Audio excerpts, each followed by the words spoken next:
in your own home, wherever you are. Proper customized spiritual service helping you to complete with your life negativity. Withdrawal from life, self-hatred, self-denial, self-doubt, so much of tiredness, laziness. We can support you, aligning your diet, your attitude, your aptitude, your understanding about life. We can help you with everything.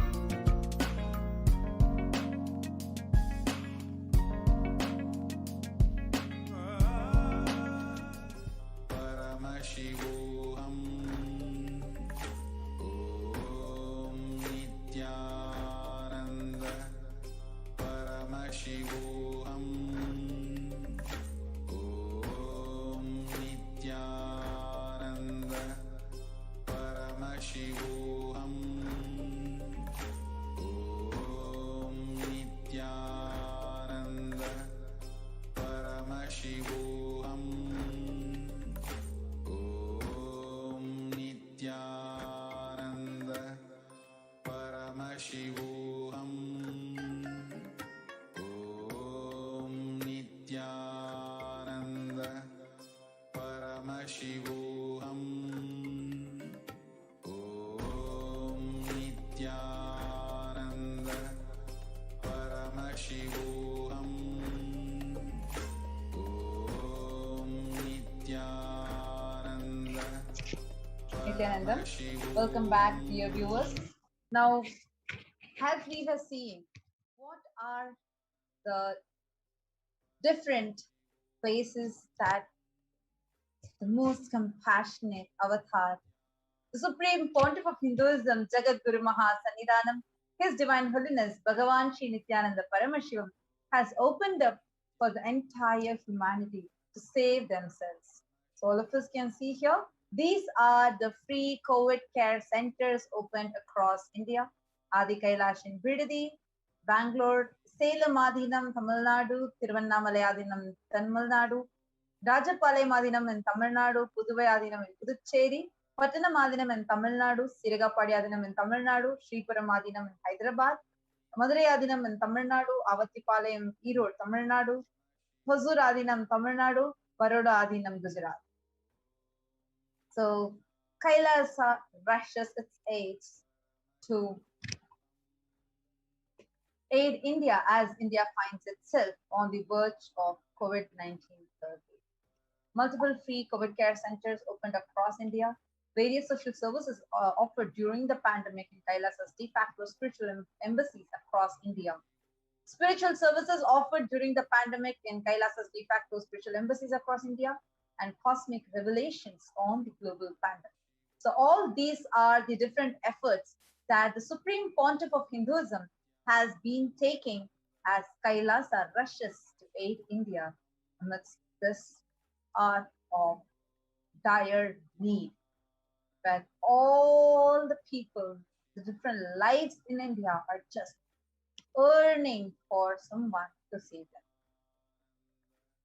The free social services offered during this pandemic in the de facto embassies, de facto spiritual embassies across India include medical care.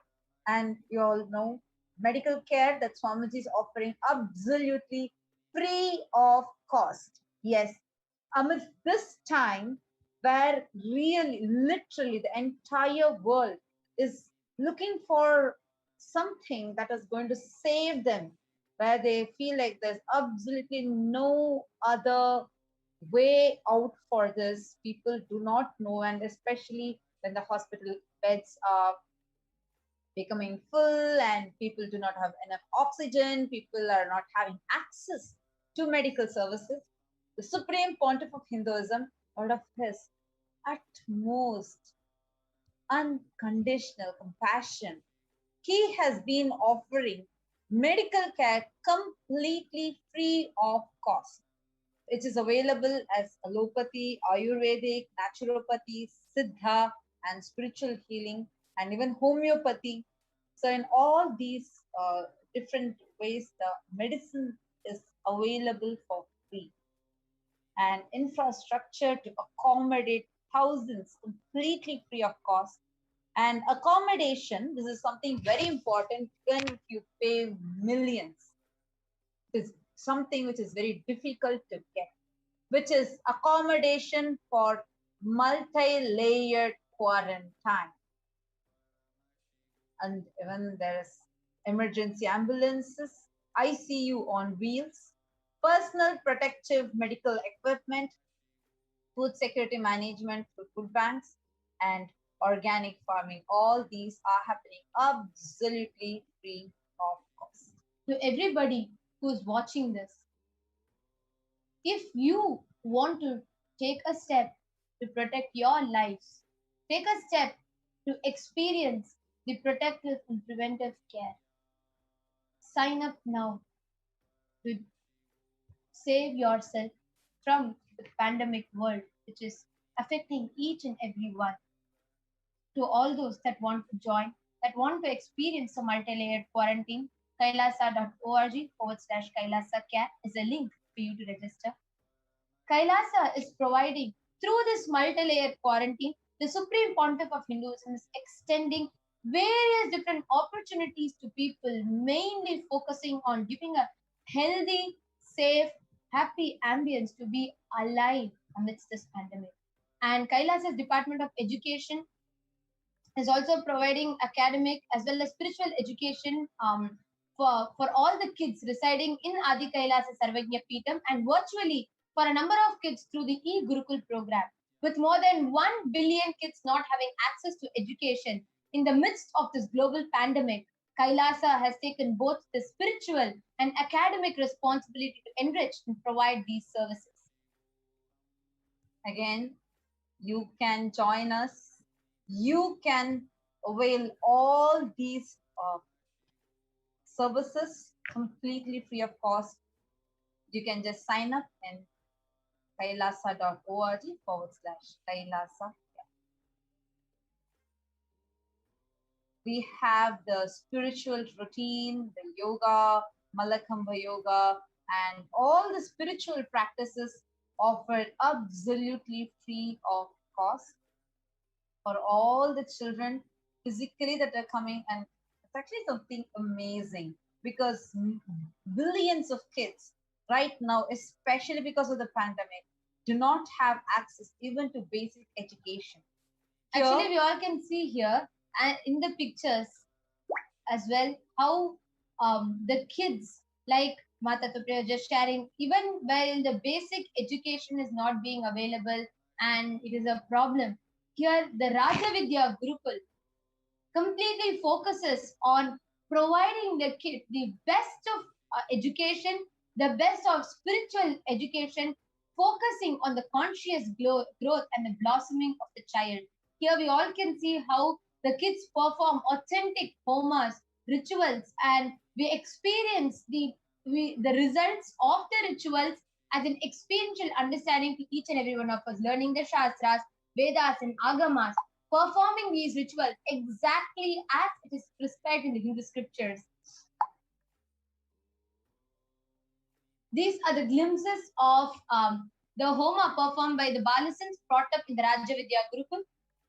Actually, now due to this pandemic, so many people are experiencing, so many kids are experiencing the mental breakdown. That's why if you see, the teenage suicide rate has peaked up.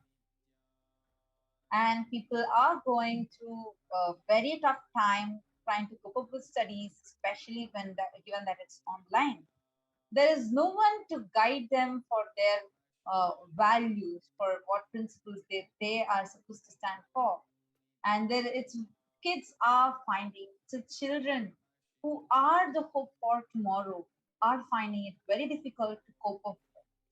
But the Supreme Pontiff of Hinduism, as not just a solution, but as giving like a breakthrough for this, not just giving the international GCSE syllabus as education for all the kids, but already for all the children both consciously and giving them the empowerment, physical empowerment, spiritual empowerment, and conscious breakthrough, the super conscious breakthrough for all the children. All of us can see who in the world will get this kind of an ambience where we are able to be groomed as gods, literally in such an incubated space, and using this pralaya itself as a way to experience a super conscious breakthrough.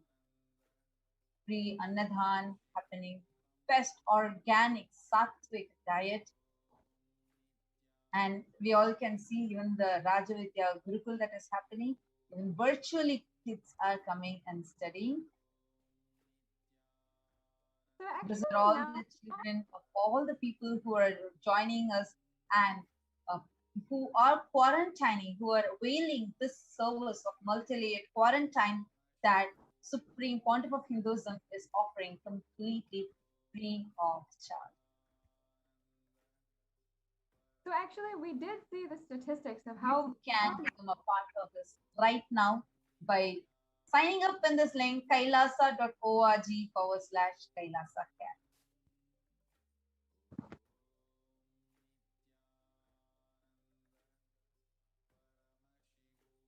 So this is something that really amazes me whenever I think of people will have a vision, like there are so many people who do charity services, who do so that it's good to society. But what Swamiji is doing something much, much more, much beyond what so many NGOs are striving to do, and even beyond their imagination. That's what Swamiji is giving Actually, us. the word charity wouldn't do a justice to what the purpose of this is, because it's not a mere charity or a charitable activity. Because Swamiji, as the supreme pontiff of Hinduism and as an avatar, has not just taken the spiritual responsibility for the conscious breakthrough of humanity, but in every level, socially, economically, in every level, Swamiji is extending various different steps, initiatives to give, just with the only agenda to keep the humanity alive during this pandemic. Today, there might be many places that there are so many people, there are so many organizations that are working, to take one step to protect people during this pandemic, maybe by distributing masks, maybe by, converting their stay into a hospital to provide beds for people. There are many people, many organizations that are taking such steps.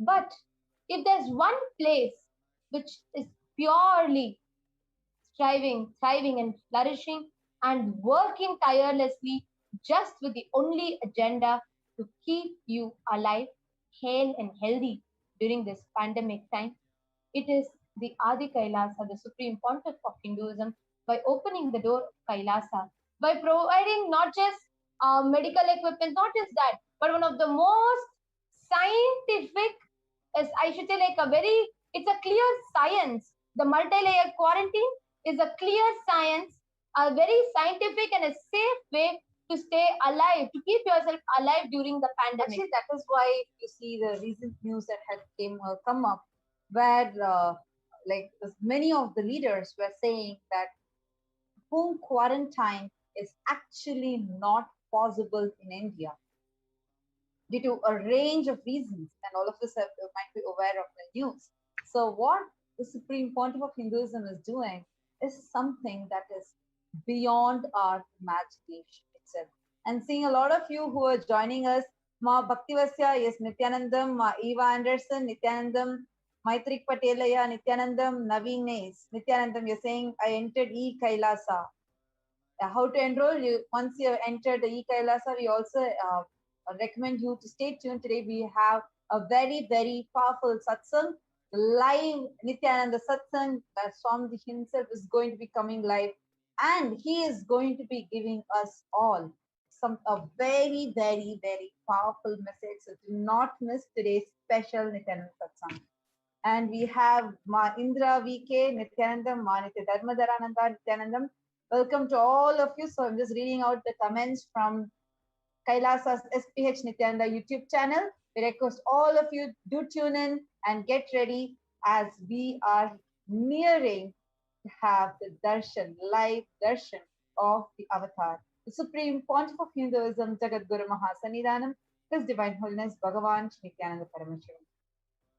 So amidst this global pandemic and going through the way whether you call it as a pralaya or you call it as this is a pandemic, or you're calling this literally people are calling this as the dark phase of their life, however you call it, but are you seeing what is actually happening outside versus what Swamiji is doing to humanity? How do you feel about it? Yes, Tony Lofton, Nithyanandam, Mom, Zmon, Nithyanandam. Yes, I know all of us. I'm seeing Zmon has actually put, can't wait to see Swamiji. Yes, all of us are excitedly waiting. Now, actually, all our live viewers, I request all of you, take a few minutes and share how do you feel right now. Billions of children do not have access to education. People are succumbed to social media and the spread of rumors and anxiety.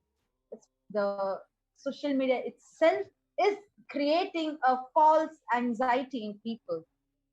People are not sure about their future. People are very insecure. And putting the kids through this kind of an insecurity, while all they have is access to the social media, this is what they see and this is what they are getting. And the way their life itself is so, the current situation of the children, the suicide rates are increasing. This is what is happening on one side.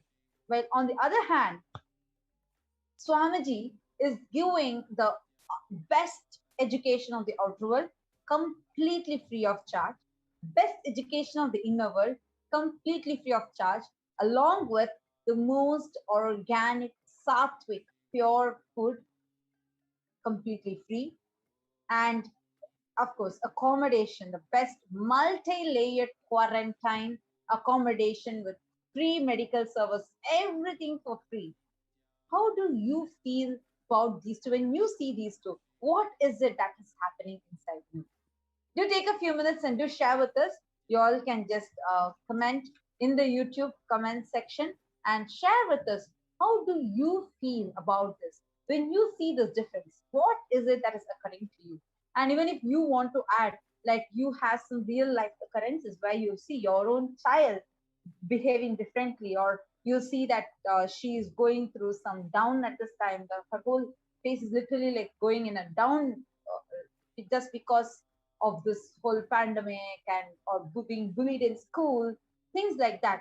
You can share all those things with us in the comment section of the YouTube chat. So go to Kailasa's SPH Nithyananda YouTube chat, and in the live chat, do share with us. Esma Paramashivoham Nithyanandam. So seeing, okay, all the people that are able to become a member of our YouTube channel, all of you will be able to comment.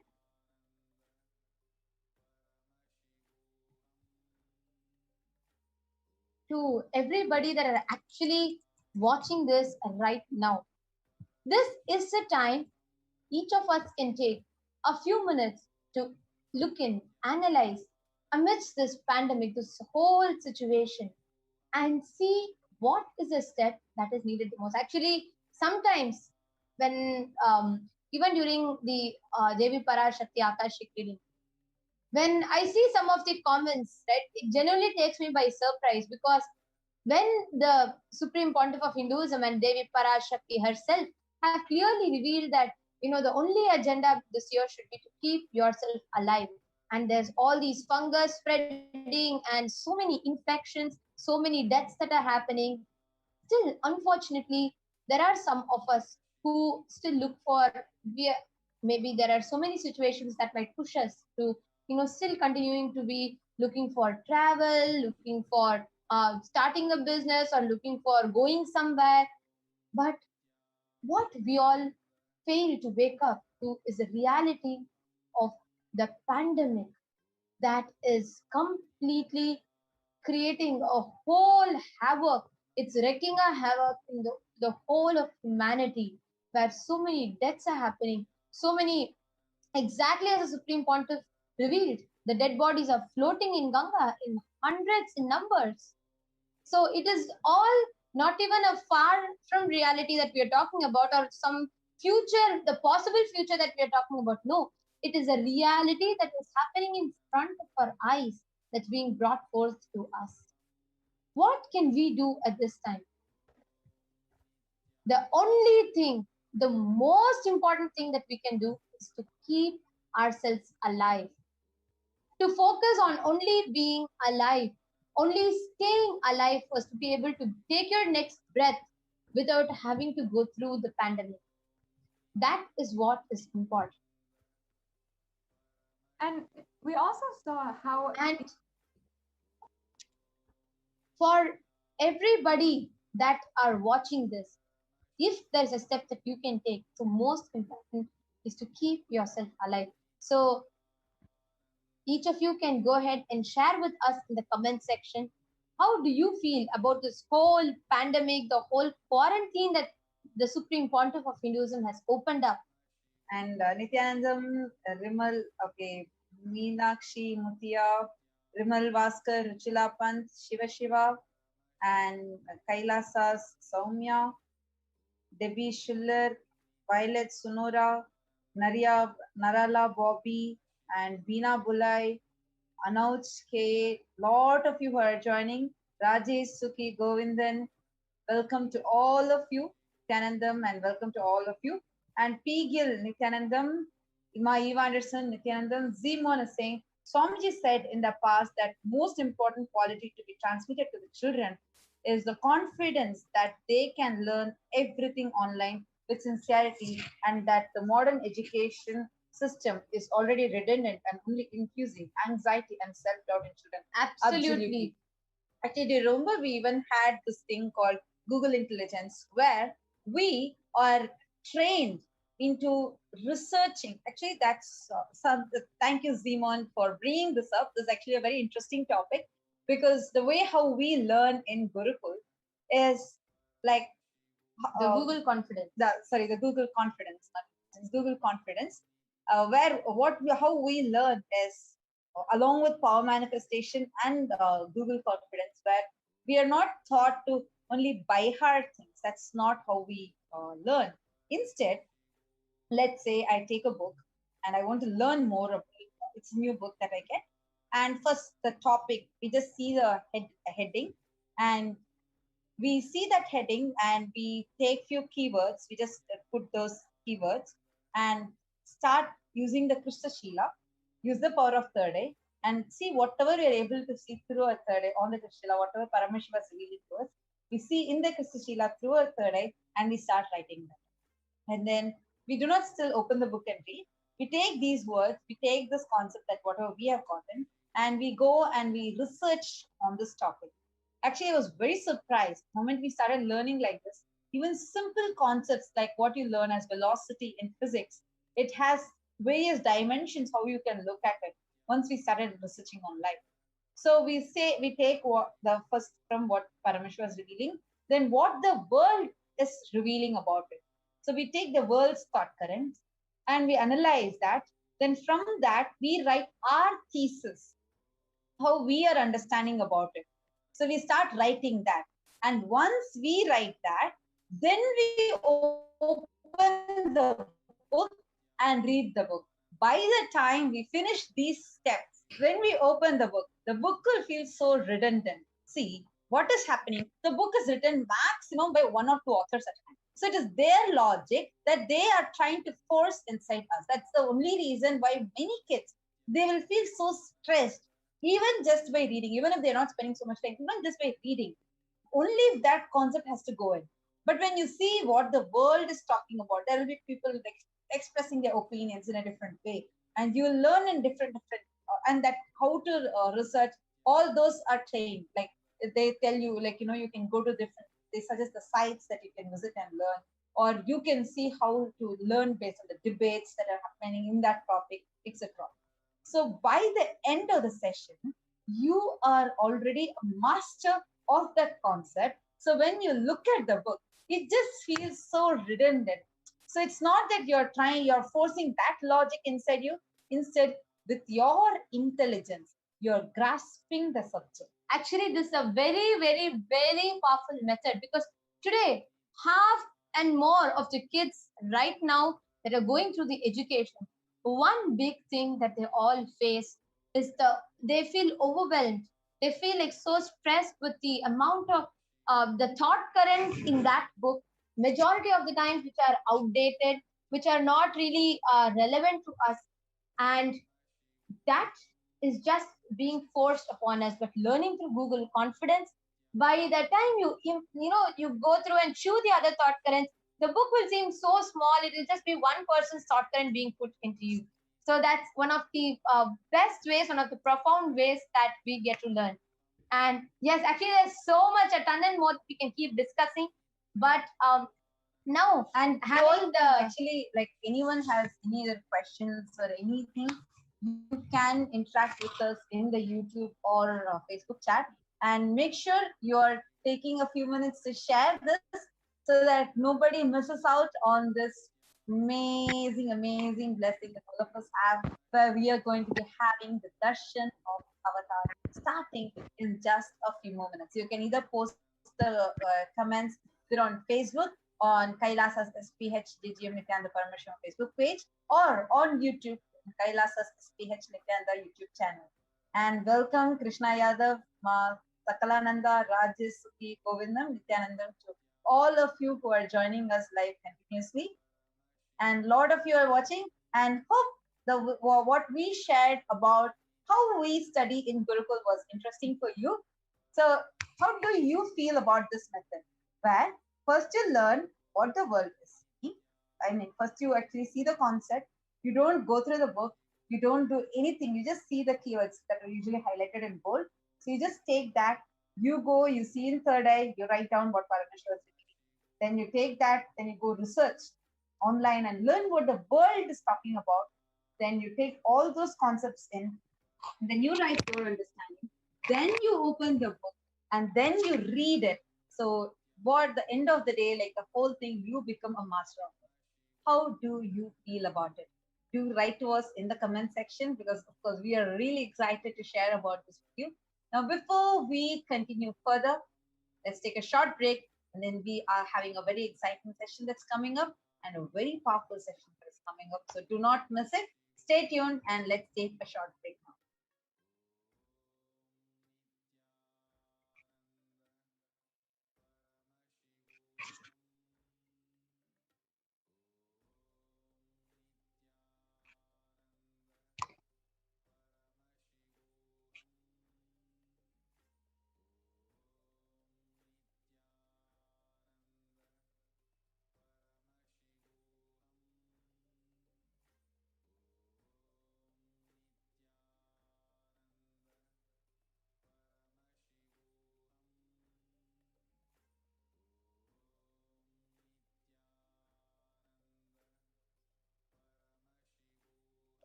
sorry for the technical glitch.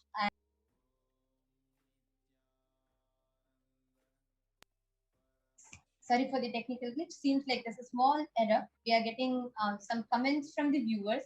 Yes. And meanwhile, as we are all awaiting for the Nithyananda Satsangh that is starting live at 10 p.m. IST, as we are all awaiting the exciting live Nithyananda Satsangh, each and every viewer that are watching us right now, please take a few moments to share with your friends, your near and dear ones, your loved ones, to invite all of them for the Nithyananda Satsang live, so they all can enjoy, they all can relish, and they all can grasp the superconscious thought currents and empower themselves to be able to handle and tackle the pandemic and all of its effects and impacts.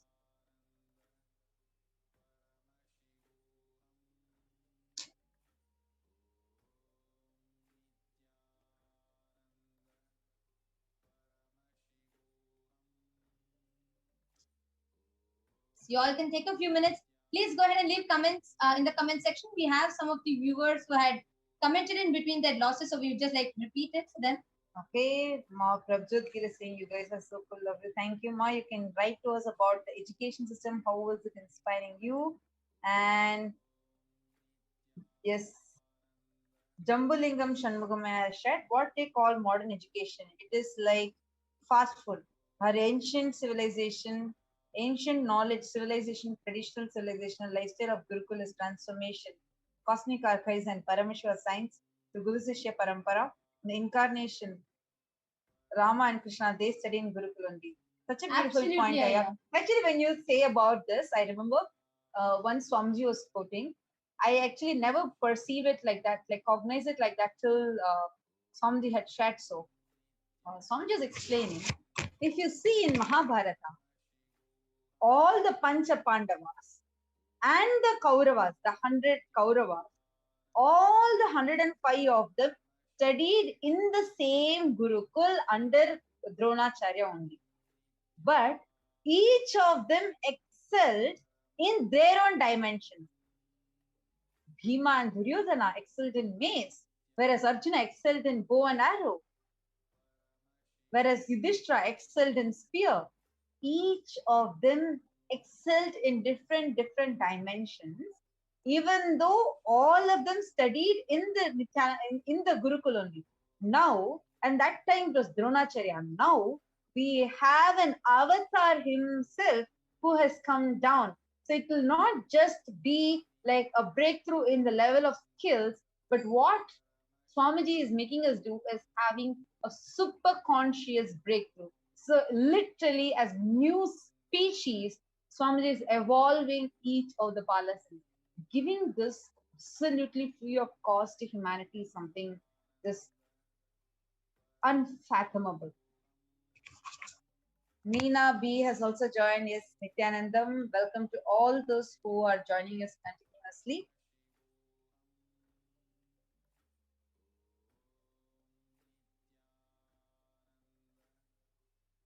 You all can keep commenting and sharing with us. How do you view this? What are your views? How are you understanding what we are sharing? So it's really exciting. It'll be really exciting to keep interacting with you and knowing more about how you are understanding this. Even on Twitter, you can interact with us using the hashtag Nithyananda. Make sure you are sharing this YouTube link and to all your friends and families and even the people whom you don't know, because you never know, especially the earthquake that are happening, the hurricanes that are happening, or so many tough things that people are going through. And people are going through really hard times right now. So many lives are in dire need of sorrow. So do not miss out, even if you think it's just one click, what is going to happen? No, you never know. Just like how you stumbled upon some video of Swamiji and today you are here benefiting from him, receiving his blessings, and just having your entire life transformed. So many people are there like that who are waiting for this. So your one click, you might be just doing one click and sharing with the people, but their lives are going to be transformed in an unimaginable way. So do not hesitate. Go ahead and share. You can also post in the comments which country you are coming from. So we'll also be able to see where all, who all we have and which country you are coming from.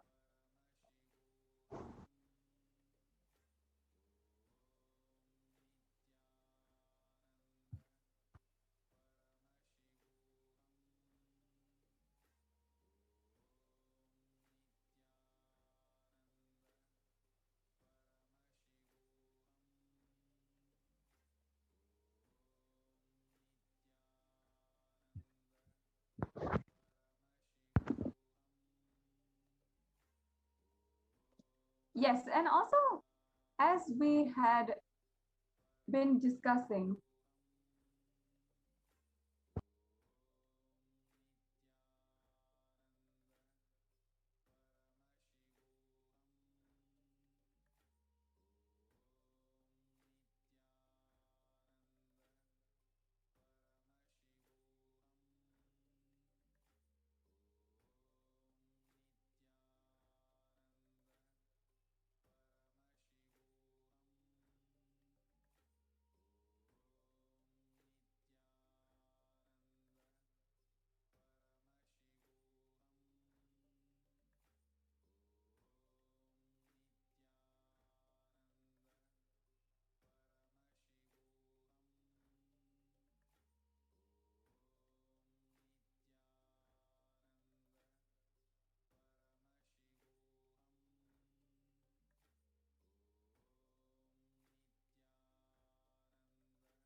Sorry for the Apologies technical glitch. Hope all of you can hear us now.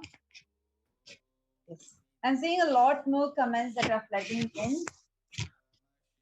It's really actually very exciting to see so many comments, so many of you participating, and that's really nice. And actually, it's amazing to, moreover, it's amazing to see how many of us are now waking up to the reality, right from this whole time phase of the pandemic, even the pre-pandemic, the very recent past. Many of us are becoming more aware of, changing our lifestyle into, becoming vegan, healthy, even having shifts in education. Many of us, like Swamiji had told in one of the satsangs, that world will be consumed so much by tiredness and boredom that will push people to wake up, to look for something different. And that time is where people will turn to look in, to look for a conscious breakthrough. And I feel that is what is happening. Okay, so we have a lot more people commenting. Zimon is saying there she's from Germany. That's wonderful. Great to have you, Nithyanandam. Welcome. And Prabjot Gill is sharing. I actually didn't know how to read until I got to high school. Not much focus was given. Even in high school, when they finally learned that I was having troubles and they had to assess me, didn't do much except for put some kind of books in front of me. But overall experience could have been better. There was a lot of mental struggles and other events were happening in my life. But now I met Swamiji. I hope if I ever have to study again or do anything in a school, let it be for Swamiji. So beautiful, Ma. She should sing, let it be in Swamiji's Gurukul, because nowhere else in the world you'll get something like that. Actually, Swamiji told, if I have to come down again, I will be born as a Balasant in Nithyananda Gurukul. Because Gurukul is providing a golden childhood to the children. Because right now, anywhere, you are put into a mold. And it is like, an elephant, a giraffe, an ant, a fish, a monkey, all of them are given the same exam of climbing a tree. And just because a monkey only can do it, an elephant being labeled as a failure doesn't make sense, because its strength is not being discovered. Nithyananda Gurukul is where each individual becomes a peerless specialist in his excelling and pioneering in his abilities, capabilities to discover the multifarious possibilities that exist in us. And the best part is all of us are given exposure to every dimension. We are taught to dress up the deities, alankar, rituals, yoga, puja, website building, some excelling in the, even in the software in terms of, being learning social media, or how we learn research and study science, and how we can travel if we love that, and how be it conducting courses, developing courses, organizing programs, managing events. There is so many things like these. And how each of us are given exposure to all of these. We are taught about how to build temples, how to learn agamas, how to study Sanskrit, how to conduct courses. Each of us are given exposure into these. So what then happens is all of us learn and we blossom in each and every dimension. Most importantly, what is prioritized is our conscious growth. What is prioritized is our conscious understanding, the superconscious breakthrough. Actually, we have a meme that I just pulled out. All of us can see. This is the meme where whenever I remember modern education, this is the meme I would remember, because this is how exactly the modern education is. All the animals are lined up, elephant or a monkey, a penguin and a fish and a goat, like all of them are lined up. And the examiner says, for a fair selection, everybody has to take the same exam. Please climb the tree. This is exactly summing up modern education for us. Come on, just because the examiner is saying this, elephant cannot feel that it is powerless. But that is what is happening today. All the children feel powerless about themselves. Why? Because the same thing, there's only one standard. That's just one. Everybody needs to fit into that mold. If you don't fit, you're useless. That's why if you see there are many like jokes and memes around, and even a lot of stories, biographies that say I was a college dropout. That's why I'm successful. Absolutely, because the whole education today in the modern world is just working on making you a clerk, making you fit into a mold, fit into the same size shoes and hats as everybody else, which is naturally not possible. So, why are we talking about education and giving priority to this in this pandemic times? In Kailasa's protective and preventive care, the whole quarantine, the Supreme Pontiff of Hinduism has also extended the authentic Vedic Gurukul, the Nithyananda Gurukul, to provide that child. See, because it is in this pandemic time that people are reshaping themselves. People are waking up. There are so many people who are, in the fear. Am I going to get admission into the school? Or am I going to be able to study? 1 year, there's a whole gap year. How am I going to be able to catch up? There's so much that people put themselves through. There's so much that people are going through, and this is the time many of them are taking a pause, taking a breather to see, okay, let's see what is happening. What is all this? Let me sort my life out. At least this time, let us all sort out in the intelligent way. Sort it out in the most practical, most intelligent, the most efficient way. Actually, we have a lot more people who have joined us. And Tirumalai Selvi Nithyanandam, Kailasas Piotr Varsha Nithyanandam, Pankaj Shrestha Nithyanandam, Alicia Morrissey, Ma Shweta Nithyanandam to all of you. Shravanti Narasammal is sharing. Wow, true education gives us insight. Absolutely, Ma. Actually, the true education is what is really needed. Only then, only with the true education, you can actually reshape the future. Amma, Meena is sharing. Amma, yep, you guys are doing a great, super wonderful pre-satsang educational for everyone. Thanks to Swamiji and the Sangha. Actually, all these are revelations by Swamiji Ma. And today, what satsang we are going to be having is going to be really, really powerful. Swamiji has been talking about how to have the conscious sovereignty inside all of us, how to reclaim the conscious sovereignty. But unfortunately, the education system outside is only training the children to lose their conscious sovereignty and to be fitting them into a particular mold as per how the society expects. And unfortunately, that's just one mold, and everybody are forced to fit into that. If they don't fit into that, they're outcast. They don't belong to it. They are kept away, they're discriminated, or they are put down. So that is what is actually happening in today's world.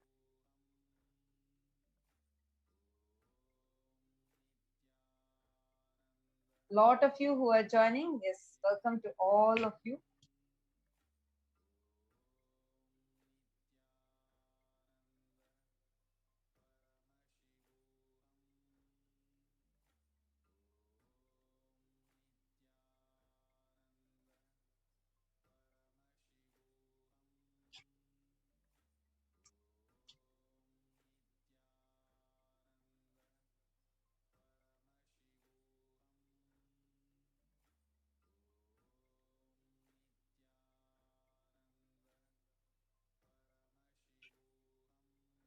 Yes, we are having many of you commenting. We are just looking at the comments that are flooding in. Now, what is a step that we can take to each and every one of you that are watching this?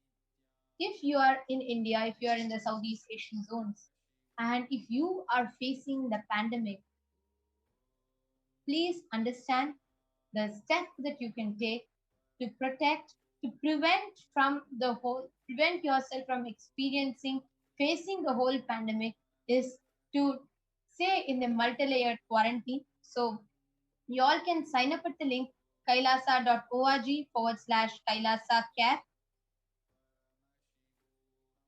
Please take a few minutes to sign up.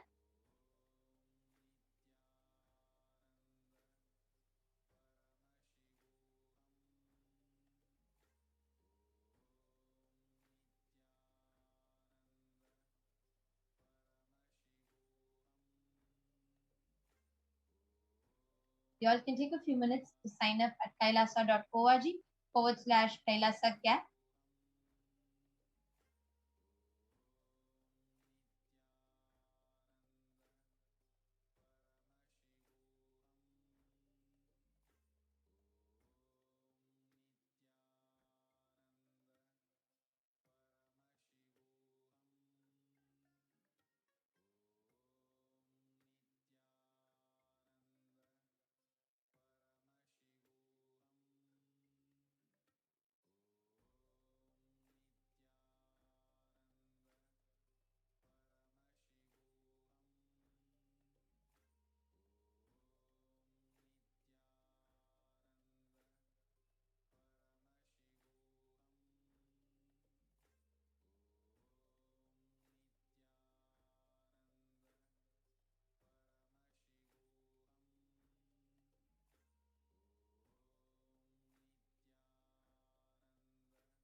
If you are interested in enlightenment, we will immediately bring this to you. If you are not interested, we will explain the whole science, inspire you, and make you interested in enlightenment time. We need to cater this enlightenment science to the whole world wherever they are, because enlightenment is the birthright of all human beings. Kailasa is responsible to provide that to all human beings.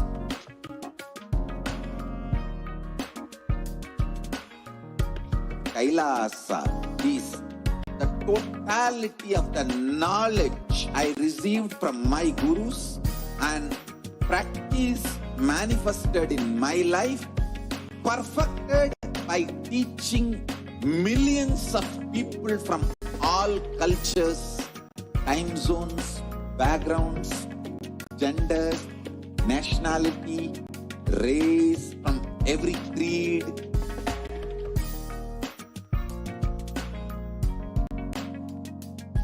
So this absolutely perfected knowledge available to you, served to you in your home without even you moving out of your couch, free of cost.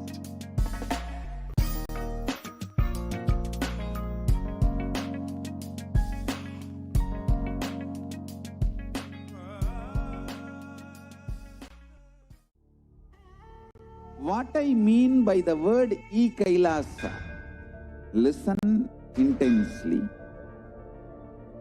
Enlightenment ecosystem, literally enlightenment itself, in your own home, wherever you are. If you cannot come to Kailasa, it's okay. Kailasa can come to you. Kailasa coming to you is Kailasa.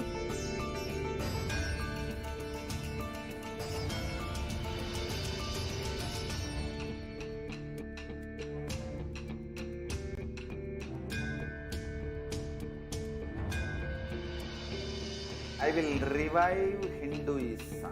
I am a Hindu revivalist, not by any revolution, but by evolution.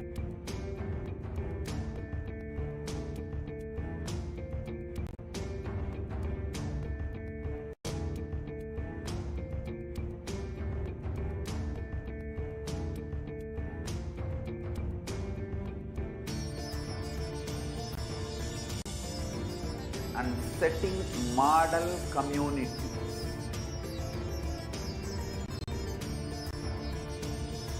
Kailasas, enlightenment ecosystems, Sarvanya Pitas all over the world.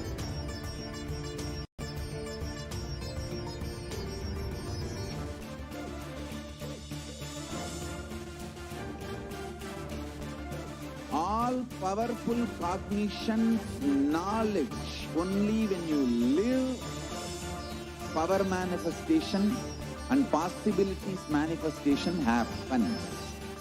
It's a fundamental truth.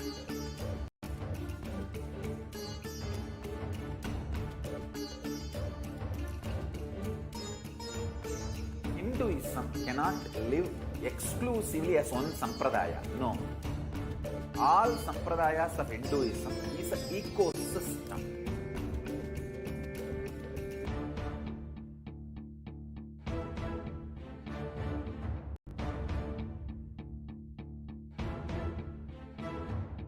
So don't keep quiet thinking that if one sampradaya is attacked, only that sampradaya is going to be affected. All of us are ecosystems.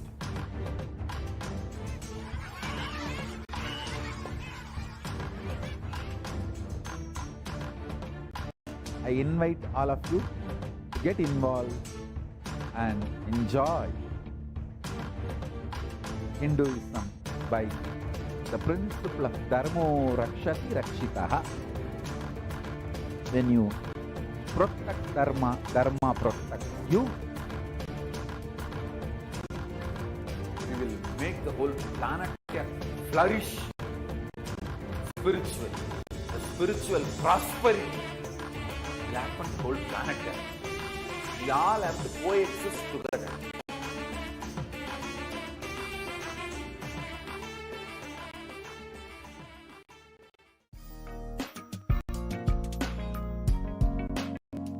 We get you health. We get you ability to build beautiful relationships in your life. We get you direct spiritual support, and we make sure you become wealthy.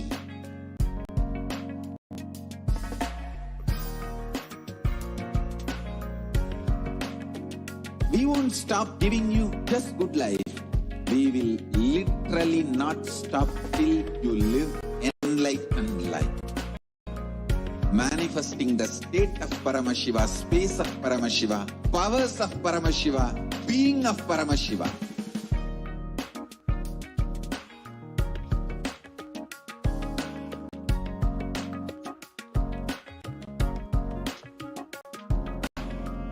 Whole world should become Kailasians.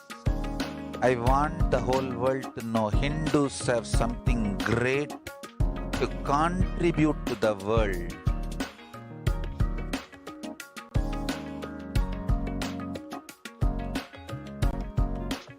We have something great to contribute to the world.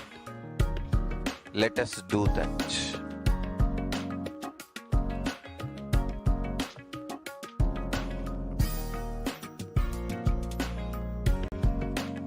Kailasa is proper customized spiritual service helping you to identify your root patterns of suffering. We have perfected the science of helping every individual from every cultural, religious, nationality background.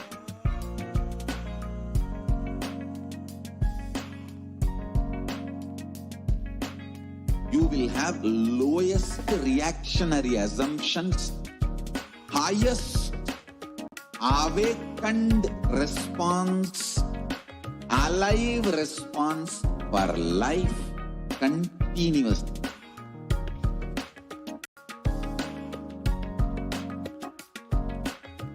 Kailasa is enlightenment ecosystem, literally enlightenment itself in your own home, wherever you are. Proper customized spiritual service helping you to complete with your life negativity. Withdrawal from life, self-hatred, self-denial, self-doubt, so much of tiredness, laziness. We can support you aligning your diet, your attitude, your aptitude, your understanding about life. We can help you with everything.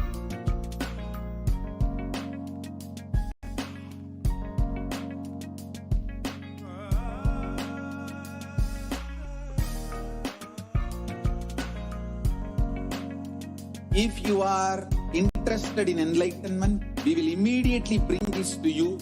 If you are not interested, we will explain the whole science, inspire you, and make you interested in enlightenment time. We need to cater this enlightenment science to the whole world wherever they are, because enlightenment is the birthright of all human beings. Kailasa is responsible to provide that to all human beings.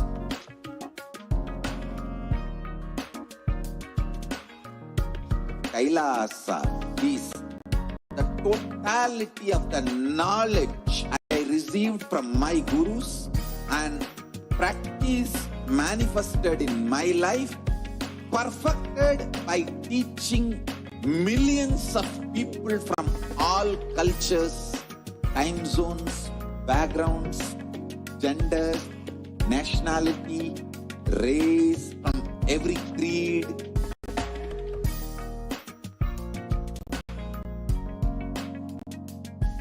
So this absolutely perfected knowledge available to you, served to you in your home without even you moving out of your couch, free of cost.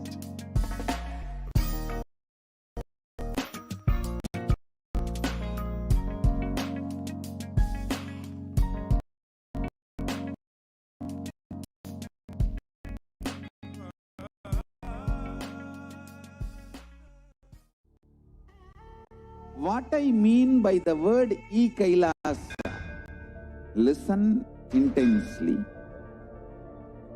Enlightenment ecosystem, literally enlightenment itself, in your own home, wherever you are.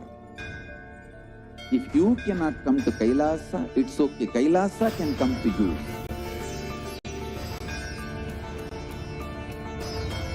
Kailasa coming to you is Kailasa.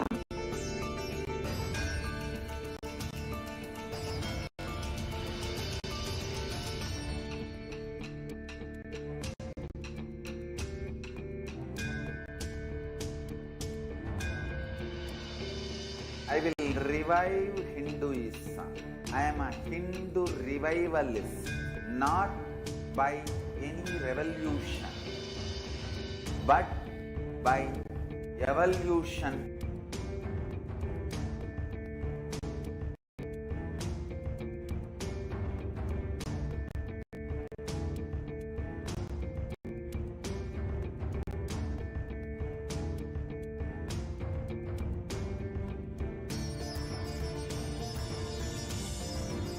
And setting model community.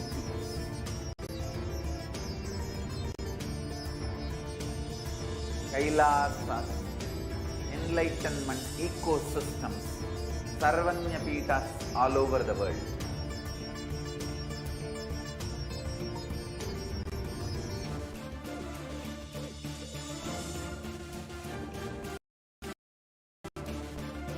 All powerful cognition, knowledge, only when you live, power manifestation and possibilities manifestation happens. It's a fundamental truth.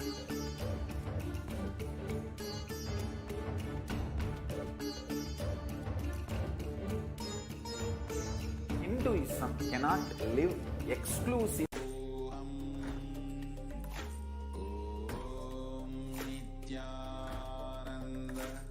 Nithyanandam, welcome back to all of the viewers. I am 100% sure that each and every one of you are eagerly awaiting the darshan of the Supreme Pontiff of Hinduism and awaiting the divine discourse and the audience of the Supreme Pontiff of Hinduism, as we will be imbibing the powerful cognitions as he continues to expand on what was revealed just day before yesterday on conscious sovereignty.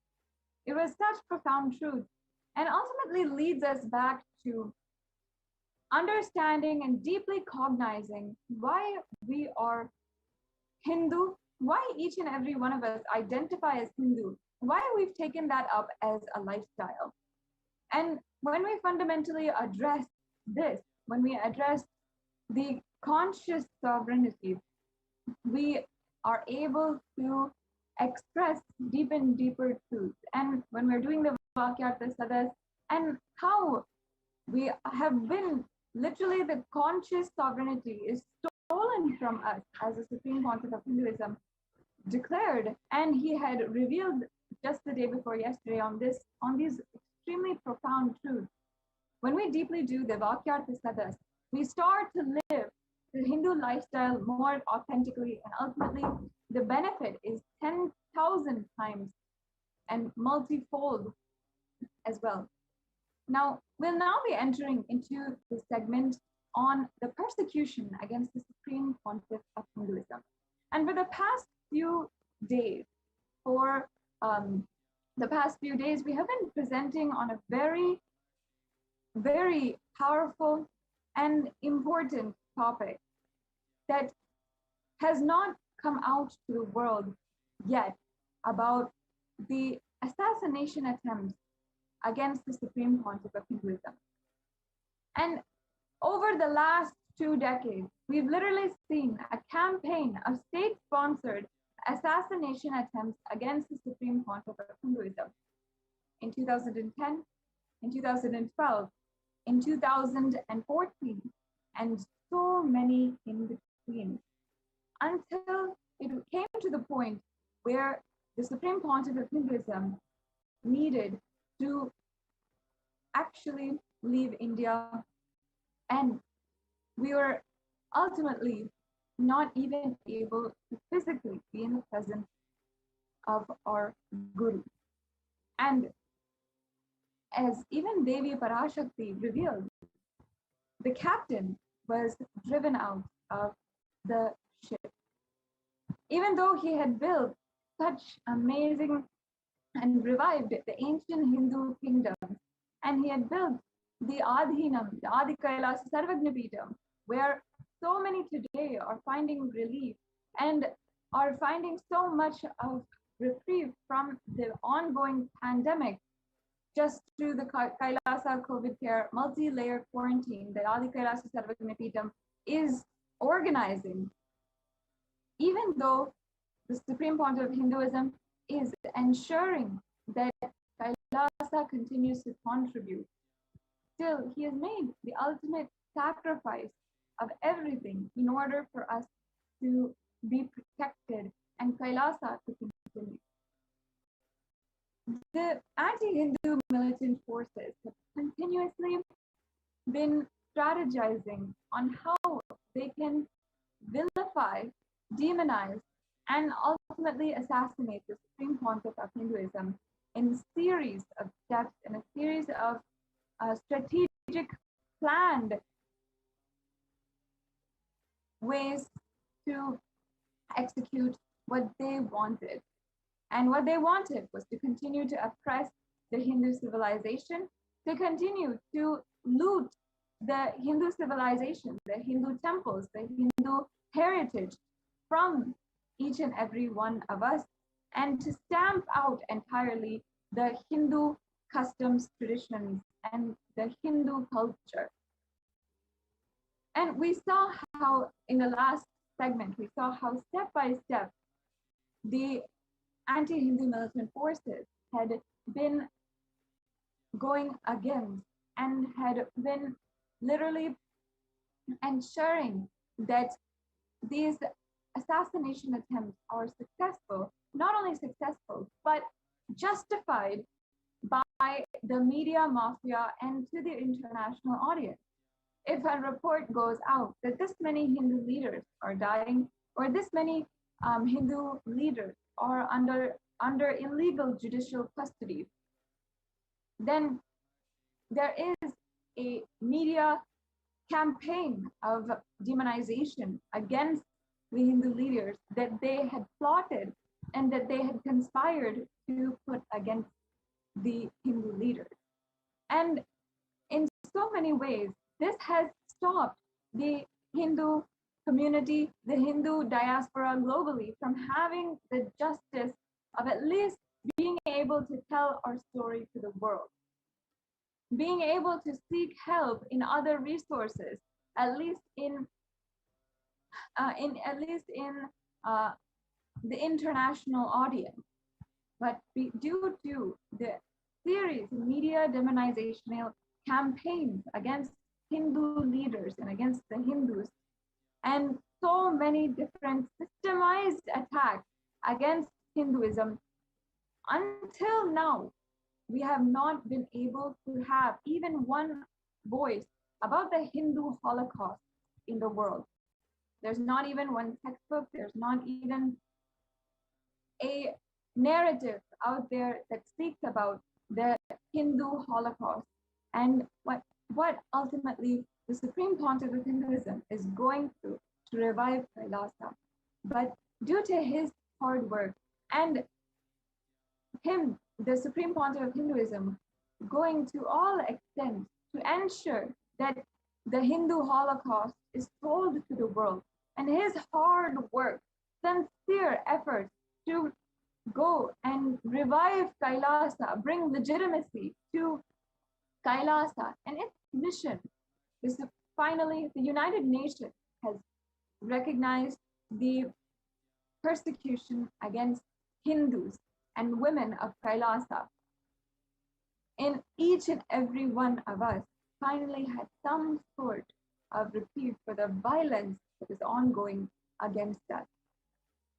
And we've seen how arrests against of the Supreme Pontiff of Hinduism, the illegal arrest against the Supreme Pontiff of Hinduism has been a systemized attack, meaning that anti-Hindu militant terrorist forces had planned and conspired prior to the attack in order to execute their ultimate goal.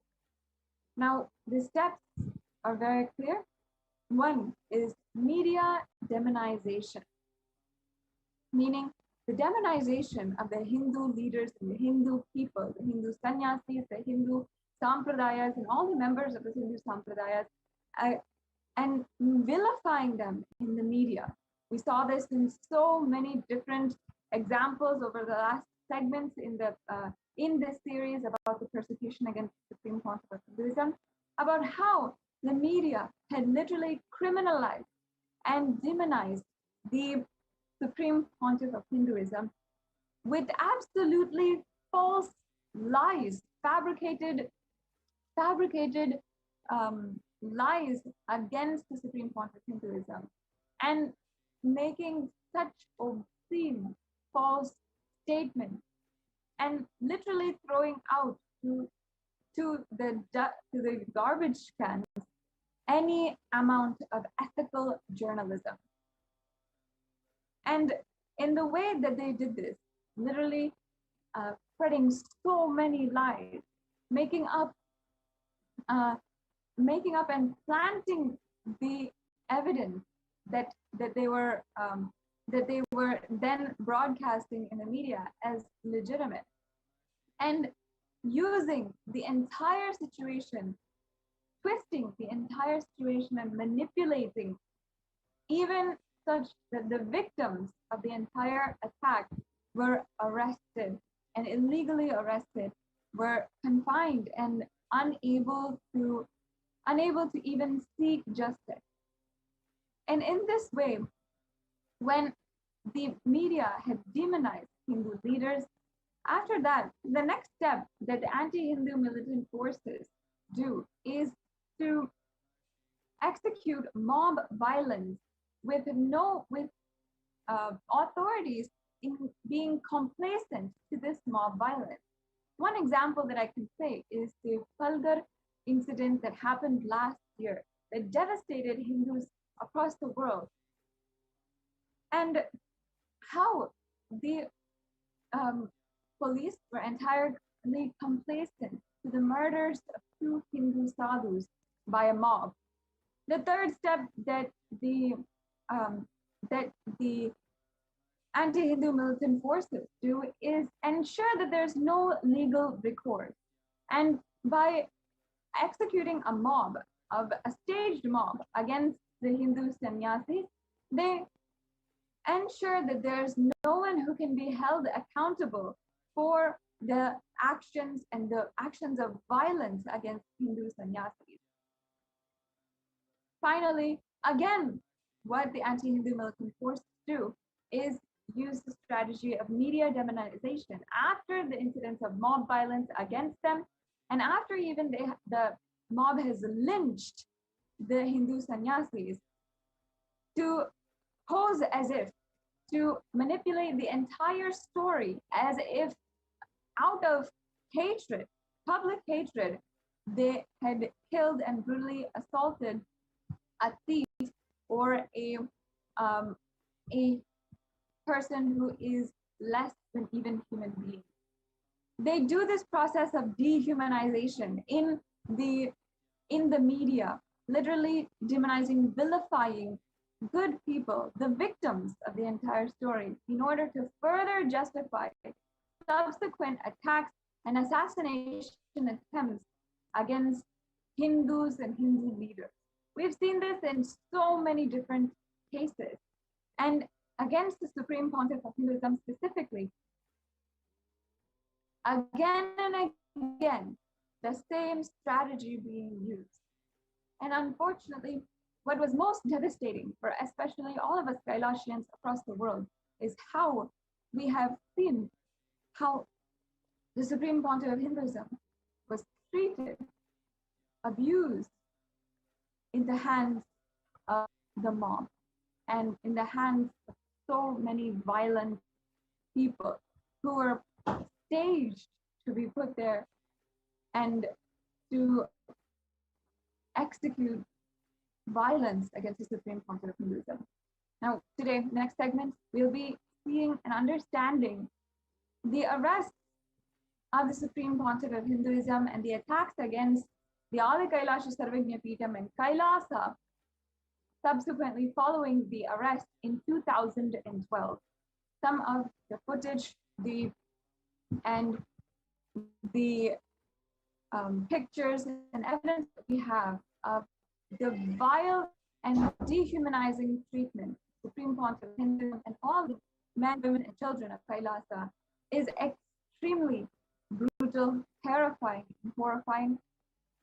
And today, we also have Mahanitya Bhaktikananda Swami, who will be helping us understand what exactly happened in the attacks in 2012 and how the anti-Hindu militant terrorist forces had used these 4 stages: media demonization, mob violence with authority-clicity and no legal recourse, and then the 4th stage, media demonization again, how this strategy is used against the Supreme Pontiff of Hinduism and ultimately Hinduism in its entirety.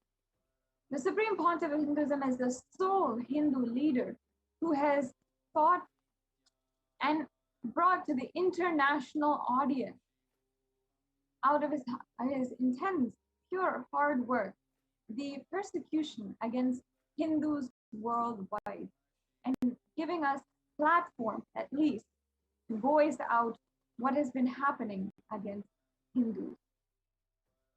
And today we will be seeing and understanding what happened exactly in 2012 against the Supreme Pontiff of Hinduism and the men, women, and children of Kailasa in a series of absolutely unprecedented and violent attacks and methods of oppression against all Kailasians and the Supreme Pontiff of Hinduism.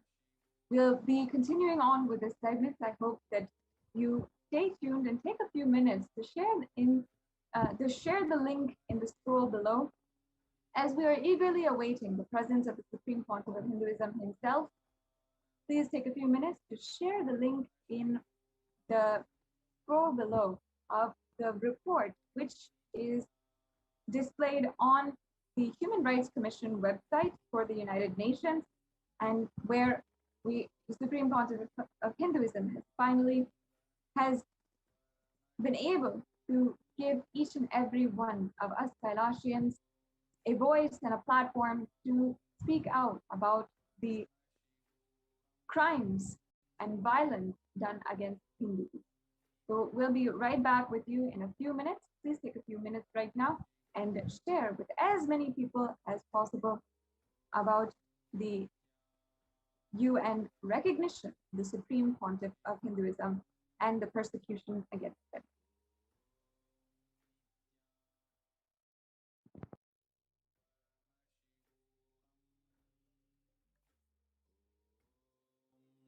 Nithyananda Paramashivoham. Om Nithyananda Paramashivoham. Om Nithyananda Paramashivoham. Om Nithyananda Paramashivoham. Om Nithyananda Paramashivoham.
Nithyanandam.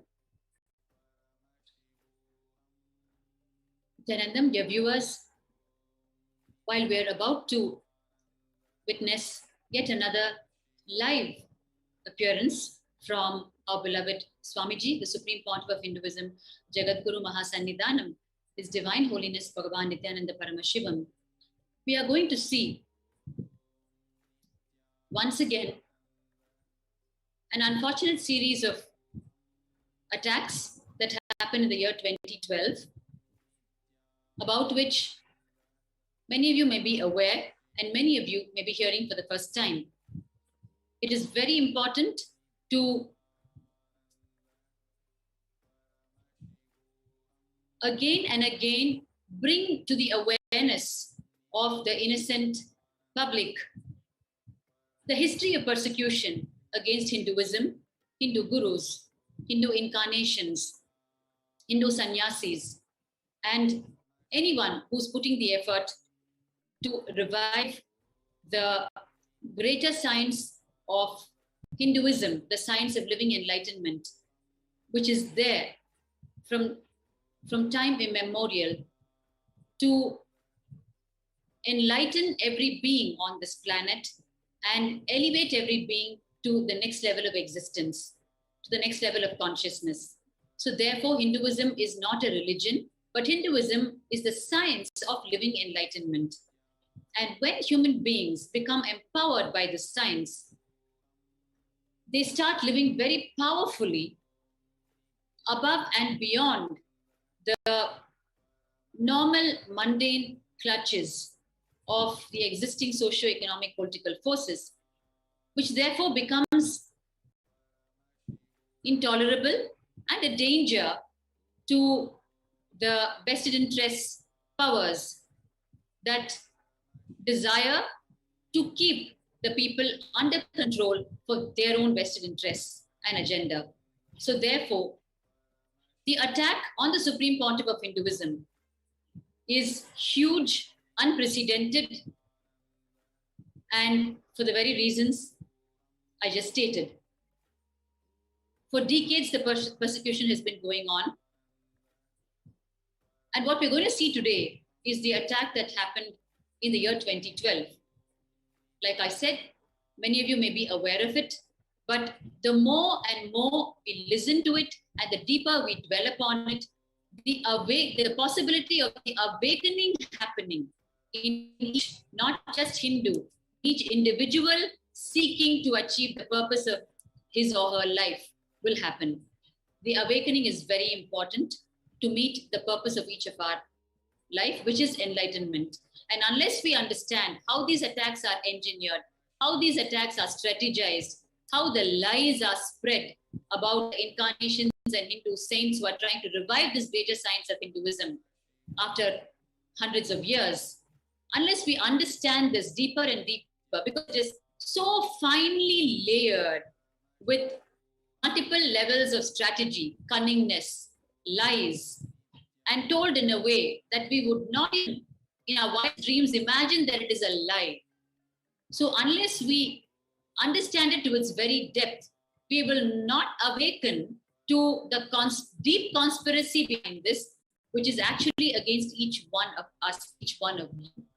It is why repeatedly these attacks are being brought to your attention in its detail, so that we will wake up and be rid of the brainwashing that has happened over the years.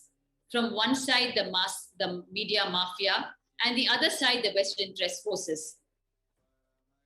It is each one of you out there who's being robbed of your birthright, which is living enlightenment, which is the greater science of Hinduism.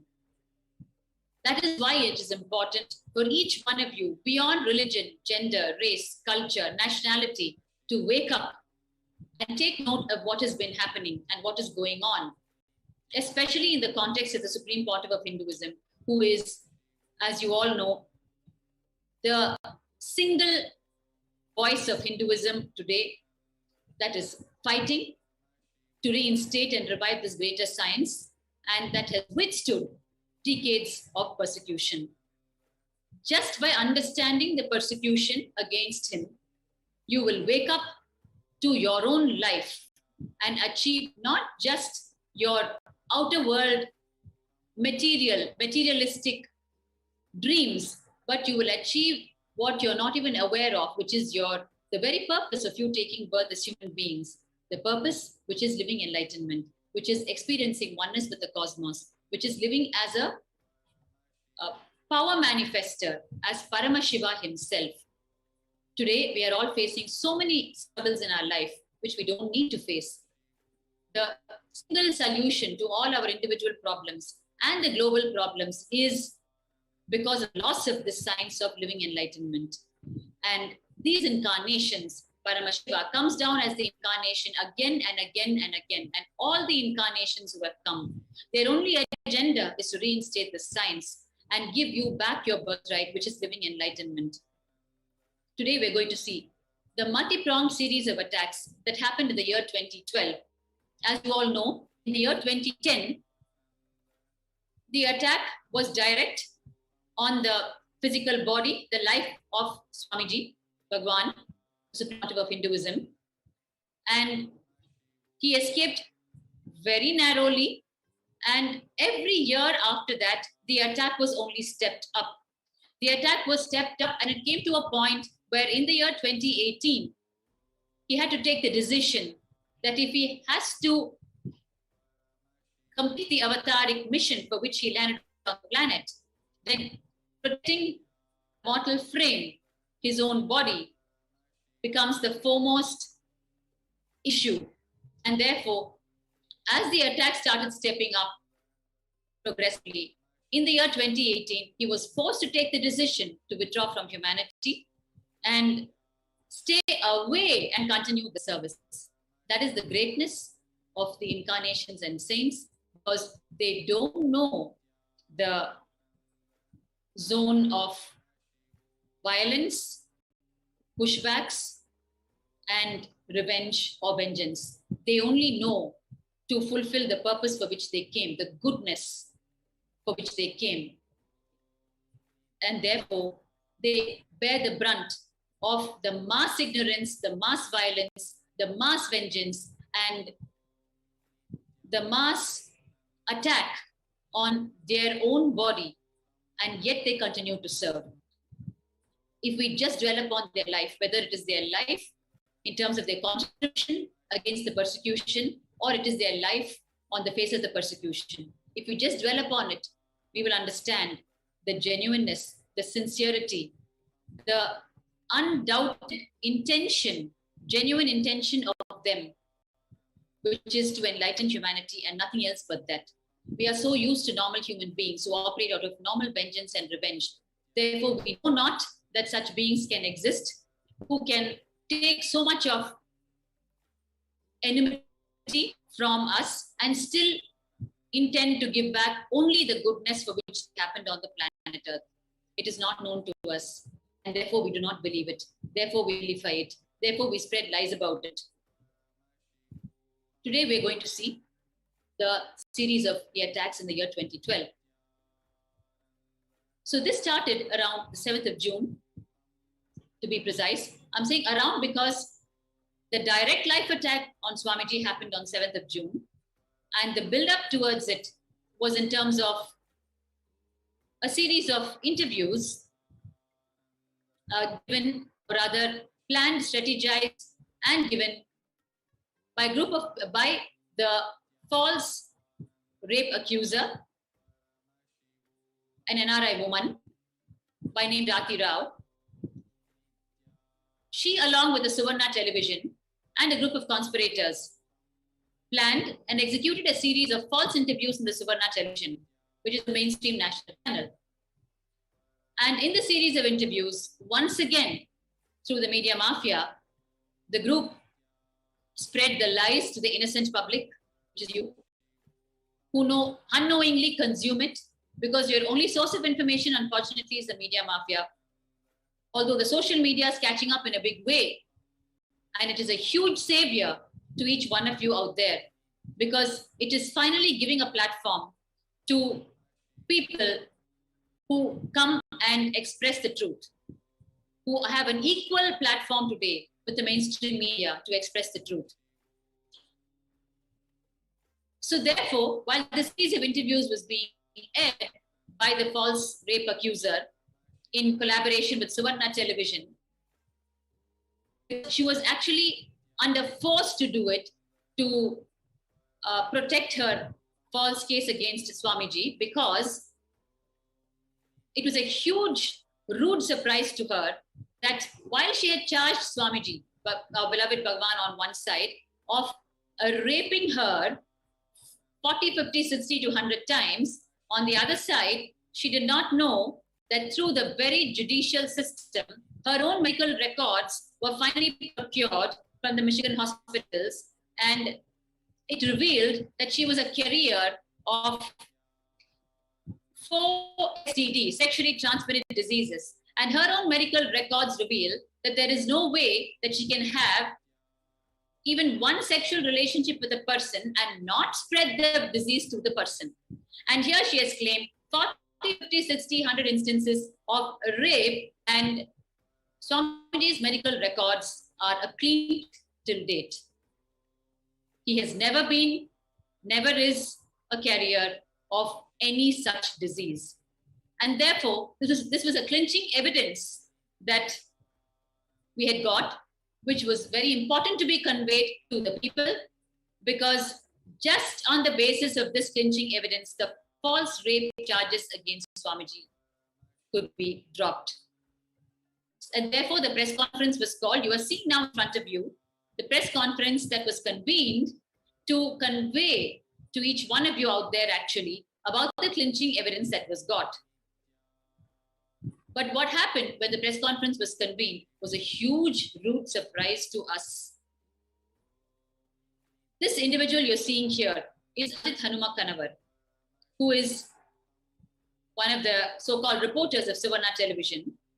And he landed up with his henchmen on this press conference, carrying a cover with him, which we later discovered was an anthrax bomb package designed to destroy the life of Swamiji, the Supreme Pontiff of Hinduism.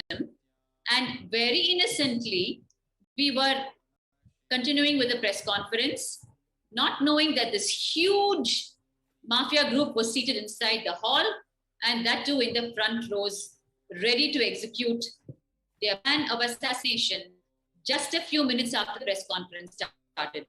So the scene that is actually meeting your eye is Ajit Hanumakanavar, who stepped up a few minutes after the conference started and started advancing towards Swamiji with the package in his hand.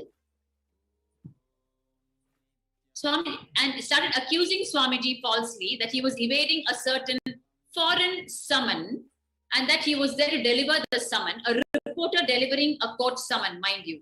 No end to the extent of the multi-pronged attack, the way it started. Therefore, when we suddenly woke up to what was going on, we rushed to him and stopped him from advancing towards Swamiji with the package in his hands. And we were requesting him to move out of the hall. But immediately his henchmen sprung into action and they started erupting with violence against not just the men, but against the women, sannyasis, and the female devotees who were present in the hall.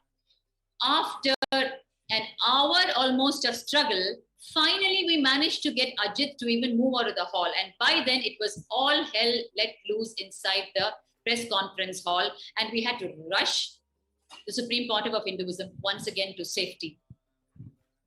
It was a rude shock to us. We just didn't know what was going on and what had landed on our heads one more time.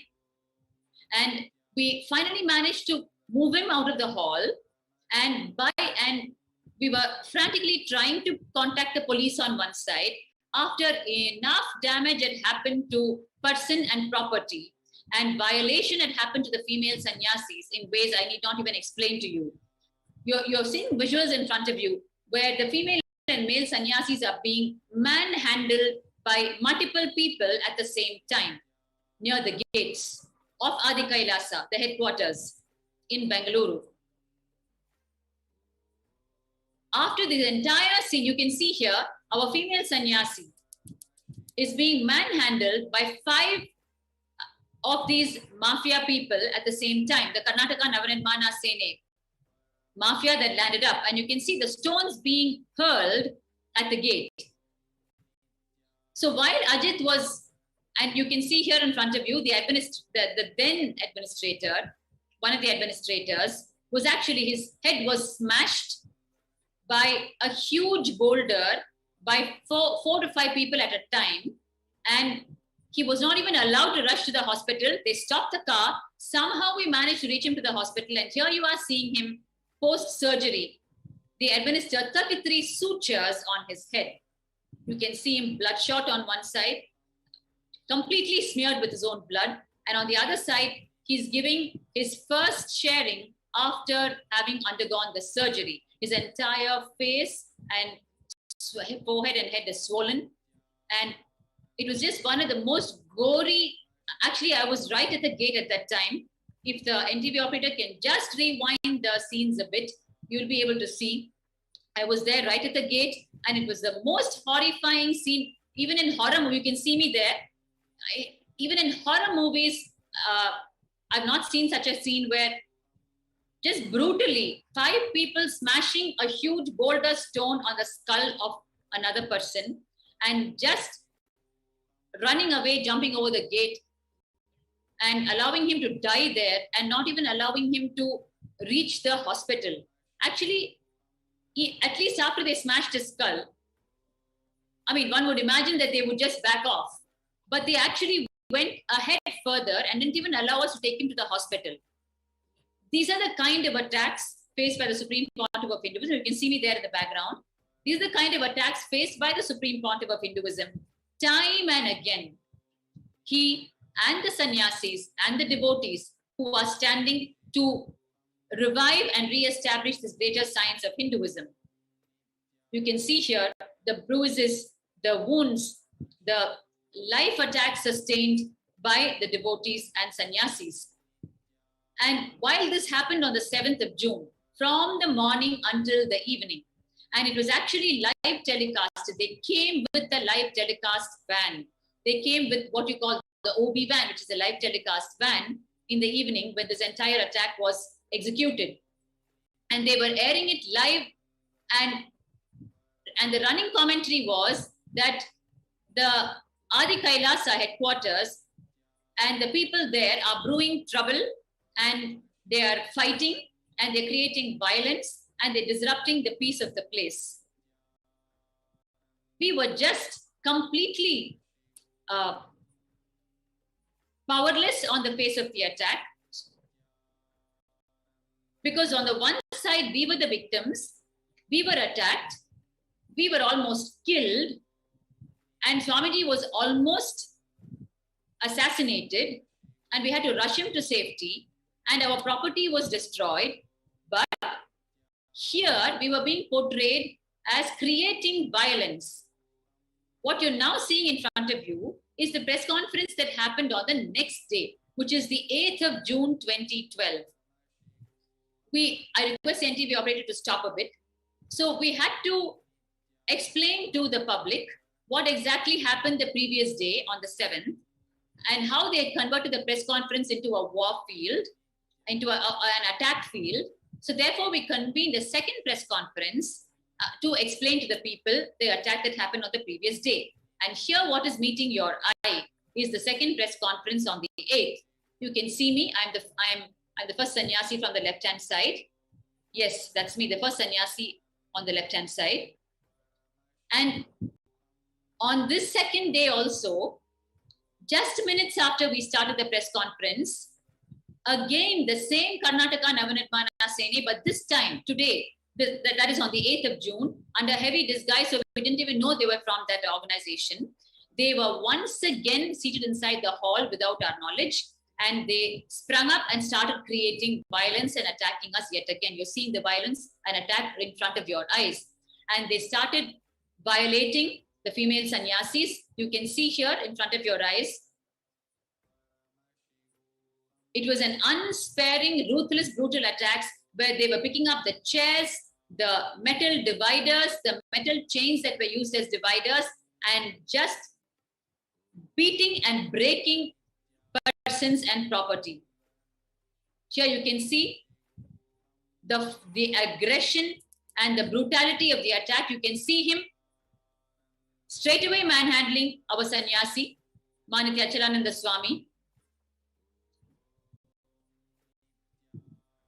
You can see again here. And all along, there was no protection for us. We were frantically trying to call the police, and the attack just continued ruthlessly. And we just didn't know how to end it or how to, push the attackers back, because they were just too many in number and too aggressive, because their business is violence and our business is non-violence. So therefore, it was a hopeless match. And while we were again and again only employing the principles that we live by, which is non-violence, it was not working. We were just being attacked right, left, and center. And finally, after considerable damage had been done, as usual, the police came at the end of it all and they took him away. They took the perpetrators of the crime away to the gates. And all along, the press was covering these very scenes of attack that was happening, but with their own vilifying headlines, where they made the whole thing out to be as though we were causing a fight, whereas we were victims of a huge attack. The choice of words for decades has been completely false and completely opposite to what exactly happens on the field. While it is always an attack from their side, the presentation by the media mafia has always been a fight between Nithyananda disciples and so, a fight between Nithyananda disciples and someone else. And where is the platform for us to go and tell the real story? Because by then, by the time we wake up from the attack, already on the one side, false cases are filed against us saying that we tried to kill them. And on the other side, the media mafia has done enough damage and spread false news all over the world. So by the time we wake up and we even want to give the first statement, and we are made out to be once again some attacking cult all the time, who are out to destroy the peace of the people. It is so, here you can see me somehow desperately trying to get across to the press persons who are willing to hold the camera to my face. I'm trying to tell them that, already the headlines out there are, we are attacking them. But the truth is they are using our desperate body language to map their false headlines and conveniently saying that we are attacking them. And I'm in fact telling the press people, if you were in a situation where in your own home, in your own drawing room, your folks were attacked by someone, would you be petting and pampering them and requesting them to move out? Won't you at least bring in some kind of a desperate body language and shout at them to move out, which is exactly what we were doing and the least that we could do. But the same thing was shown as though we were very aggressive and violent people, and as though we are all the time attacking, and as though we are out there just to cause trouble. So, I would just like to highlight one point that as you are sharing that people need to know. Yes. So as you were sharing, the first day, the attack that happened, how the anthrax bomb was trying before on the HDH, directly an assassination attempt. And on the second day, the same mob comes in disguise. They are groping and sexually assaulting women in front of the media. And the most important, what we all could see, where Ma Bhaktika Swami was actually sharing in the desperately screaming for help out in the camera, and we can see how the sexual assault, the men groping women, and they all talking vulgarly in front of the women were live streamed in the media. And again, even at this point, the media showing the Adinavasis who are desperately begging for help in the bad light. And here we can see how the attackers are hurling stones and they are just bombarding into the campus, destroying properties, assaulting women, physically mob lynching the sannyasis, very desperate to reach the supreme pontiff of Hinduism and directly attack. We can clearly see how the mob is climbing over the gate. What we can actually note here is that there are so many policemen who are standing there. There are so many policemen who are there waiting, and they are able to very clearly see that this mob is trying to get in, but they are getting in. They're not being stopped. Good point, Ma. If you notice the pattern of attacks every time, the moment you see a uniformed policeman, automatically you think they are there as protection. They are there to control the whole scene and bring it to some kind of a law or dharma. But what the innocent people do not know is, or they're brainwashed to such an extent, they don't even know to look into the scene and watch that they're actually not doing anything. They don't even know to recognize that. For us, if you see a khaki uniform, that means he's doing a job, right, of protection. But we've been brainwashed over the years that we don't even know to look into the scene and see that they're not doing it. They're just standing and watching or pretending to ward off people in a way where they allow the mainstream attack to happen, but somewhere in the background, they are just doing some body language, mislead the people as though they are protecting. Whereas for me, in the light of what you are sharing, I'm right now seeing there's a clipping here that we are seeing. We actually saw these Adinavasis were the ones who were beaten up by the mob, but right now I am seeing they are being arrested. They are being taken by the police. So I'm not really able to grasp what exactly is. Could you share with us what happened or how the victims are being arrested? You were there that day, and can you share with all of us and the viewers what was happening after being assaulted, after being sexually assaulted, groped, after being mob lynched by these rowdies and thugs? I am seeing the scene where the victims are being arrested. Could you share with us what was the scene and what happened there? Actually, what you're seeing now is, each of us was actually escorted. You can see me actually entering the van just now. Each of us was escorted by a uniformed policewoman or policeman into a van. You can see all of us inside the van now. Yes. Actually, this is on the 8th of June. And in the morning, the second press conference had happened and the attack had happened. And we were just recovering from the attack when suddenly the policemen came and they asked us to just follow them. So actually we were thinking that they are calling us to identify the perpetrators of the crime.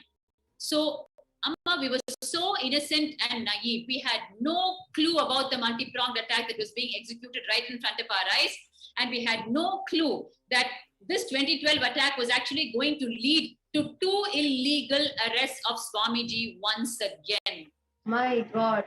So just to understand what exactly happened, so just wanted to explain to the viewers. So basically, all the Adinavasis who are actually being attacked, the victims who are being like the whole mob lynching is happening, the men, the anti-Hindu elements, the militant forces are coming and sexually assaulting and groping the women, are female sannyasis, and you can see in front of your eyes, Ma. Actually, our 2 sannyasis, you can see here, our 2 innocent sannyasis are trying to ask them, why are you pushing us around? Why are you manhandling us? What have we done?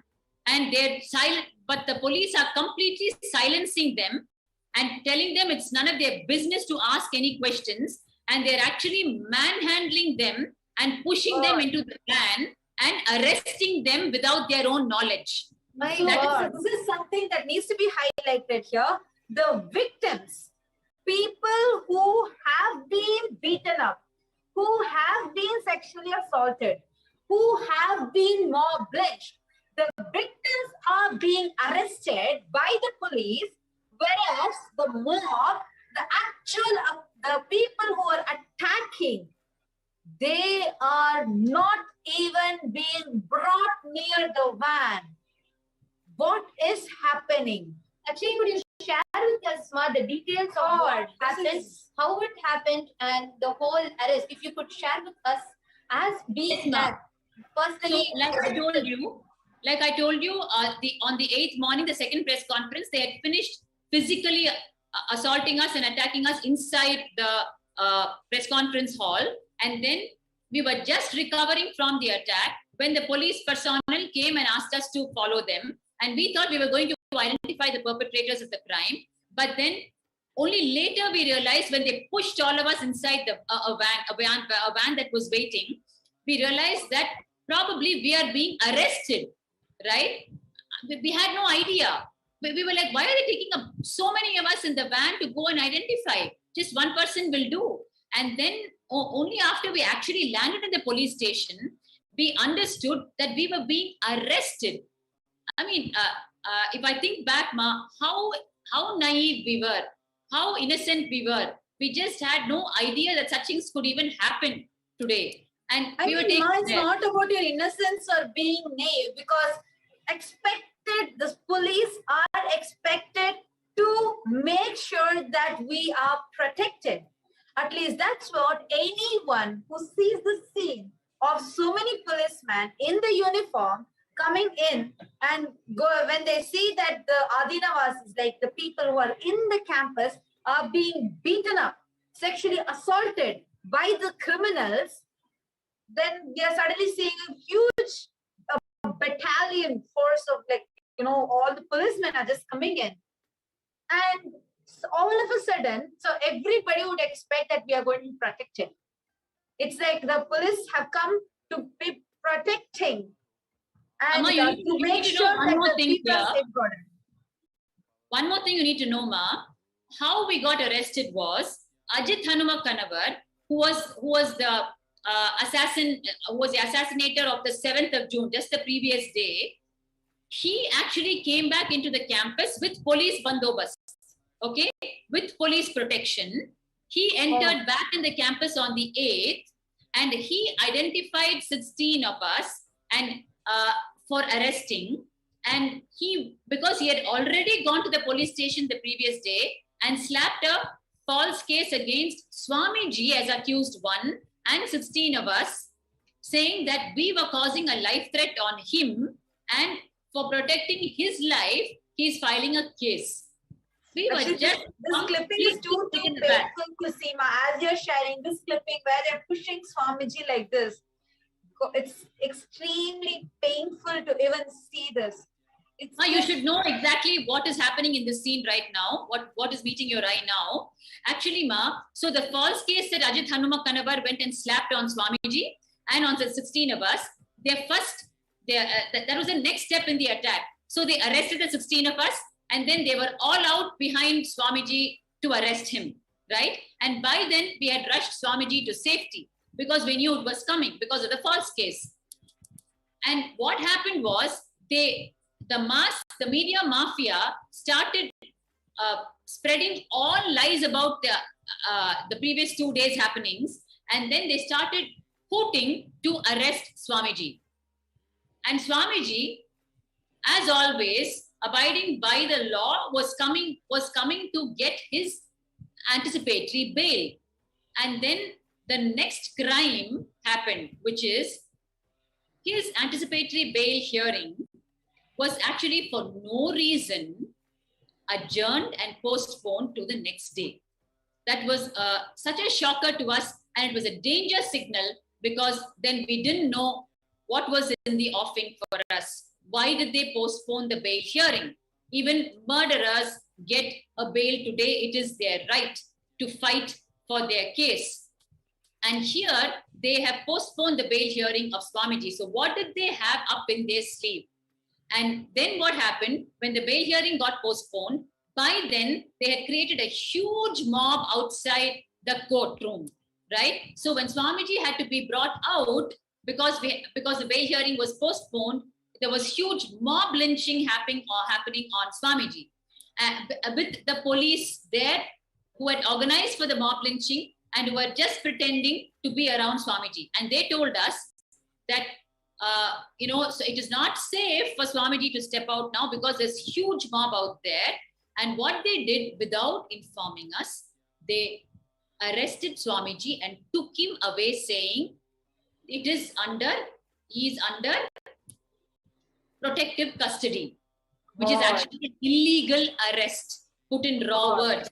And you won't believe it, Ma. I will never forget those 36 hours, because those 36 hours, we did not know where Swamiji was and what they had done to his body and what they had possibly fed him with and what torture they had put him, because we had the experience in 2010 when he was 53 days in illegal imprisonment. There was attempt to poison him multiple times, and he was physically tortured, and he was tried to be psychologically tortured. They had got even tile cutting machines to run the whole night outside his room so that the frequency of noise would torture him on one side. Actually, I just want to highlight that actually, according to UN human rights, if you just read the UN human rights, the first one of the violations is any tile cutting or marble cutting sound being exposed to a person. And if they're tortured by that, it is actually written law. I was actually quite shocked when I read it. When I was reading what all are like the against human rights, what are the actions that they do against human rights? I was shocked when I saw that, because that's exactly like what you're telling now. They expose this continuous tile cutting sound next to Swamiji just to torture Swamiji. God, so and also, I would like to highlight another point. I would like to request the NTV operator to rewind a little bit back. We can see a newspaper clipping which says a battalion of 600 police were deployed for Swamiji. This is just, actually, I would like to quote something here. Even for the worst of criminals, so many policemen are not required. Here, for one innocent, and if Swamiji is just continuously abiding by the law, and an innocent person just to demonize Swamiji in the public, creating not just the whole lawfare, but the way we can see how the police are manhandling Swamiji, pushing him into the van, pulling him and dragging him in front of the public eye, just to demonize Swamiji in the public. For a person who has been completely abiding by the laws, and first, for a person who is innocent, second, abiding by the law, just to create confusion in the public, this is a way of causing a programmed confusion where the viewers will get confused to see a battalion of 600 police just for one sannyasi, one man who is abiding by the laws.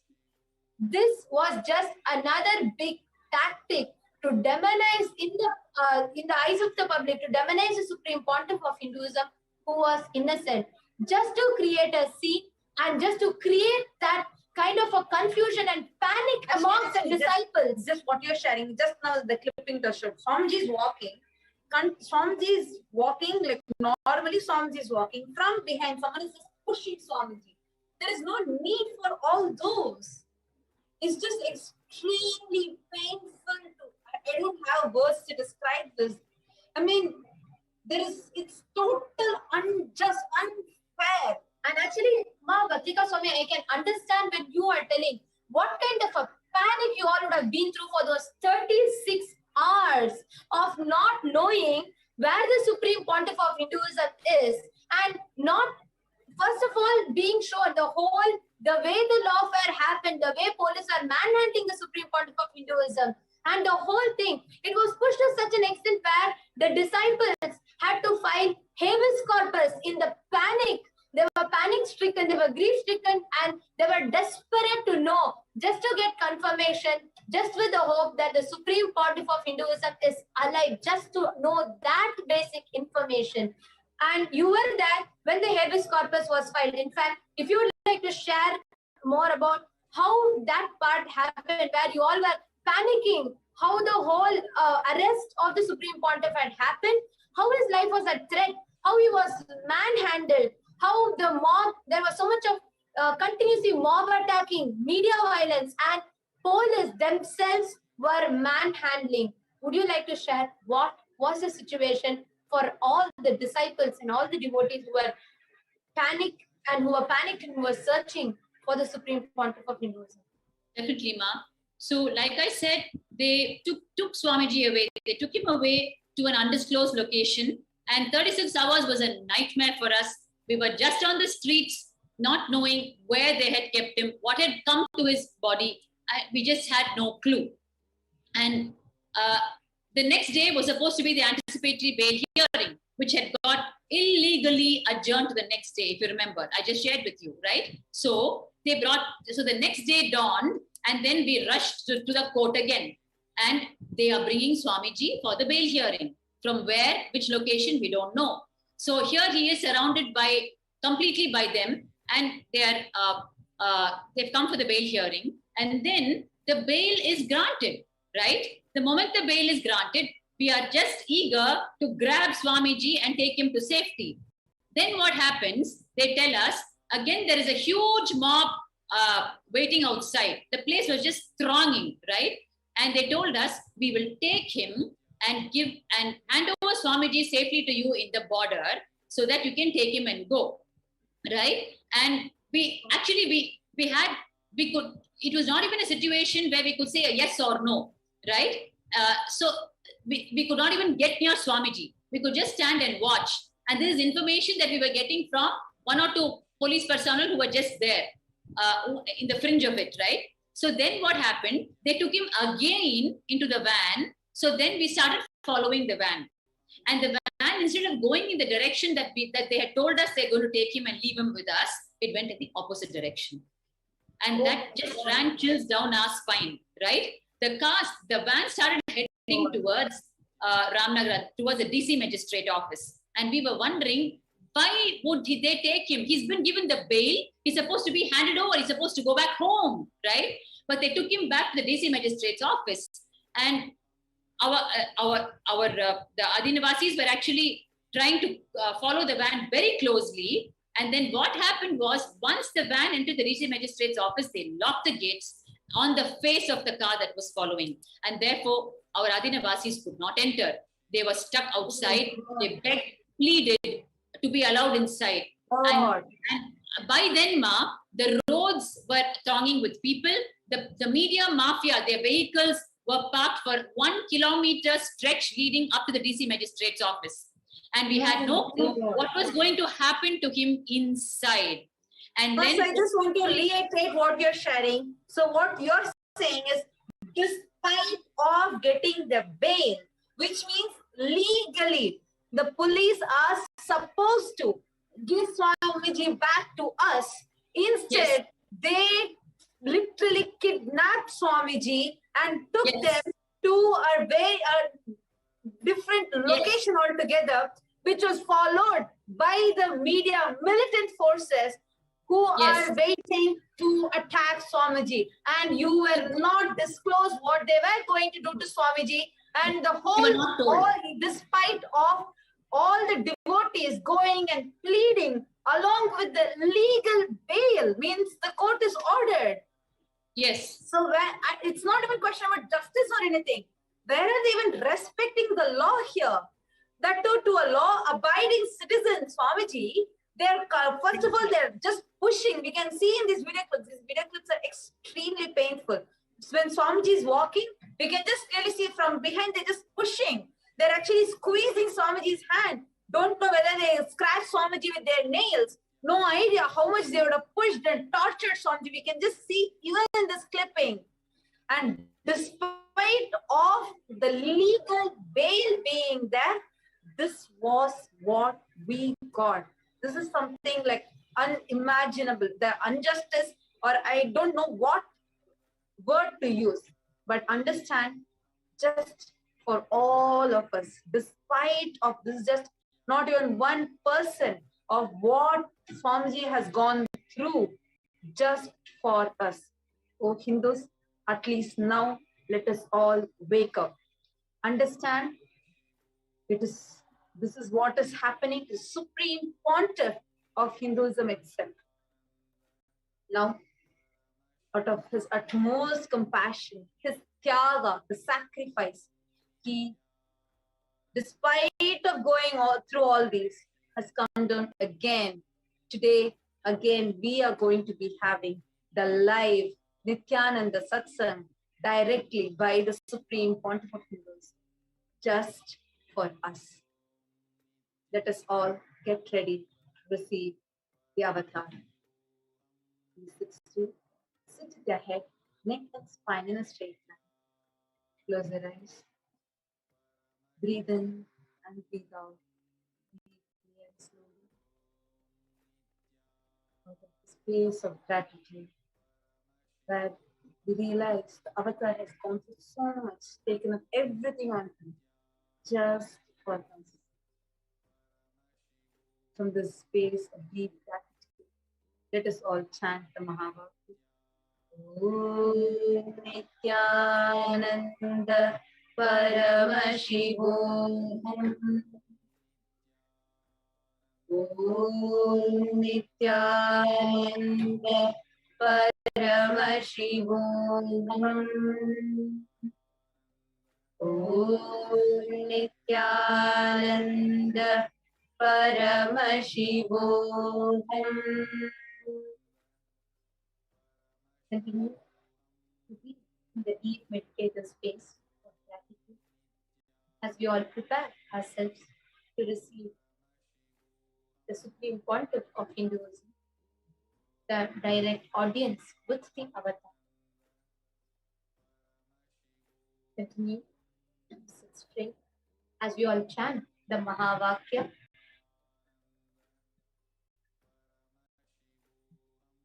Om Nithyananda Paramashivoham. Om Nithyananda Paramashivoham.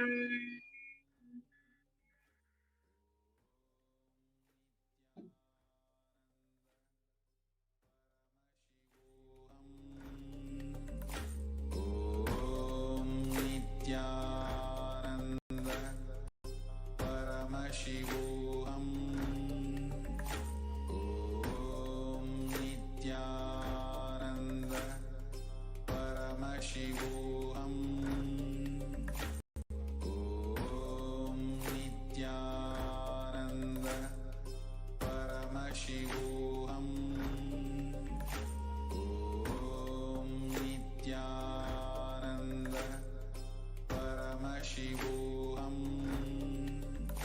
Om Nithyananda Paramashivoham. Om Nithyananda Paramashivoham. Om Nithyananda Paramashivoham. Om Nithyananda Paramashivoham. Om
Connecting with the divine with your eyes closed is meditation. Connecting with the divine with your eyes open is darshan. Come, let us all now move from meditation to darshan. Slowly, very slowly, please open your eyes.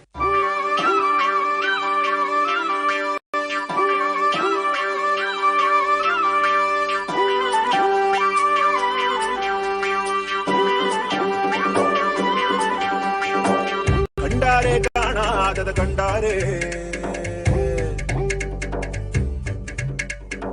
கண்டாரே காணாதத கண்டாரே ஒரு வீடு ஒரு கூடு அட எதுவும் கிடையாதே சாக்காடு பிடிமூப்பு அதையெல்லாம் கடந்தாரே கண்டாரே கைலாசம் கண்டாரே கூத்தாடும் ஜடையாண்டி அதை குறியா கொண்டாரே காத்தோடு கதை பேசி சிவஞானம் கண்டாரே பத்தோட ஓரட்டு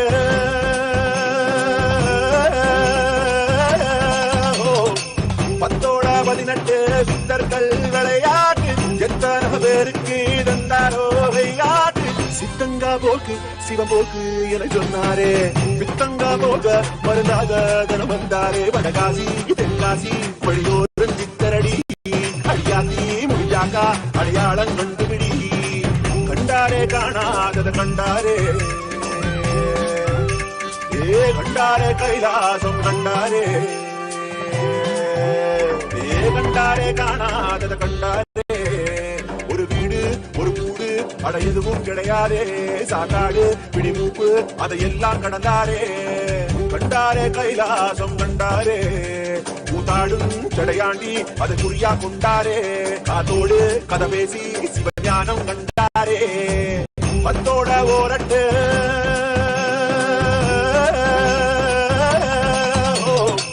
பத்தோட 18 சித்தர்கள் விளையாட்டு எத்தனை பேருக்கு தந்தாரோ விளையாட்டு சித்தங்கா போக்கு சிவம்போக்கு என சொன்னாரே பித்தங்கா போக மருந்தாக தனம் வந்தாரே வடகாசி தென்காசி வழியோரம் சித்தரடி அடியாத்தி முடியாக்கா அடையாளம் கண்டுபிடி கண்டாரே காணாதத கண்டாரே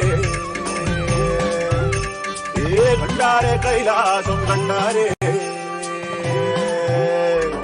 கண்டாரே காணாதத கண்டாரே ஒரு வீடு ஒரு கூடு அட எதுவும் கிடையாதே சாக்காடு பிடிமூப்பு அதையெல்லாம் கடந்தாரே கண்டாரே கைலாசம் கண்டாரே கூத்தாடும் ஜடையாண்டி அதை குறியா கொண்டாரே காத்தோடு கதை பேசி சிவஞானம் கண்டாரே பத்தோட ஓரட்டு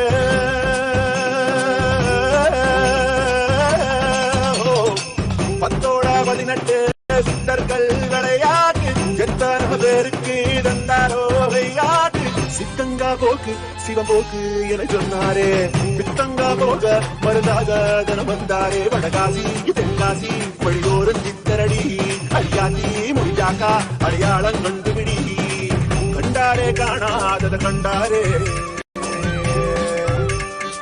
கண்டாரே கைலாசம் கண்டாரே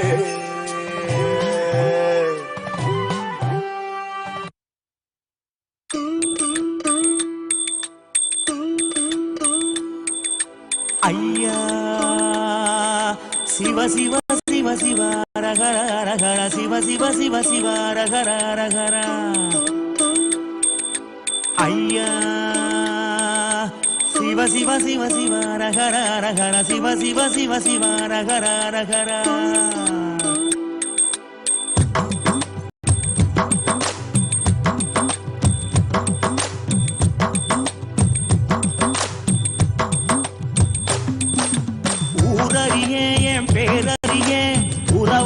தவத்துறவறிய உள்ளொன்று புறம் ஒன்று பேசறிய உமை சிவன் போலே வேறறிய சிவ சிவ சிவ சிவ ரகர ரகர சிவ சிவ சிவ சிவ ரகர ரகர சிவ சிவ சிவ சிவ ரகர ரகர சிவ சிவ சிவ சிவ ரகர ரகர காலையும் மாலையும் கணக்கறிய நாளும் கோளும் நான் அறிய பாலையும் சோலையும் பிரித்தறிய பரம பரஞ்சோதி அடி சிறிய சிவ சிவ சிவ சிவ ரகர ரகர சிவ சிவ சிவ சிவ ரகர ரகர சிவ சிவ சிவ சிவ ரகர ரகர சிவ சிவ சிவ சிவ ரகர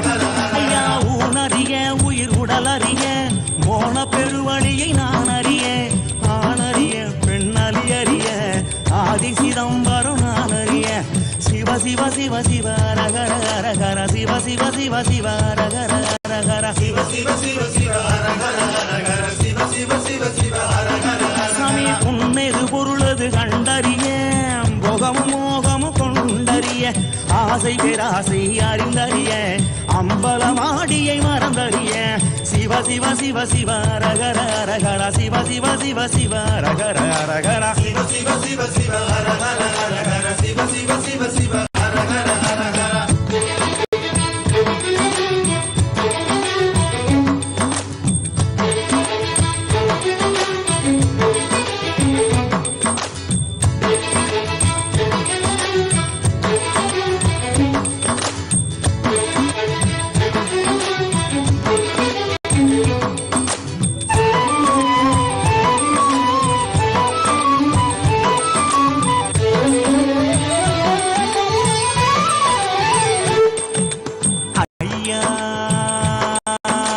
சிவ சிவ சிவ ரகர ரகர சிவ சிவ சிவ சிவ ரகர ரகர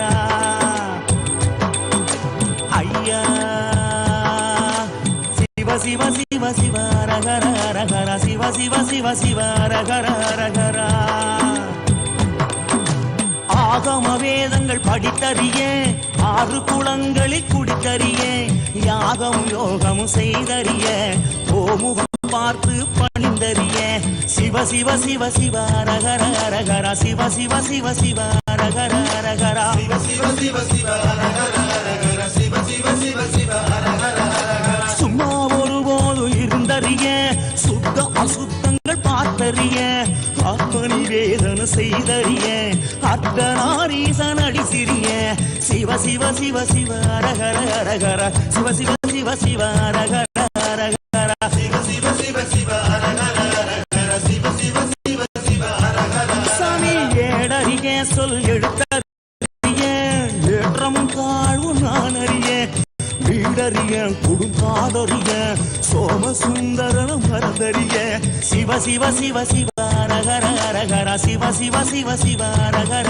ரகர சிவ சிவ சிவ சிவ ரகர ரகர சிவ சிவ சிவ சிவ ரகர உணவறிய ஊரும் உணர்வறிய உள்யது வெளியது நான் அறிய கணவறிய நனவறிய கனக சபாவரி அடிசிறிய சிவ சிவ சிவ சிவ ரகர ரகர சிவ சிவ சிவ சிவ ரகர ரகர சிவ சிவ சிவ சிவ ரகர ரகர சிவ சிவ சிவ சிவ ரகர ரகர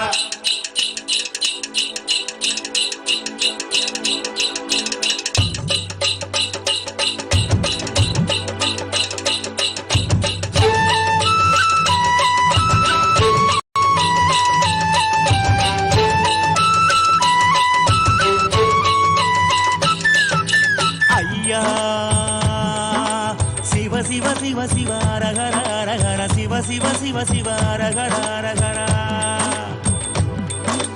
ஐயா சிவ சிவ சிவ சிவ ரகர ரகர சிவ சிவ சிவ சிவ ரகர ரகர இரவறிய ஒரு பகலறிய இறப்பு பிறப்பு நான் அறிய வரவறிய கை செலவறிய பரசிவ திருவடி மறந்தறிய சிவ சிவ சிவ சிவ ரகர ரகர சிவ சிவ சிவ சிவ ரகர ரகர சிவ சிவ சிவ சிவ ரகர ரகர சிவ சிவ சிவ சிவ ரகர சாமி சூதறிய கொடுவாதறிய சூத்திரம் சாத்திரம் நான் அறிய தீதறிய நன்மை சிறிதறிய திகம்பர தேசிகன் அடி சிறிய சிவ சிவ சிவ சிவ ரகர ரகர சிவ சிவ சிவ சிவ ரகர ரகர சிவ சிவ சிவ சிவ ரகர ரகர சிவ சிவ சிவ சிவ ரகர சாமி வழியறிய கொண்ட வழியறிய பாவ புண்ணியம் நான் அறிய குலமறியேன் பிறர் நலமறிய நீத கண்டன மறந்தறிய சிவ சிவ சிவ சிவ ரகர ரகர சிவ சிவ சிவ சிவ அரகர அரகர சிவ சிவ சிவ சிவ அரகர அரகர சிவ சிவ சிவ சிவ அரகர அரகர சுகமறியேன் துக்கமறியேன் சொந்தமும் பந்தமும் நான் அறிய அகமறிய சுத்த புறமறிய அரும்பெருஞ்சோதி அடிசிறிய சிவ சிவ சிவ சிவ அரகர அரகர சிவ சிவ சிவ சிவ அரகர அரகர சிவ சிவ சிவ சிவ அரகர அரகர சிவ சிவ சிவ சிவ அரகர அரகர ஐயா சிவ சிவ சிவ சிவ அரகர அரகர சிவ சிவ சிவ அரகர சிவ சிவ சிவ சிவ அரகர அரகர சிவ சிவ சிவ சிவ அரகர யோகி ஐயா சிவ சிவ சிவ சிவ அரகர சாமி தோப்பு ஐயா சிவ சிவ சிவ சிவ அரகர அரகர சிவ சிவ சிவ சிவ அரகர அரகர சிவ சிவ சிவ சிவ அரகர அரகர சிவ சிவ சிவ சிவ அரகர அரகர சிவ சிவ சிவ சிவ அரகர அரகர சிவ சிவ சிவ சிவ அரகர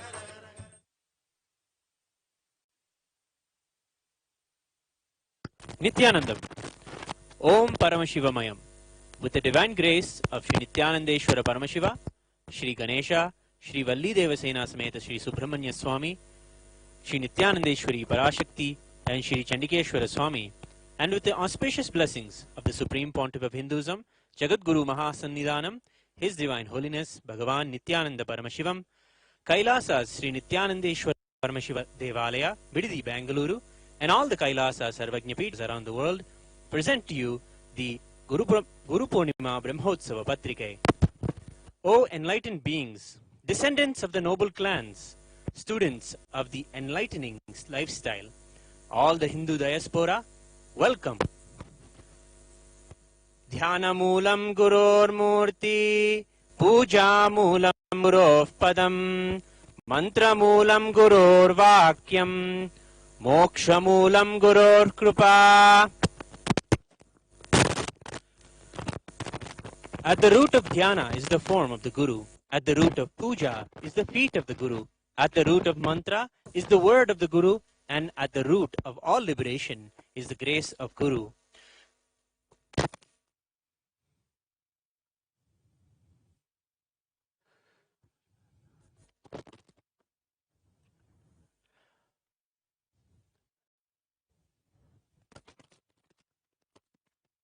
During the auspicious Nitya Yuga, Lavanama Samvatsara, Uttarayana, Lakshmi Venkateshwara Rito, Mithunamasa, Shukla Paksha, the Panchami Shubhatito, Guruvasara, Uttara Phalguni Nakshatra, Varian Yoga, Kaulavakarana, the Guru Purnima Brahmotsavam will commence with the Dwajarohanam at Kailasa Sri Nithyanandeshwara Paramashiva Devalaya, Bididi, Bengaluru.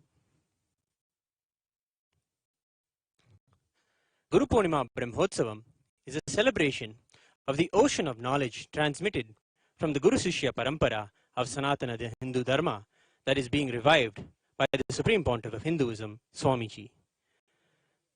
The Guru-disciple relationship and the Guru Parampara is the core of Hinduism and is the core celebration of Hinduism. Swamiji says, "My Guru Parampara and all the tapas they did on themselves and onto me is the real asset, the wealth I have." The depth of the experience in the various traditions of Hinduism that His Supreme Pontiff of Hinduism, Swamiji, was given to him by his gurus, and the dynamical outpouring of that experience that the Supreme Pontiff of Hinduism, Swamiji, has given to the world through Kailasa are both unparalleled phenomena. This 10-day Guru Purnima Brahmotsavam is a celebration of the Guru Parampara. Starting from the Yoga Sampradaya, the Vedanta Sampradaya, the Tantra Sampradaya, the Shaiva Siddhanta Sampradaya, the Aushadha Sampradaya, the Dvaita Sampradaya, the Paramashiva Jnana and the Paramashiva Jnana Sampradaya, the Shakta Sampradaya, and the Bhakti Sampradaya. We worship each of the Guru Parampara on these 10 days.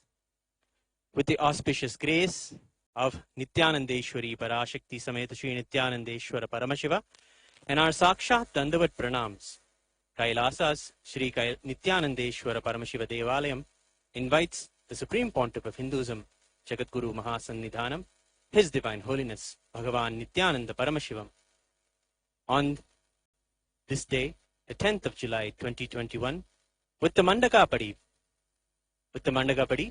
to officiate and bless the Guru Purnima Brahmotsavam, and we welcome all the living beings in all the 14 lokas to this grand celebration.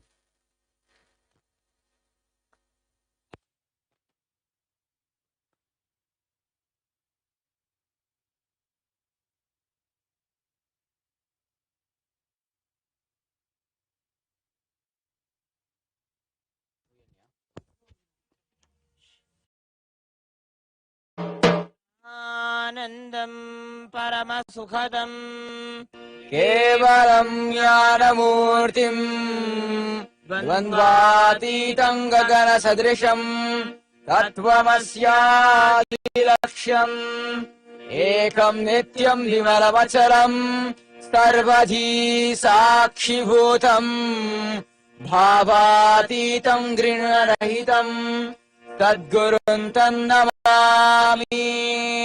नित्यानन्देश्वर Paramshiva समारम्भाम् नित्यानन्देश्वरी पराशक्ति मध्यमाम् अस्मदाचार्य पर्यन्ताम् वन्दे गुरु परम्पराम्। ललाटे त्रिपुण्ड्रे निटिलकृत कस्तूरी तिलकः स्फुरन्मालाधार स्फुरित कटिकौपीनवसनः तथानो दुस्तारं शिरसि फणिराजं शशिकलाम् प्रदीपः सर्वेषाम् अरुणगिरियोगी विजयते।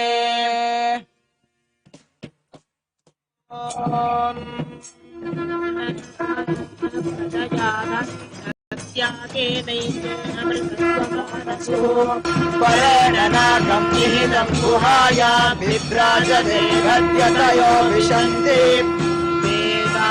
विज्ञाननुनिश्चितार्था संज्ञानयोग जगय शुद्धतत्त्वाः ते ब्रह्मलोके तु परान्तकाले परामृता परिमुच्यन्ति सर्वे तह्रन्ति पापं परमेश्वभूतं यत्पुण्डरीकं पुरमध्यसङ्गस्थम् तत्रापि दह्रन् गगनं विशोकं तस्मिन् निरन्तस्तदुपासितव्यम् यो वेदादो स्वरः प्रोक्तो वेदान्ते च प्रतिष्ठितः तस्य प्रकृतिलीनस्य यः परः स महेश्वरः।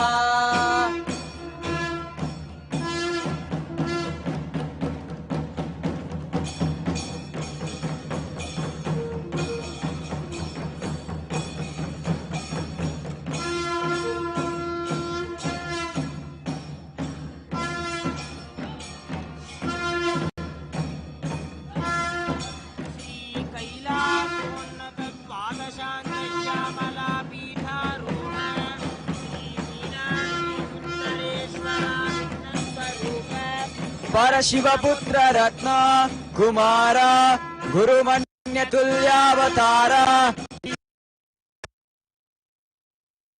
पार्वती सन्न्यपद विश्रुत सकल निगमागम सारभूत द्राविड वेद प्रवक्त्रे परमशिव करुणामधिगत मुक्तामय चतुरश्रयान गीयमान छत्र चामर श्री छिन्न कालादि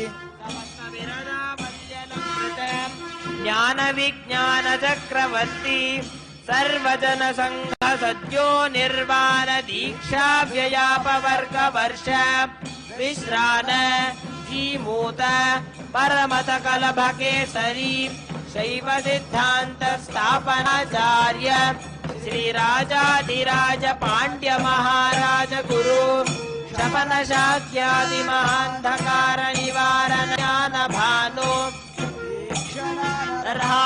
ध्वजोच्छेदन पूर्वक श्रीमद्वृषभध्वज स्थापक शैव समय कर्त्रे श्री जगद्गुरु श्री ज्ञान संबंध देशिक स्वामी वागीश सुंदर माणिक्य वाचक स्वामिना अवतार भूत श्री ज्ञान संबंध स्वामी पुनरुद्धृत श्यामला पीठ सर्वज्ञ पीठ तृणवद्युत्तर गुरु महासन्निधान अरुणगिरियोगीश्वर परम्परागत अरुणाचल सर्वज्ञ पीठ गुरु महासन्निधान कैलास परम्परागत कांची कैलास सर्वज्ञ पीठ त्रयस्त्रिंशदुत्तर द्विशततम गुरु महासन्निधान नित्य मंगल नित्य कल्याण नित्य रत कैलास परम्परागत आदि कैलास नित्यानंद पीठ महासंस्थान महासिंहासन पीठ कर्त्रे साक्षात् श्री परमशिव समुद्भूत कैलास परम्परागत वैवस्वत मनु इक्ष्वाकु हरिश्चंद्र भगीरथ श्रीरामचंद्र जनवच्छिन्न सार्वभौम चक्रवर्ति परम्परागत चतुष्षष्टि योगिनी मंडित चतुष्षष्टि संप्रदाय प्रवर्तक मनुधर्म शासन सूर्यवंश प्राप्त सर्वज्ञ पीठ सुरांगी साम्राज्य मूर्धाभिषिक्त चूडामणि साक्षात् श्री परमशिव समुद्भूत श्री कपिल महागुरु पुनरुद्धृत महानिर्वाणि पीठ अष्टोत्तर सहस्र श्री महामंडलेश्वर साक्षात् श्री परमशिव समुद्भूत श्री महागणपति समारंभ अनवच्छिन्न पीठाधीश्वर गुरु परंपरा प्राप्त अटल पीठ अष्टोत्तर सहस्र श्री अटल पीठाधीश्वर धर्म मुक्ति स्वर्ग पुरस्वर्ण पीठ त्रयोविंश गुरु महासन्निधान कैलास परम्परागत आदिपीठ सर्वज्ञ पीठ जगद्गुरु श्री कैलास पुनरुद्धारक श्री कैलास परमाचार्य श्रीमत् परमहंस परिव्राजकाचार्य वर्य सच्चिदानंद स्वरूप श्रोत्रिय ब्रह्मनिष्ठ श्रीमज्जगद्गुरु श्रील श्री भगवत् श्री नित्यानंद परमशिव श्री ज्ञान संबंध देशिक परमाचार्य स्वामिन् अत्रागत्य परिपाल्य अस्मान् ज्ञान वितरणेन विजयी भव जय जय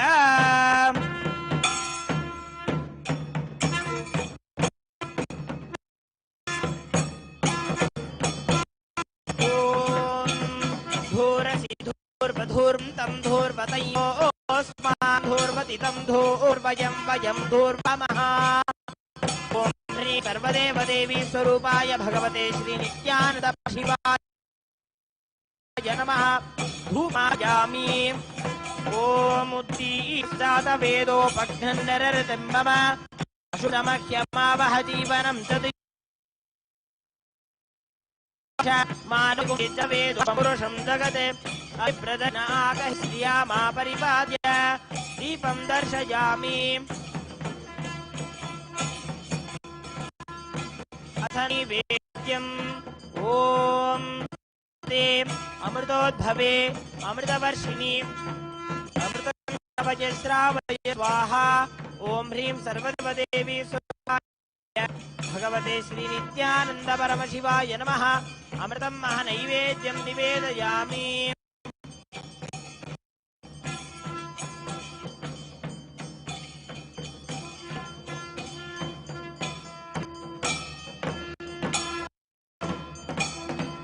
ओम न तत्र सूर्यो भाति न चन्द्रतारकं नेमा विद्युतो भाति कुतो यमग्निः तमेव भान्तमनुभाति सर्वं तस्य भासा सर्वमिदं विभाति कर्पूरगौरं करुणा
மனமொரு தருணம் தலைவனாய் அழைக்க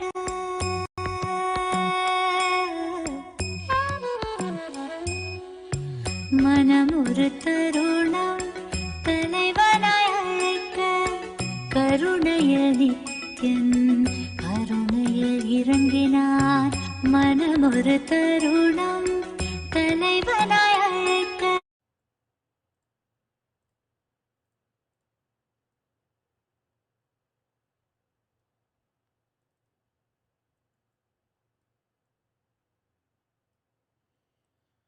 नित्यानन्देश्वर Paramshiva समारम्भाम्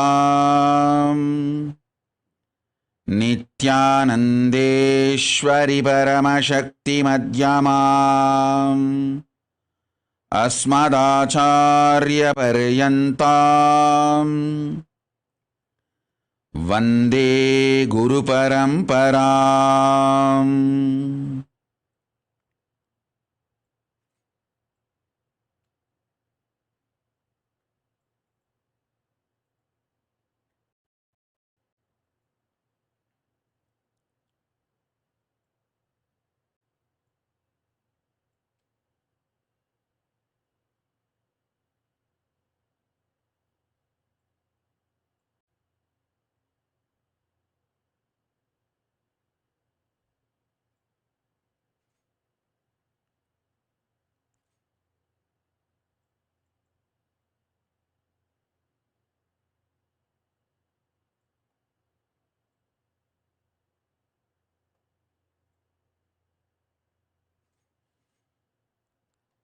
I welcome you all with my love and blessings.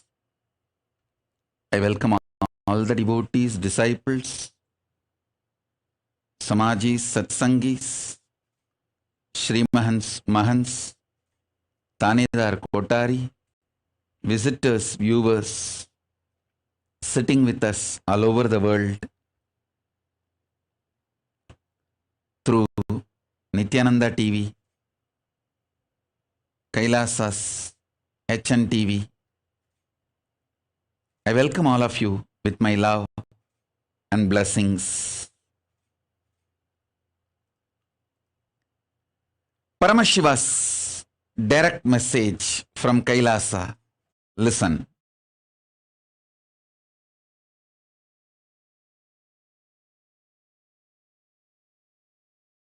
Your experience about you is conscious sovereignty. In reality, your experience about you is conscious sovereignty. Your prenatal, postnatal habits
listen intensely.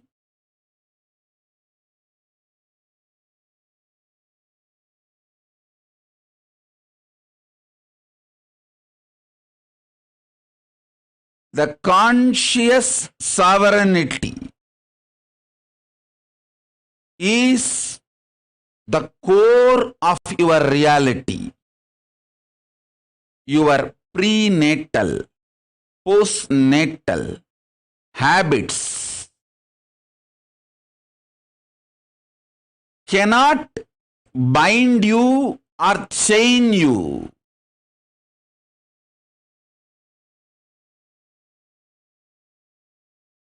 Prenatal habits are called karmas. Postnatal habits are called patterns. Both together can be called as mind. Mind which chains you, binds you with your prenatal, postnatal patterns, habits, attitudes, karmas cannot bind you in reality. Listen.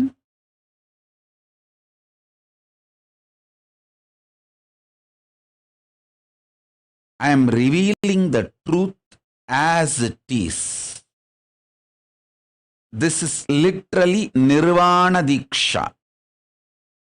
Truth as it is, without being clothed, dressed, or any makeup.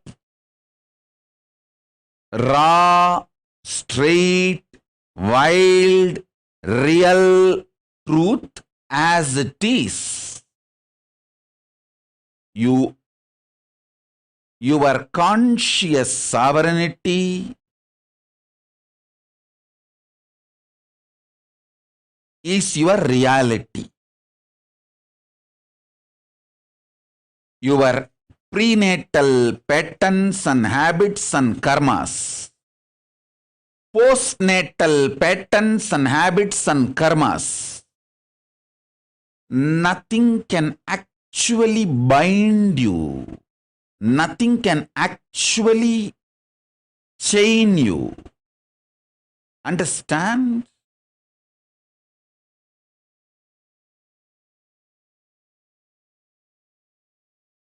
Your delusion, you are bound, itself is an illusion. I'll tell you. I'll give you one example.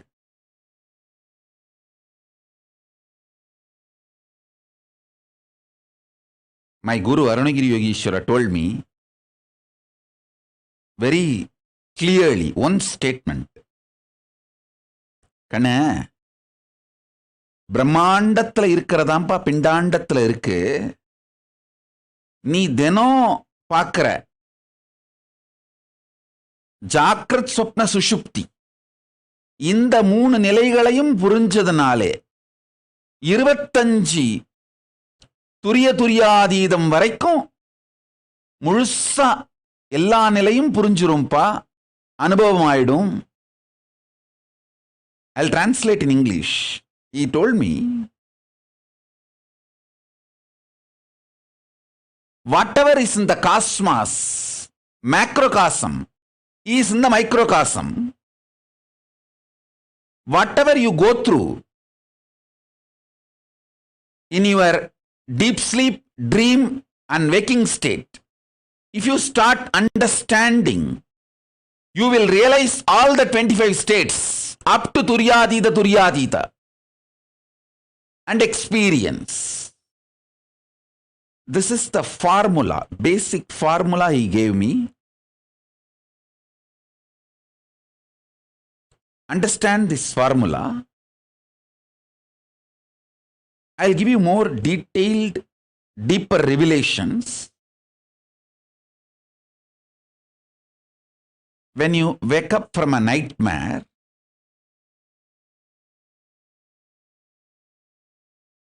you always feel bad for suffering those few seconds or minutes in the nightmare. Instead of celebrating, you are free from it. Same way, whenever you are out of delusion by a powerful cognition, celebrate. You are out of delusion due to powerful cognition. Don't try to repent, feel powerless, guilty about the delusion with which you suffered. Listen, actually,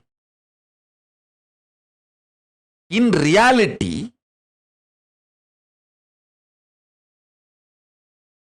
delusion itself is because of your non-involvement, inactivity, withdrawal. When an elephant sleeps, even a wolf and fox will try to bite his leg.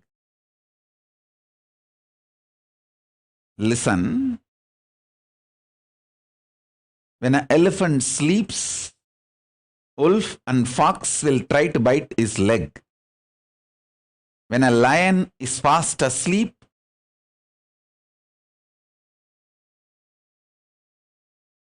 even wolves and foxes will try to eat the meat.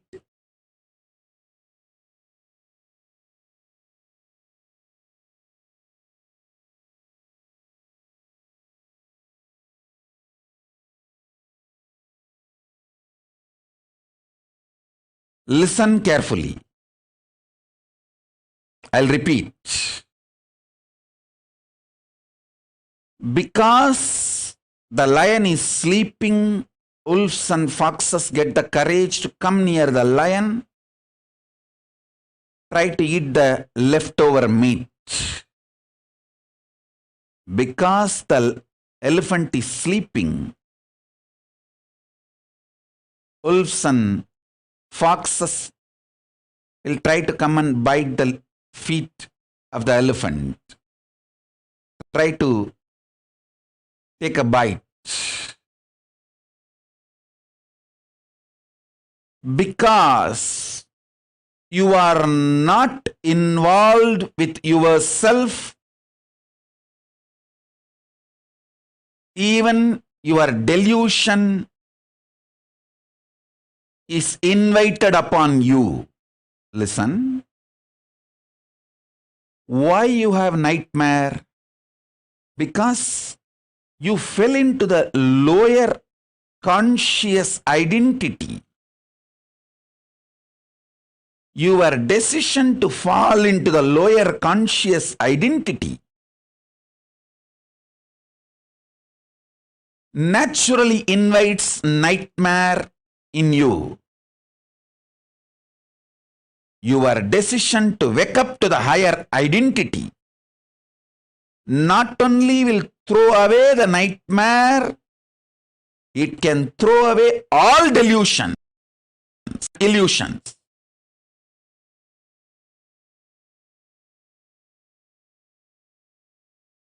When you have delusions, illusions, sufferings, do not try to work on facts, figures, informations.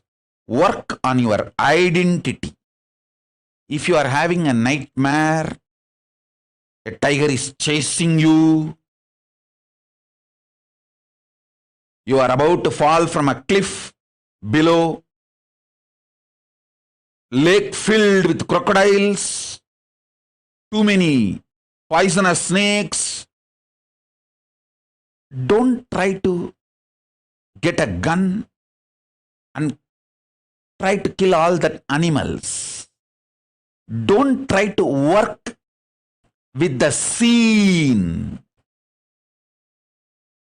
Stupidest, most foolish thing is trying to work with the scene before attending to your lower conscious identity. Even if you kill all the tigers, elephants, crocodiles, animals you are seeing in your nightmare, you will see new animals will be immediately replaced. listen, working on your conscious reality will wake up your conscious sovereignty in you that will solve millions of problems you are facing in your life, even in a very practical, strategic way. You always think, will my conscious sovereignty help me to strategize and win in my life? You think, oh, if I am awakened, achieve conscious sovereignty, I may leave all this and that way all my problems will be solved. But I wanted to play this game and very strategically, successfully. Hey, I am telling you, wake up to the higher conscious sovereignty. You will be amazingly strategic. Amazingly strategic.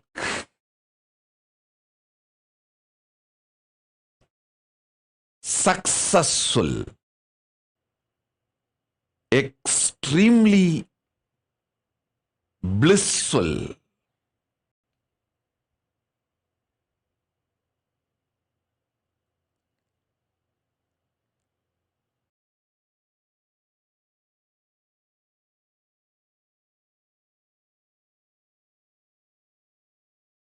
Declare your conscious sovereignty, supremacy over your prenatal, postnatal karmas and patterns, habits, attitudes. Everything you acquired before your birth, prenatal, after your birth, postnatal. Declare your conscious sovereignty, conscious supremacy over all that. All that. Prenatal, postnatal cannot bind you. Cannot bind you. How your nightmares cannot bind you. Even when you go through your nightmares, you are not really affected. Listen. In your nightmare, if you are seeing a snake biting you, a poisonous snake biting you, it's not that your body really gets poisoned and you die. No. All nightmare is designed ultimately to wake you up. All delusions are designed ultimately to enlighten you. Shani comes in your life. Rahu comes in your life only to wake you up to Guru and give you enlightenment. Understand? Even your delusion is nothing more than you just slapping your face and waking yourself. How sometimes in the morning you wash your face and just slap yourself and wake you up. Or stretch your body, do yoga and make yourself fully awake. Same way, your delusions are designed to wake you up. Listen.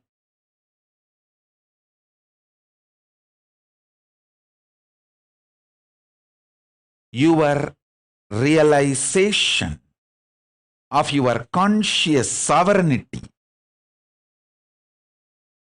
will bring ultimate relationship between you and me. You know, you are Paramashiva, I am Paramashiva. And with extreme oneness, how you love you, you will love me. only a person who realizes his conscious sovereignty, his relationship with me, it will be eternal. I trust only that relationship.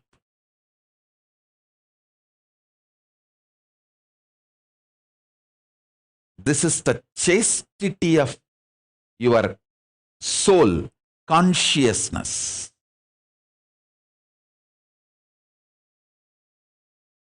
This Guru Purnima, I give you all the gift,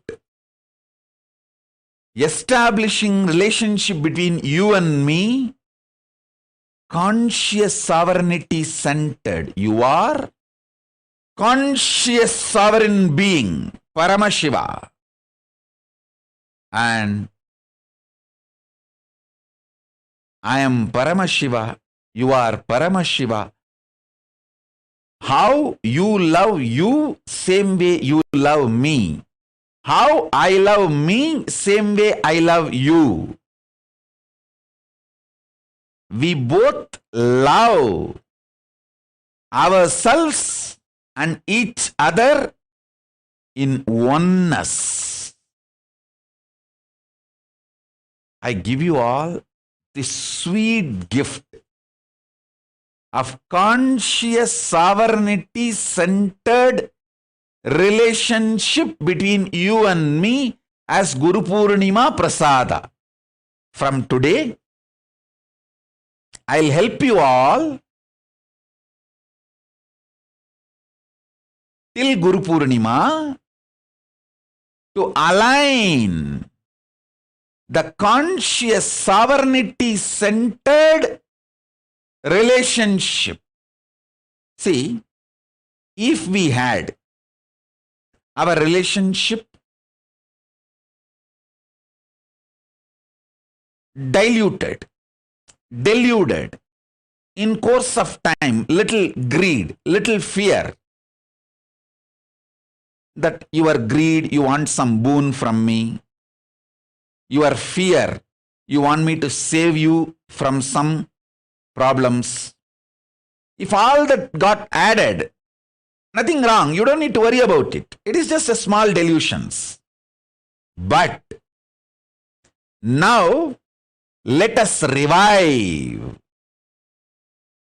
re-establish our relationship, conscious sovereignty centered.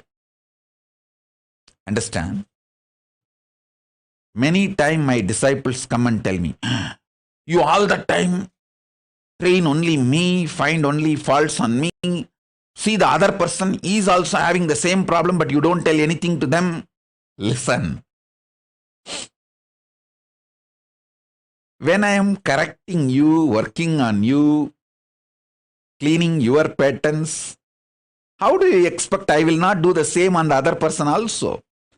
I do it when you don't see, or the way you can't see. But with each one I am working to evolve our relationship, conscious sovereignty based. Understand? The truths I am talking today is the pure Nirvana Diksha.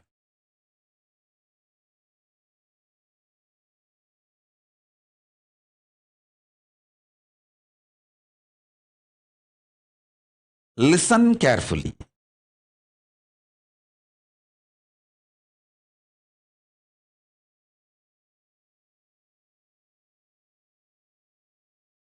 Your reality means Jiva Tattva, Jiva Satya. Your existence's reality is conscious sovereignty. And with that same realization, you are a conscious sovereign being. Relating with Paramashiva is the love centered on oneness. Paramadvaita Bhakti. You know, you are conscious sovereign being and your Guru is conscious sovereign being. As you love you, you love your Guru. It is due to the oneness you feel with your Guru, you love him deeply.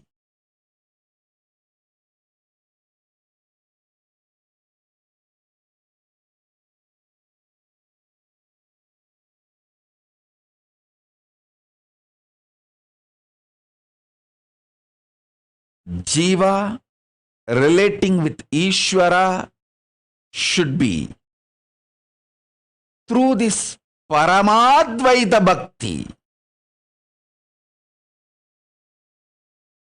Ultimate oneness centered Bhakti. First. Second, your Jiva, soul, which declares conscious sovereignty over this Jagat world, manifests most powerful existence and life, Ishwaratva, over this whole existence. That is the core principle, truth, from which all power manifestation happens. So understand,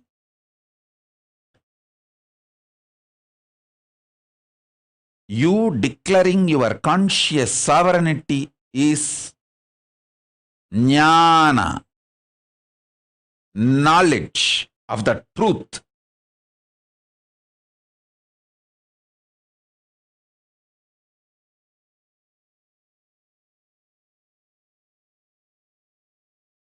Yukti, powerful yukti, and buddhi, powerful knowledge. You, with that same realization of conscious sovereignty, in love with Paramatma, Parabrahma, Parandama, Paramashiva, Paramburul, the Guru, who gives you this knowledge, having oneness and love with that being, is Parama Bhakti, the ultimate Bhakti. You declaring your conscious sovereignty over this Jagat is Parama Shakti, ultimate power. Listen. You declaring conscious sovereignty, realizing that as a reality,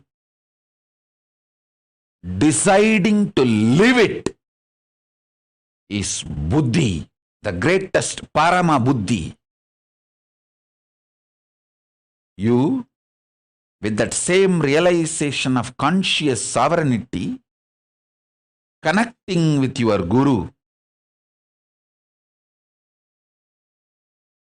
loving him as you love you, because you are also Paramashiva, he is also Paramashiva. In that oneness, loving him is Parama Bhakti. You declaring your conscious sovereignty within you and conscious supremacy over this Jagat is Parama Shakti, power manifestation. Jiva, Ishvara, Jagat, these three, when it becomes centered on conscious sovereignty, you are Paramashiva. Listen.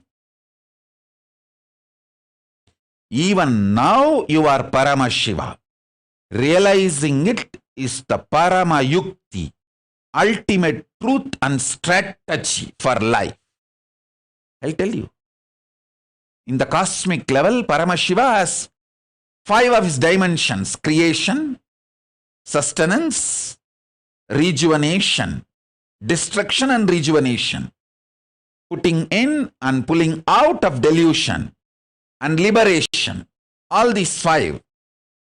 In your microcosmic life, in your Pindanda microcosmic level, you play the same game. Every day, the new cells getting created, new organs getting manifested in your body is your creation. All of you need to know. Including your brain, everything gets newly created. New cells are created every minute, every second. This is your creation. In microcosmic level, in macrocosmic level, the planets which manifest planets are getting created. In microcosmic level, the cells are created.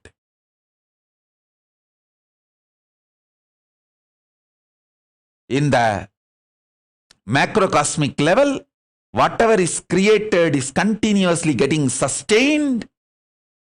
In microcosmic level, the body you create is getting sustained. The life you manifest is getting sustained by you. You continuously breathing, inhaling and exhaling, keeping you alive is sustenance, maintenance in microcosmic level.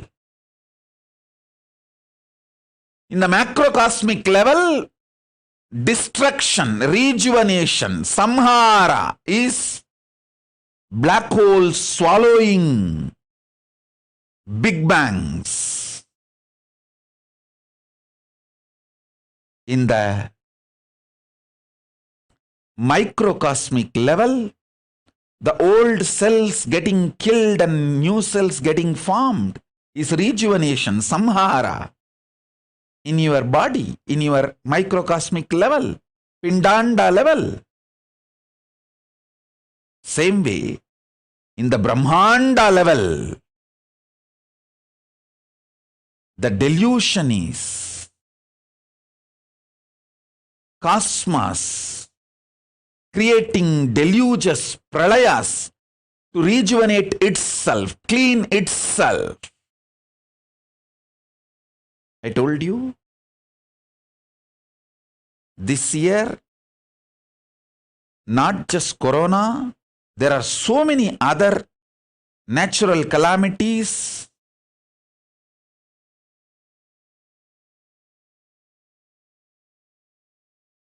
To clean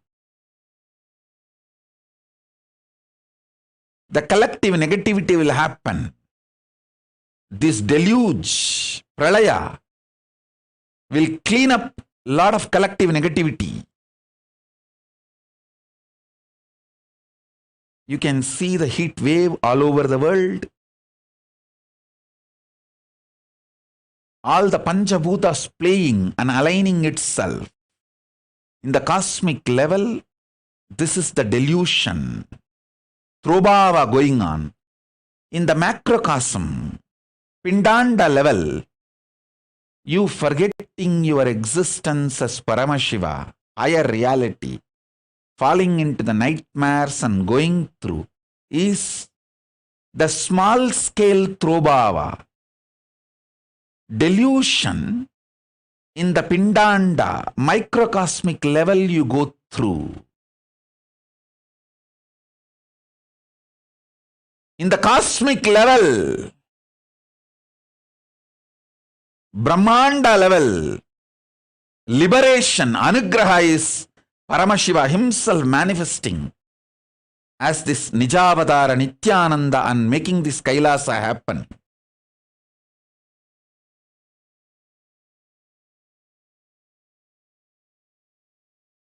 And guiding all the beings in microcosmic level, Pindanda level, you receiving these powerful cognitions and liberating yourself from all this deluge.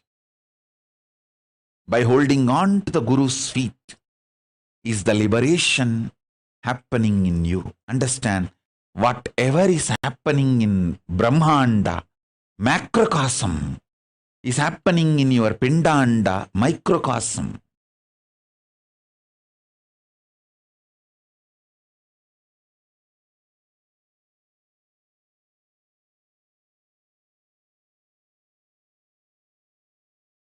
So don't worry about your delusions.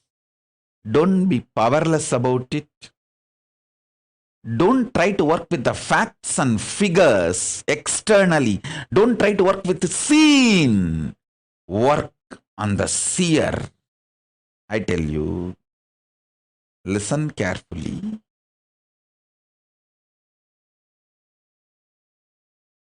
When Krishna declares his state, space, powers, being, how he is and his conscious sovereignty, whoever listened to him reached the Parandama, Vaikunta, his space. At the same time, Shishubala was trying to portray, describe how Krishna is. Whoever listened to Shishubala lived in Shishubala's space and got destroyed. When I declare about me, my state, my space, my being, my consciousness, if you connect with that, you will enjoy Kailasa and the ultimate space, conscious sovereignty I am manifesting. Instead, if you try to do independent research, independent investigation, the druggies, rapists, devil worshippers, racists, this gang, how they try to portray me, describe me, like how Shishubala, Saguni, all of them try to describe Krishna. Same way, these culinaries, rapists, child rapists, druggies, devil worshippers, when this gang try to describe me, abuse me, and if you listen to them, their words, you will be in their space and get destroyed. You will become druggy, you will become them and get destroyed. Because with whom you relate and connect, whose words you decide to believe, you get there by energy. That is why I again and again tell you,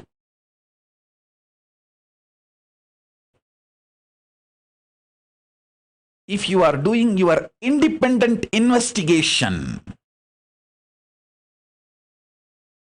based on the opinions of the druggies,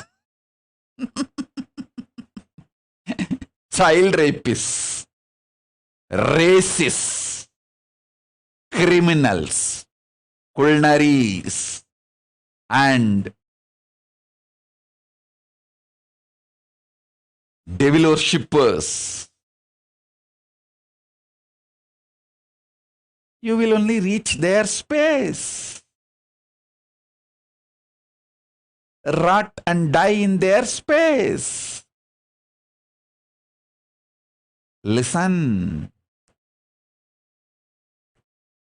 That is why it is important to connect with how Krishna introduces himself,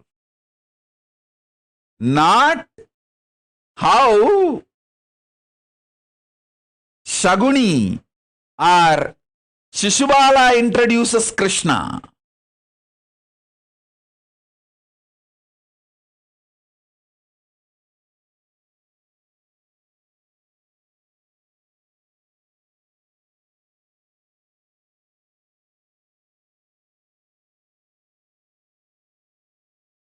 Listen.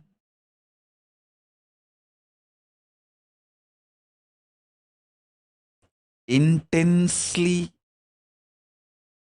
consciously, ferociously decide to work on your conscious sovereignty.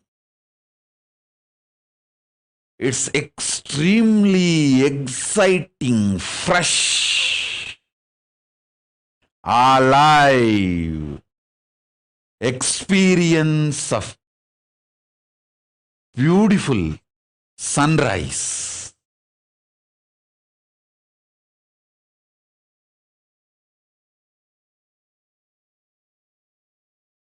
Conscious sovereignty is the beautiful sunrise.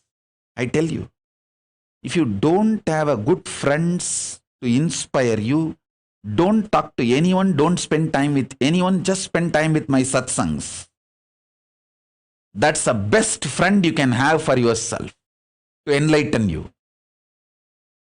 Wrong friends will destroy your life.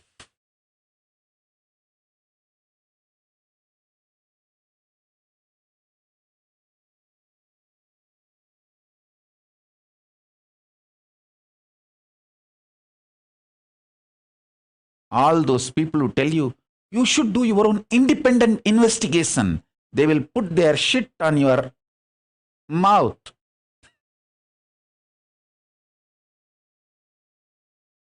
They will nicely cook it. It may even feel tasty sometimes, spicy. Only when it goes inside you will realize the impact of it.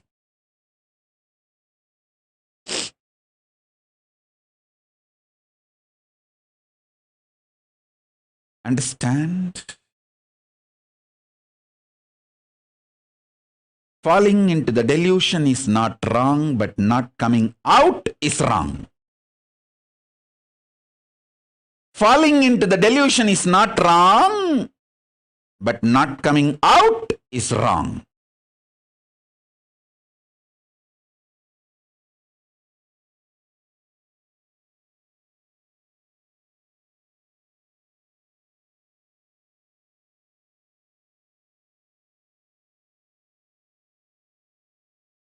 If any fear or greed, knowingly or unknowingly entered between guru-disciple relationship, now is the time purifying it, rejuvenating it, pulling out of delusion and liberating yourself, getting back, aligning to conscious sovereignty centered relationship.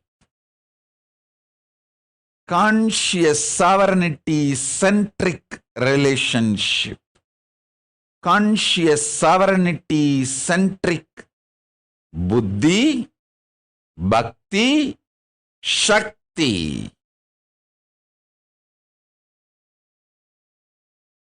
Conscious sovereignty centric buddhi,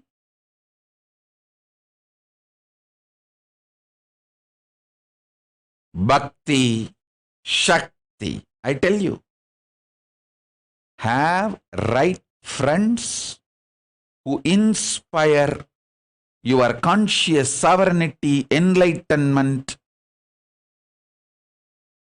and right Guru Bhakti. If you don't have that kind of friends, better don't relate with them. Don't relate with anyone. Just spend time with yourself, watching my satsang, reading my books. That will inspire you, raise you to experience conscious sovereignty. I tell you,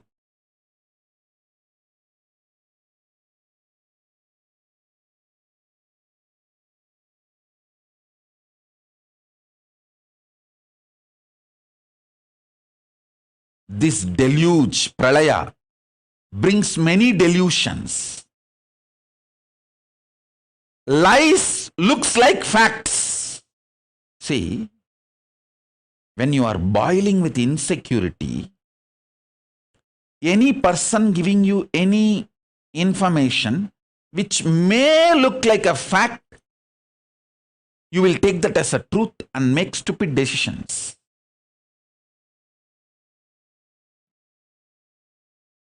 Like this Shishubala and Saguni, when they abuse Krishna, they always get some facts, some figures, some ideas as a evidence for them. Twisted, misrepresented, manipulated. When you are boiling in hatred, you simply swallow the shit supplied to you by Shishubala and Saguni.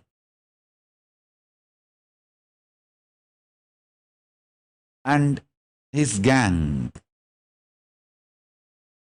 Shishubala Saguni gang description about Krishna will destroy your life and you will be destroying others' life. Go to Krishna's version about himself. That will liberate you and you will be liberating others.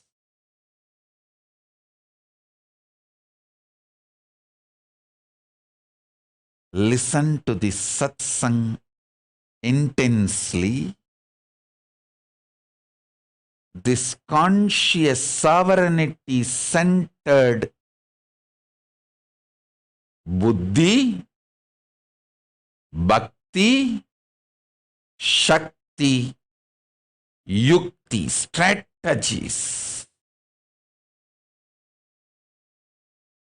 These are the best things you can manifest in your life.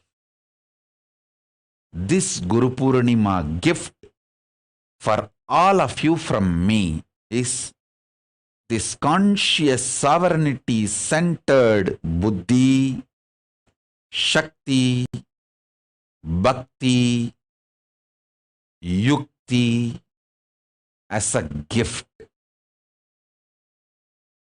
As a gift.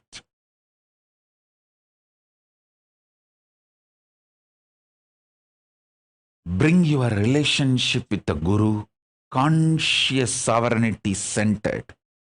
He will take care of everything else. He will give you the buddhi to experience you as a conscious sovereign being.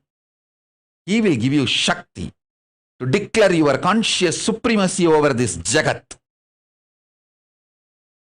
with a conscious sovereignty. He will give you yukti, conscious sovereignty life strategies. Understand? Even morning waking up and doing yoga is a strategy for conscious sovereignty. Doing puja is the strategy for the conscious sovereignty. Eating vegetarian food is a strategy for conscious sovereignty. He will give you all the best yuktis. Guru will give you all the best yuktis for conscious sovereignty.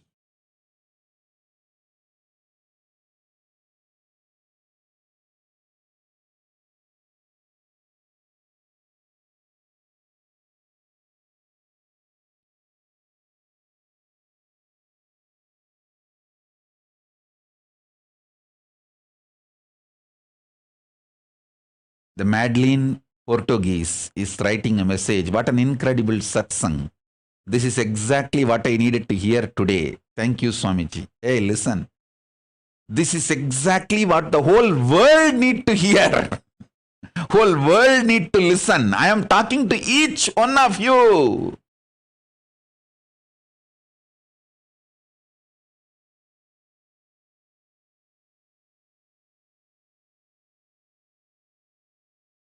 Whether you are my sweet, deep feeling connected disciple, or very deeply connected but very shy to express the devotion, like Maitrik Patel, very deeply connected but very shy, or deeply connected but reluctant warrior, like Anusha Kodali, very deeply connected but reluctant warrior. Oh, I don't know whether I will miss this, I will miss that. Oh, I don't know how I will feel about it. Oh, I don't know. After going to Kailasa, what will be my feeling? Will I be able to sustain? Will I be able to do this? Will I be able to do that? Will I?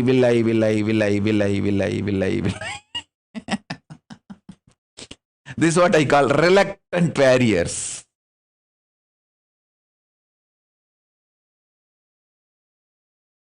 Whatever may be the state or space you are in,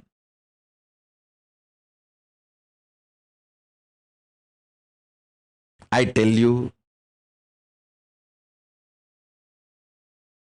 you all need to listen to this truth today.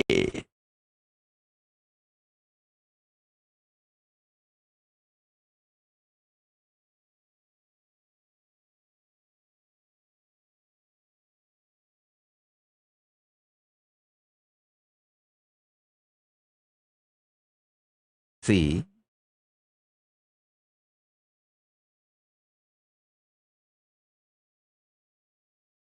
I have some of my balasans, extremely devoted. When I walk, they will come behind me, just following my footsteps. But if there is a need to protect me, defend me, they will just jump in front of me, ready to give even their own life to protect me. I tell you.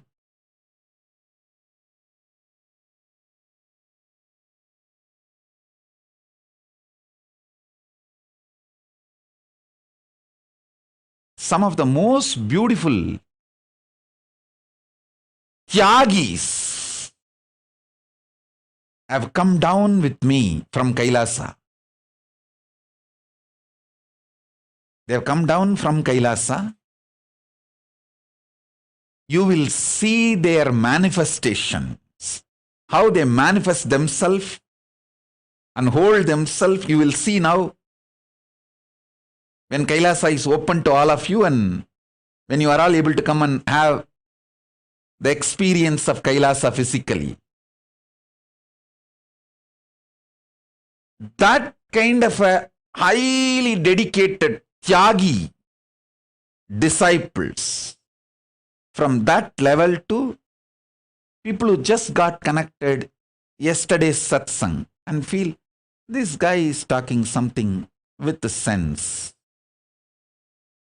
It is not that as the troll boys, the troll videos and memes guys abuse him.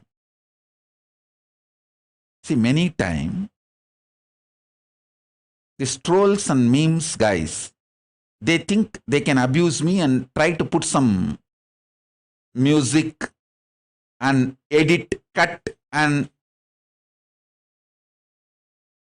twist, manipulate my words and try to spread. But you know, funny thing, I'll give you the statistics.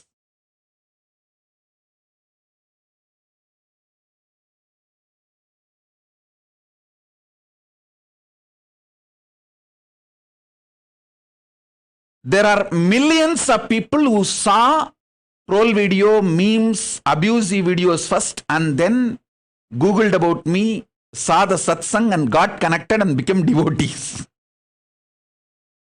But we don't have a single person who was a devotee and saw the troll video or memes video and lost the devotion, left me.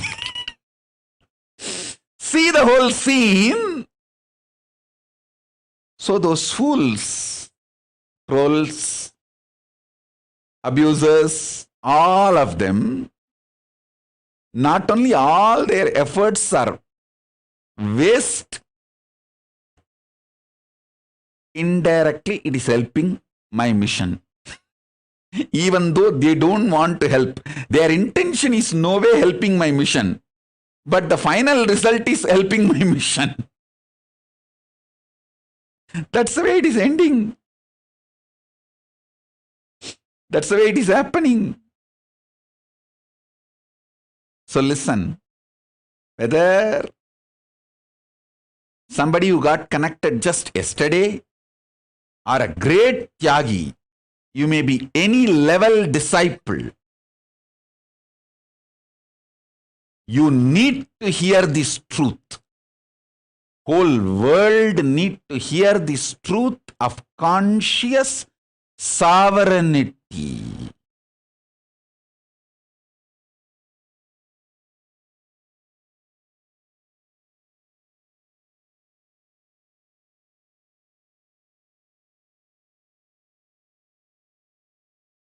Listen.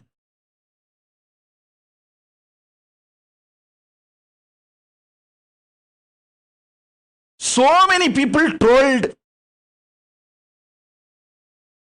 distorted, abused my statement about that me talking to me.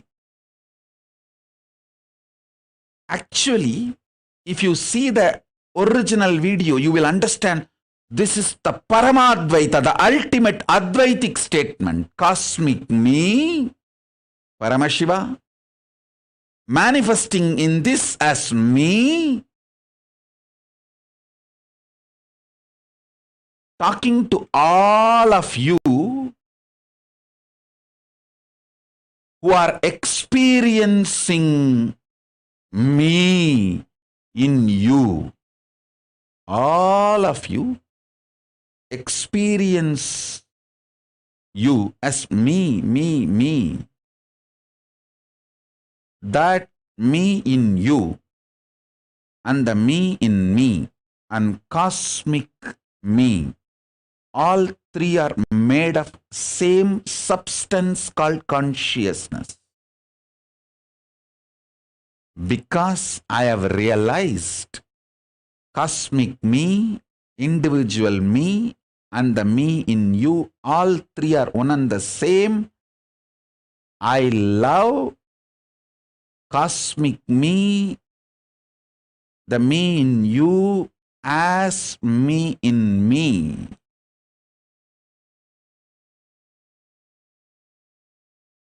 And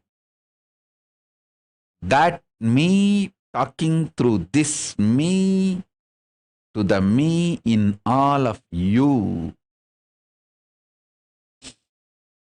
So many people trolled. I think this is a super hit troll video.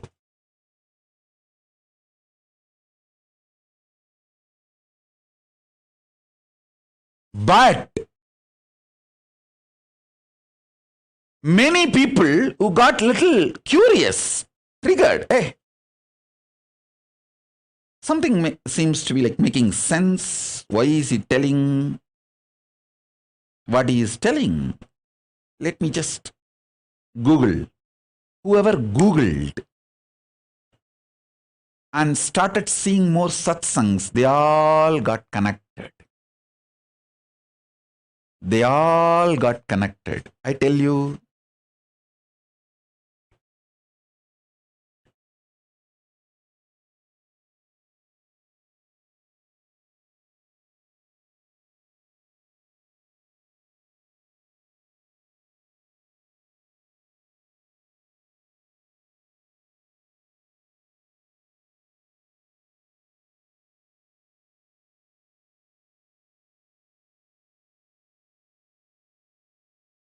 the truth you need to hear now is conscious sovereignty.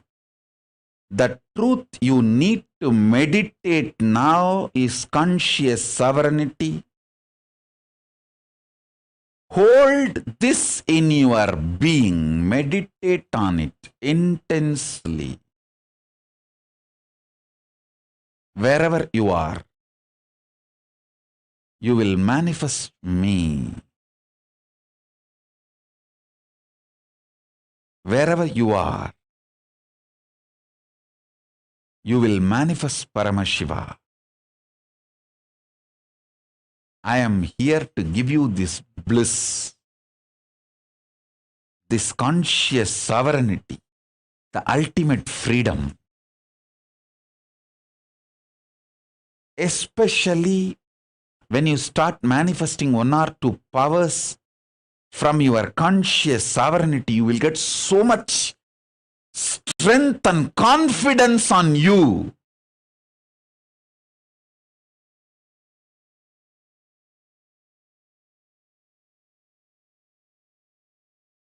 About the conscious sovereignty, you will understand what I am doing, my mission. Listen.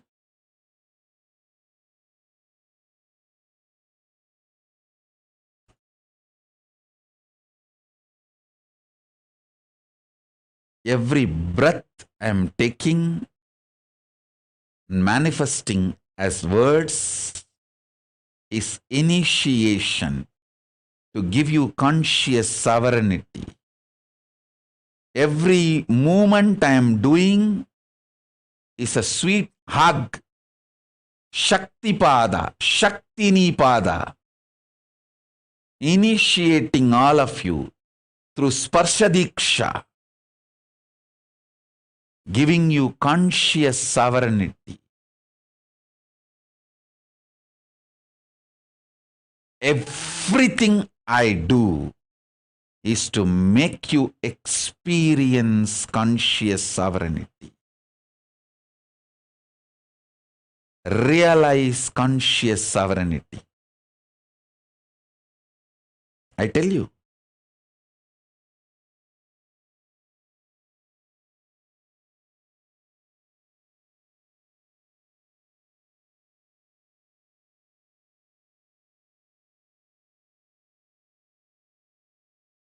Especially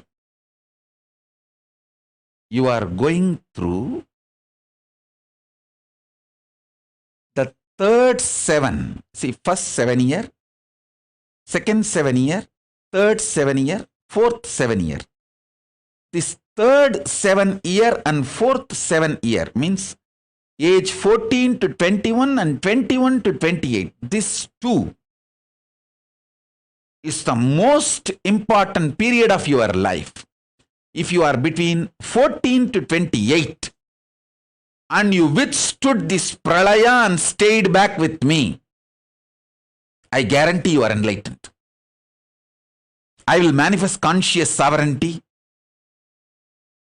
in all its dimension in you, because that is the time internally and externally so much turbulence happens.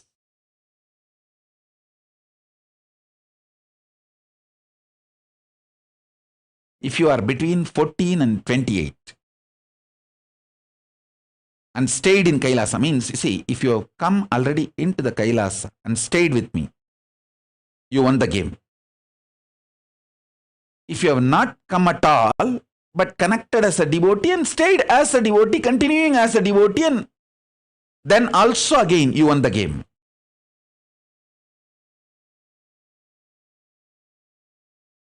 Both team never came, but wanting to come, never broke the integrity. You won the Kailasa, you won the game. Came, withstood all this turbulence and pralaya and stayed. You won the game.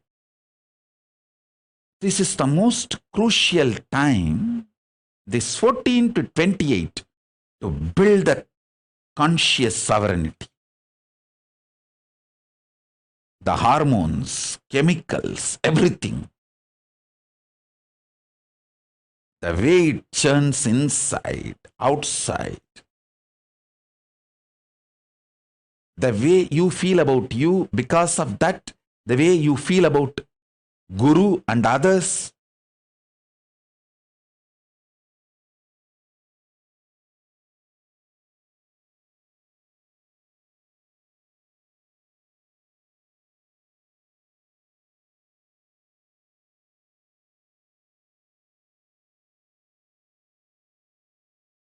Conscious sovereignty is the truth. You should digest, internalize, hold, build buddhi, bhakti, shakti, yukti out of this powerful truth, conscious sovereignty. It's the ultimate freedom and ultimate enlightenment.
Sit now, your head, neck,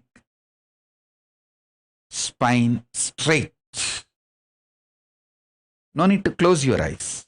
Keep your eyes open intensely, seeing me through all your three eyes. I'll give you Shakti Pada and Shaktini Pada to experience conscious sovereignty. Conscious sovereignty.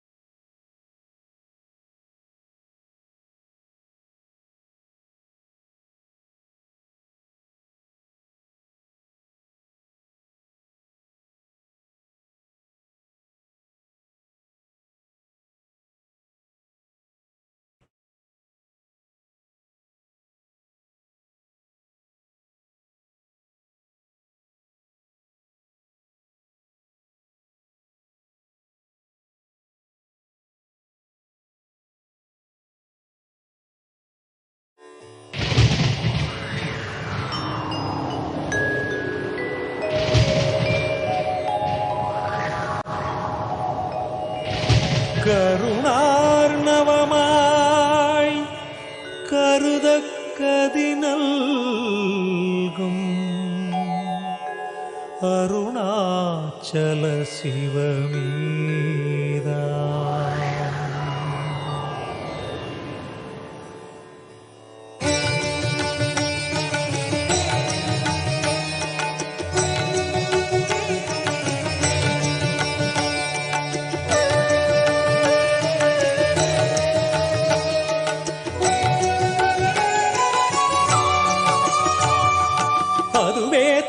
Arunachalam தலம் யாவிலும் அதிகம் அது பூமியின் இதயம் அறி அதுவே சிவன் இதய பதியாம் ஒரு மறுமத்தலம் பதியாம் அவன் அதிலே பதிவானொளி மலையாய் நிதம் அருணாச்சலம் எனவே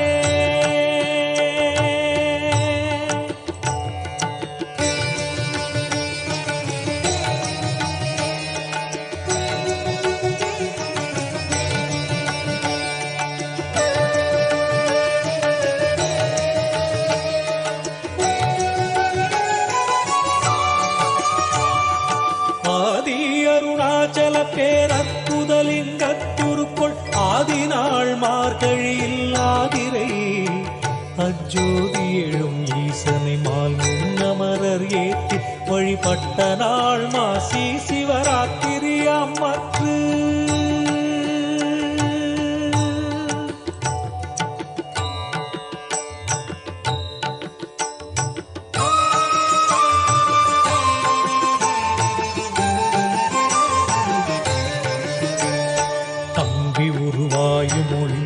கிரியாக தங்களருளால் உலகம் தாங்குவதற்கன்றி இங்குறைவன் சித்தனென என்றும் எனதுள்ளே பொங்கி ஒளிரும் புகைப்பல் போகமொடு என்றுள்ளே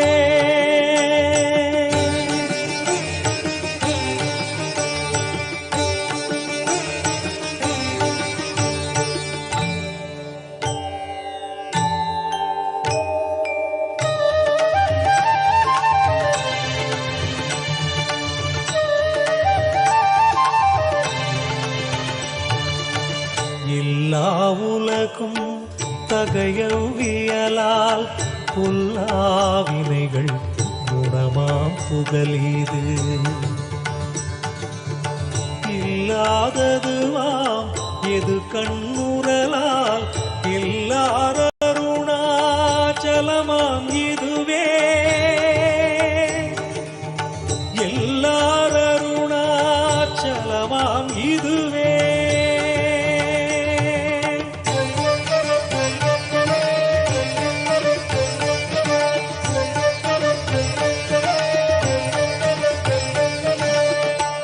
தெரியல்லை உற்று கண்ணுற்றால் கருத்தினால் தூர கருதினால் உண்மை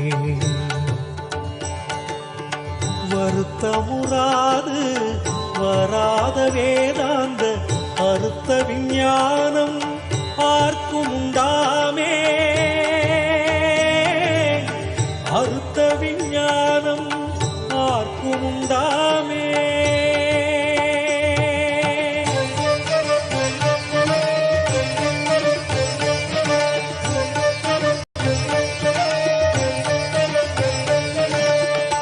யோசனை மூன்றாம் இத்தலவாசற்கு ஆசருதி கையாதியின்றியுமின்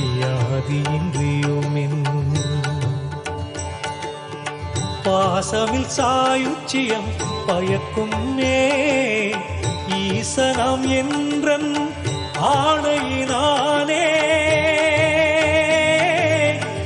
ஈசனாம் என்றன் ஆணையினானே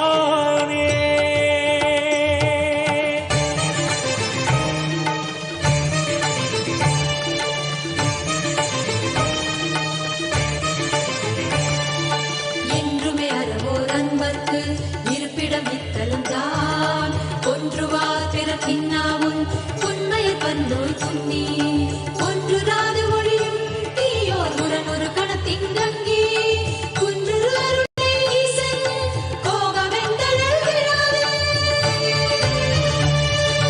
குன்று அருளை ஈசன் கோபமெந்தழல் விழாது குன்று அருளை ஈசன் கோபமெந்தழல் விழாது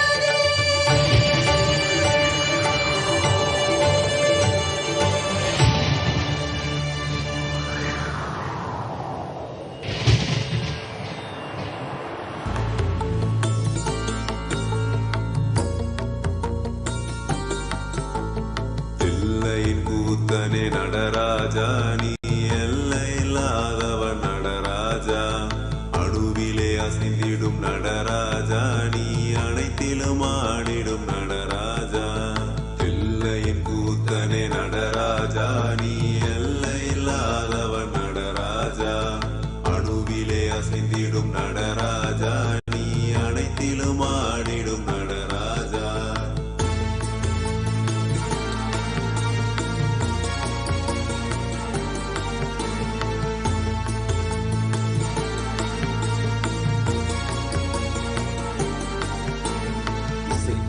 இசையின் இசையிலே இசைந்து அசைவது மட்டுமா நடனம் இசைக்கா இசையிலும் இசையினை இசை இசைக்கிற ஆசை உள்ள ஆட்டமும் நடனம் தாங்கும் தாளத்தில் தக்கதி மிகதியினில் ஆடுதல் மட்டுமா நடனம் அடிக்கிற பறையினில் இனிக்கிற இசையினில் துடிக்கிற துள்ளலும் நடனம் பிள்ளையின் கூட்டன நடராஜா நீ எல்லை இல்லாதவன் நடராஜா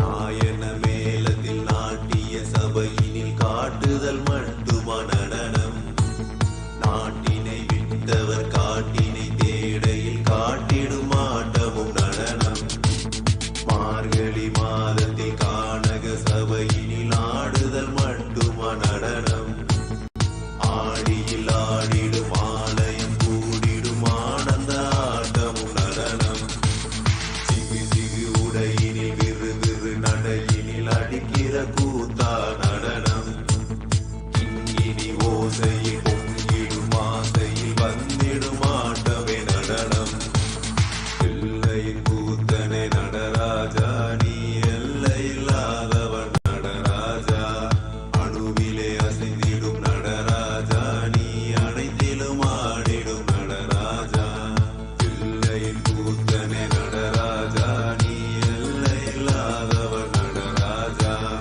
அணுவிலே அசைந்திடும் நடராஜா நீ அனைத்திலும் ஆடிடும் நடராஜா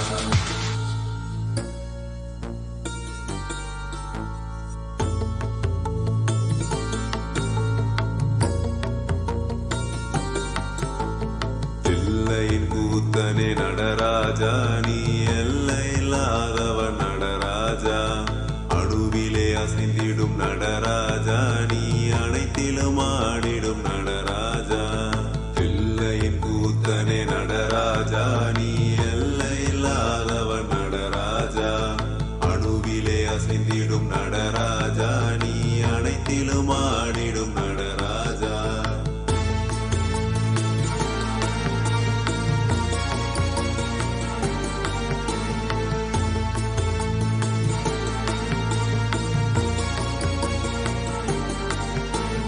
இசைக்கின்ற இசையின் இசையிலே இசைந்து அசைவது மட்டுமா நடனம் இசைக்கா இசையிலும் இசையினை இசைக்கிற ஆசை உள்ள ஆட்டமும் நடனம் தாங்கும் தாளத்தில் தக்கதி மிகதியினில் ஆடுதல் மட்டுமா நடனம் அடிக்கிற பறையினில் இனிக்கிற இசையினில் துடிக்கிற துள்ளலும் நடனம் பிள்ளையின் கூட்டன நடராஜா நீ எல்லை இல்லாதவன் நடராஜா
यजामहे सुगन्धिं पुष्टिवर्धनम् उर्वारुकमिव बन्धनात् मृत्योर्मोक्षे मामृतात् ॐ त्र्यम्बकं यजामहे सुगन्धिं पुष्टिवर्धनम् उर्वारुकमिव बन्धनात् मृत्योर्मोक्षे मामृतात् शिव शम्भु हे महेश्वर देवाधिदेव ত্রিলোকেশ্বর তুমি আদি হে অনন্ত জটাধারী নীলকণ্ঠ তুমি প্রলয় তুমি সৃষ্টি ত্রিনয়নে কৃপা দৃষ্টি তুমি ত্রাতা তুমি দাতা তুমি মুক্তি হে বিধাতা ওম নমঃ শিবায়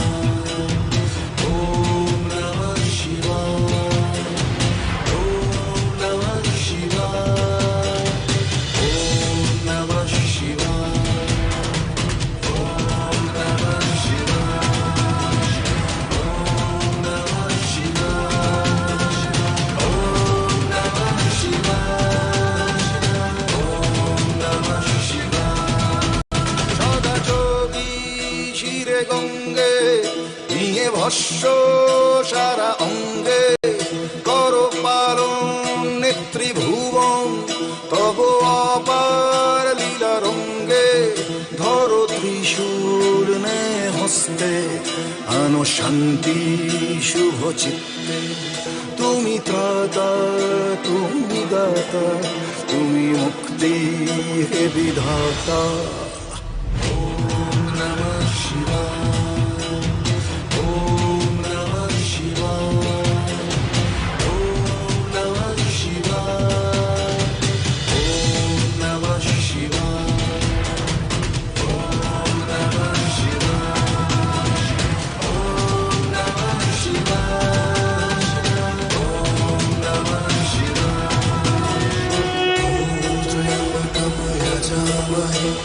सुगन्धिं पुष्टिवर्धनम् उर्वारुकमिव बन्धनात् मृत्योर्मोक्षे मामृतात् ॐ त्र्यम्बकं यजामहे सुगन्धिं पुष्टिवर्धनम् उर्वारुकमिव बन्धनात् मृत्योर्मोक्षे मामृतात्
शपथ हाय तुला मायभूमीची मरणाशी सर्वत लावून नशान डोंगर दर्यामंदी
गनिम असू दे काळ नाक जहरी ये नाचू थैथया त्याच्या डोसक्यावरी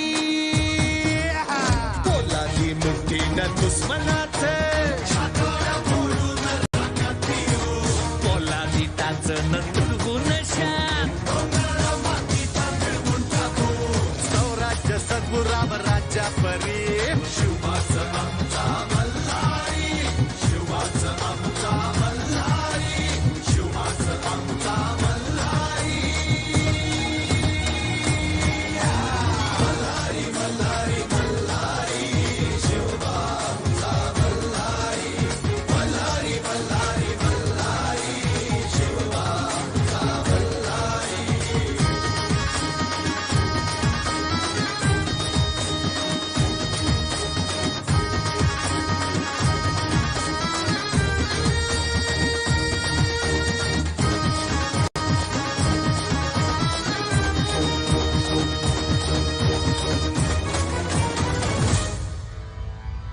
கலியுகத்த காக்க வந்த நித்யானந்த சாமி அவரு அவதரிச்ச இந்த நாள உலகமெல்லாம் கூடி மேளதாளம் முழங்க கச்சேரி வச்சு ஆனந்தமா போற்றி பாடி கொண்டாடுங்கடி.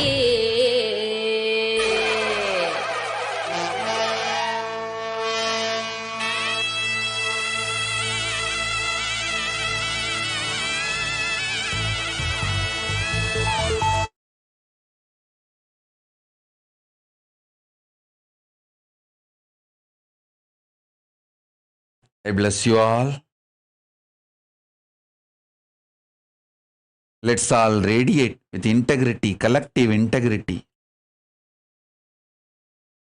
The state, space, powers, being,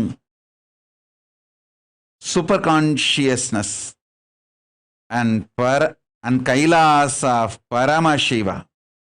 Paramashivoham. Om Nithyananda Paramashivoham.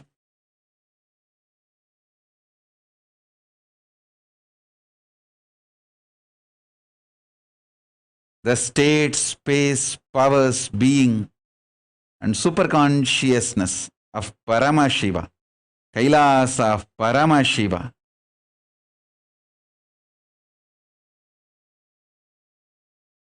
Paramashivoham. Om Nithyananda Paramashivoham.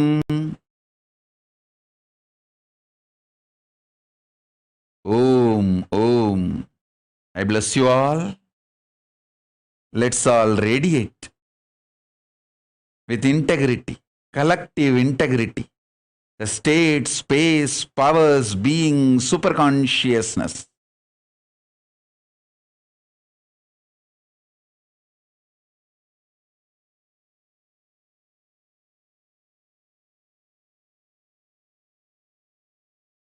And Kailasa of Paramashiva. I bless you all.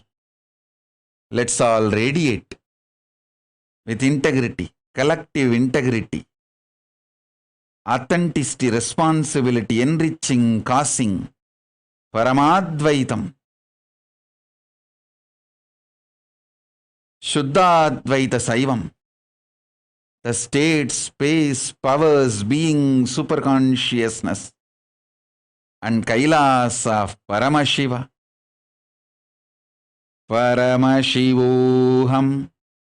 Om Nithyananda Paramashivoham. The eternal bliss, Nithyananda. Thank you. Be blissful.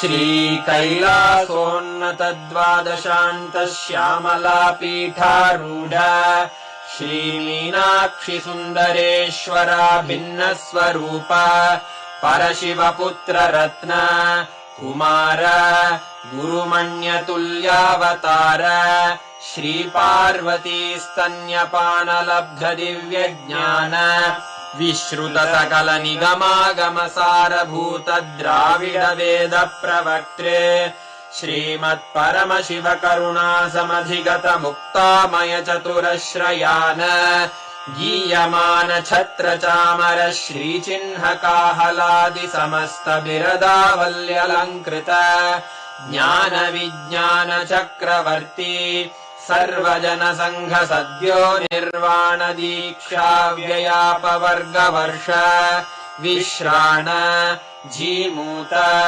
परमतकलभकेसरी शैवसिद्धान्तस्थापनाचार्य श्रीराजाधिराज Pandya महाराज गुरु क्षपणशाक्यादिमहान्धकार निवारण ज्ञान भानु वीक्षणानर्हार्हध्वजोच्छेदन पूर्वक श्रीमद्वृषभध्वजस्थापक शैव समयकर्त्रे सर्वज्ञपीठारूढ श्रीजगद्गुरु श्रीज्ञानसम्बन्धदेशिक स्वामि वागीश सुन्दर माणिक्यवाचक स्वामिनाम् अवतारभूत श्रीज्ञानसम्बन्ध स्वामि पुनरुद्धृत श्यामलापीठ सर्वज्ञपीठ त्रिनवत्युत्तरद्विशततम गुरुमहासन्निधान अरुणगिरियोगीश्वर परम्परागत अरुणाचल सर्वज्ञपीठ गुरुमहासन्निधान कैलास परम्परागत काञ्ची कैलास सर्वज्ञपीठ त्रयस्त्रिंशदुत्तरद्विशततम गुरुमहासन्निधान नित्यो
guidance of Supreme Pontiff of Hinduism, Jagadguru Mahasannidhanam, His Divine Holiness, Bhagavan Nithyananda Paramashivam.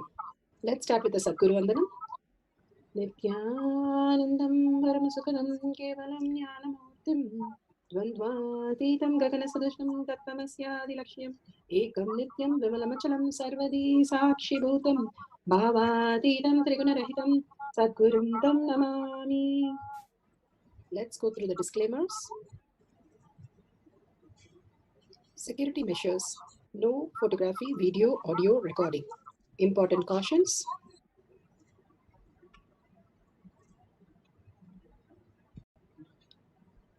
Please be aware of the important cautions.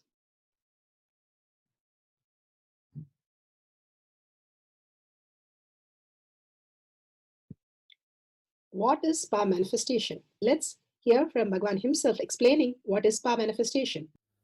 All the 25 states of consciousness, when they happen in you, due to your chemicals and hormones ups and downs, it is powerlessness. When it happens in you, out of your free will and consciousness, it is powerfulness. That's all. When you fall into sleep, it is powerlessness. When you enter into sleep, it is powerfulness. When you fall into dream, it is powerlessness. When you decide to dream, it is powerfulness. So I have added the ultimate powerfulness, Turyatita, in your whole being and doing. Manifest all the powers. Understand, power manifestation is nothing but cognitive shift. It is not work. It is cognitive shift. Understand? It is just cognitive shift. It's not work. Work is a 4-letter word. Power manifestation is cognitive shift. Playing with life. Playing with being alive.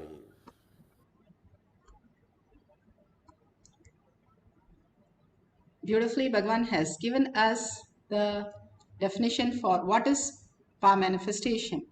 Becoming alive, the cognitive shift from the space we are as a body and mind to conscious sovereignty. The superconscious space that we can experience is power manifestation. It is a science. That is why Bhagavan has given us such beautiful pramanas, the evidences that it is a science. It is repeatable and achievable for each one of us. As long as we are a being, we can experience this consciousness. Science of our manifestation is authentic, time-tested, scientific and foolproof. The pramanas, the evidences from Shastras, the scriptures, Shastra Pramana, the eternal unchangeable truth revealed in the source scriptures, the Vedas and the Agamas, Apta Pramana, experience and the results of the Aptas. Who are the Aptas? The Rishis, Munis, Ganas, Nayamas, Alvars, Siddhas. All of them are authority of Hinduism. Millions of people have manifested the superconscious space and experienced the oneness with Paramashiva, which is authentic, time-tested, scientific and foolproof. The Atma Pramana, account of His Divine Holiness Bhagavan Nithyananda Paramashivam, this millennium's avatar's personal experience of each power manifestation, Bhagavan's very own Leelas. Bhagavan has beautifully manifested all the powers, showing us how a human can have a superconscious breakthrough, how to experience the conscious sovereignty in each action, words and thoughts, and beautifully aligning to the Shastra Pramana and Apta Pramana. Shakshi Pramana, experience of the millions of disciple, devotees, followers all around the world, initiated by Bhagavan into the science of power manifestation. Bhagavan beautifully said, every movement of the breath of me is an initiation. Every movement of me is a hug for you. How extraordinary that He is happening for us in every Kailash courtyard, for us to raise to our superconscious space and manifest the reality in physical form. Bhagavan beautifully says, if you have manifested anything, you should see it in this reality. Even in a dream, you see something. If you come back and that whole thing is there, then you have really manifested the superconscious space. For each one of us to understand that we are superconscious, we are in the conscious sovereignty with Paramashiva, that experience as our reality is science of our manifestation. Pratyaksha Pramana, the scientific study, measuring the effect of being in the enlightened state, the thoughtlessness, when we are in deep oneness, completely lost ourselves in the oneness space of Paramashiva, becoming the one, becoming the beautiful Bhagavan, how he says, we can experience the ultimate conscious sovereignty and simply manifest any reality that we want into the quantum entanglement space that he is giving us as our reality. Let's go to the Shastra Pramana. The Shastra Pramana are the eternal, unchangeable truth revealed in the source scriptures, the Vedas and the Agamas. This is for the scriptural reference for the length dimensions, all the 11 dimensions that we need to understand. And he said so beautifully that how you can understand your deep sleep, your dream state, all that you experience every day. If you understand with a higher reality, you will understand all the dimensions so beautifully. Here, the scriptural reference from Shiva Sutra, Sutra 1.19. Bhagavan has beautifully spoken on each and every sutra and told us very clearly, each sutra can be a religion. It's so powerful, can just transform anything into consciousness. Here, he gives in the sutra 1.19, Shakti Sandhane Shariro Patihi. Bhagavan Paramashiva says, by aiming and fixing the self on Shakti, uniting in oneness with the supreme power, Shakti Pada and Shaktini Pada, the embodiment of that which is cognized and willed. Then at the very moment, at once, you manifest all the dimensions. How the small animals, ants, and creatures only can see a couple of dimensions. They cannot understand the higher dimensions. That is why they are not building skyscrapers. All they know is 2 dimensions, and they don't know much of the other dimensions. That's why they struggle. A bee, when it goes up, it doesn't know, even if you cover the bee with a hole at the bottom, it doesn't know, and it'll keep trying to go up and completely die, because it doesn't know how to come out. It knows only one direction. And all these are our limitation, that we struggle in life, not knowing completely there is a beautiful way to experience the higher superconscious reality. That is what Bhagavan says. The delusion that we created, that we assumed to learn the science, but we got caught into that and forgetting ourselves. Beautifully, how Ramakrishna Paramahamsa, he was in the Devi temple. When he was asked to take over the Devi temple, he took over the Devi temple. He was a priest, very much in a village person. He doesn't know read and write, nothing he knows. And the way he started relating to Devi was completely different. And all of them went and complained that this is not the ritual which is happening, and Devi temple doesn't follow any of the rituals, nothing there.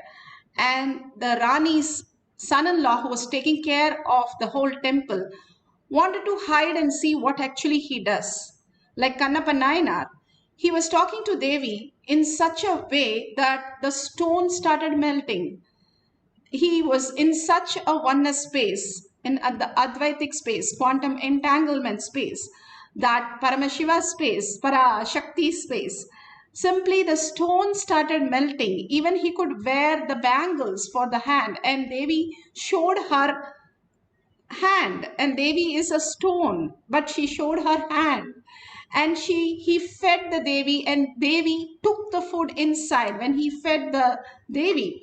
So seeing all this, he said to everybody, if the stone can melt, why not me?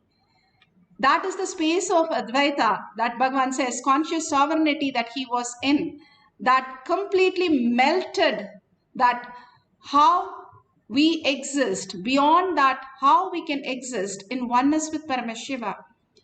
All the beautiful space that Bhagavan has created for each one of us to melt into that space and forget our delusion, all our incompletion is just a screen. And will that help me in manifesting my reality? That is why Janaka says, even things were getting burned down in his palace, nothing affected him. He was like a screen projecting the whole movie. Either you can be disturbed by the movie, or be the screen which is undisturbed, which can keep on projecting any number of movies. Janaka, the emperor, he was an emperor. He was not just a grahastha, but an emperor and father of Sita, Devi herself. And he said so beautifully, as you sadhus go to Sukacharya, he says, in Srimad Bhagavatam, how he goes for a begging bowl and receives some dakshana, donations. The same way, I manifest this, whatever I am supposed to do, my karma. I am here to just enact the role, but nothing touches me. I am here to just follow the instruction from Paramashiva, but nothing touches me. Same thing, Arjuna understood that he was in complete oneness when he understood that the shooting the arrow made no sense, but he said, I am a Kshatriya, let me do what I need to do. And Krishna simply manifested all the reality. When you understand that nothing in your life touches you and everything is auspicious, which is happening, the abundance, the love, the beautiful relationship, the beautiful, all the wealth, health, happiness is just a happening in our life continuously.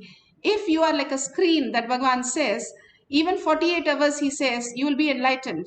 If you understand you are in oneness with Paramashiva, then everything flows through you 100%. But if you cover, like you can have a beautiful system, but if you cover the main part, then nothing can flow and you are struggling. All that needs to be done is just surrender to Bhagavan's lotus feet and experience the conscious sovereignty, and Bhagavan will raise us in every action into the ultimate space of oneness, manifesting our life to the extreme possibility. He is waiting to manifest. It's like Bhagavan beautifully says how we are all Brahmanya Prahuputratam, the whole cosmos is showering on us and saying, you are the next prince and princess, and we don't listen to that. We are struggling and thinking that we can achieve something. But he's saying, hey, you are the prince and princess, that you can manifest any of the reality that you want. Here, you are the owner of the whole kingdom. And if we allow Paramashiva to manifest, he is going to manifest everything and much beyond as our reality. And that is the best strategy that Bhagavan beautifully says, how conscious sovereignty is the buddhi, how we can hold that cognition, and that forms as the bhakti, melting away into the oneness and Shaktipada, Shaktinipada, and having that clarity brings us into the space of manifesting our reality and giving us the strategies. The thinking itself is given by him to manifest the right action, right words, right thought at the right time. Beautifully, Bhagavan has given us the ultimate science of power manifestation. That is our very own life. Each of us experiencing that as our reality becomes the ultimate sense of manifestation. Prahalada, as a child, understood the science. He was such a beautiful space. He could have chosen that my father is a king, I'll be a emperor, I will decide to be an emperor. He could have decided, but he chose that Vishnu is his ultimate, Krishna is his ultimate, Parandama has his ultimate. When he chose that, what did he achieve? If he has chosen a prince, he would be sitting as a king and ruling just like his father, hurting the humanity and destroying. But he chose Krishna. What happened? Parandama, literally wherever he showed the finger, and he was so small that he was showing his little finger to the pillar, and the pillar opened up and he got the darshan of Narsimha, the Lord of Lords, who appeared in the form, the avatar, manifested an avatar out of a pillar immediately, instantaneously. And Vishnu had to take an avatar just for a small child. And he was not violent, he was ferociousness. He did a surgery on his father. So he understood. He was in such a compassion that his father is going to get killed by all his obsessive compulsive reactionary pattern. And here Bhagavan is coming and taking it out, and he asked first boon is to bring back his father. And he was in such a oneness space. He smiled as Narsimha. He did not get scared. He said, how can anybody get scared with you? You are so compassionate. In such a sweet boy, seeing such a ferocious animal, half man, and with a sound and all that coming out of pillar, he was only understanding from the conscious space, the conscious sovereignty manifested as an avatar, as reality. Such a powerful space, Prahlada, with his innocence and integrity, he manifested the ultimate reality. Bhagavan has beautifully spoken in Atma Pramana to make us understand the ultimate truth. Tyaga, your higher definition as your reality. And himself narrates. Ferociousness. I still remember Arunagiri Yogeshwara gave me one copper coin in which Arunachaleshwara's form was printed. I was keeping it and worshipping it. It was very near and dear for me. One day, one of my classmates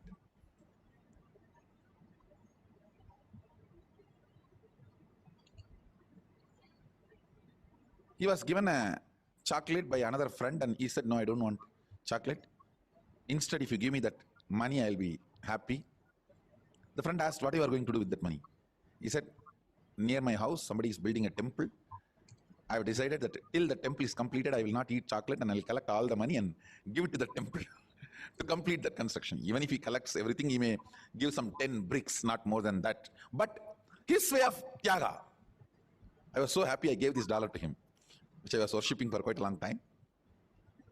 And after a few hours, I came back to temple to meet Arunagiri Yogeshwara. I told him that I did this. He was so happy. He said, learn to respect Shraddha. That time he did not use the word Tyaga, he used the word Shraddha. I can say both different words, but ultimately same experience. See, that friend may contribute only 10 bricks. Even if he saves all the money he eats as chocolate, it may come maximum 50 rupee to 100 rupee. With that 50 to 100 rupee, he may contribute some 10 bricks or, I don't know, 20 bricks, less than 10, 20 bricks.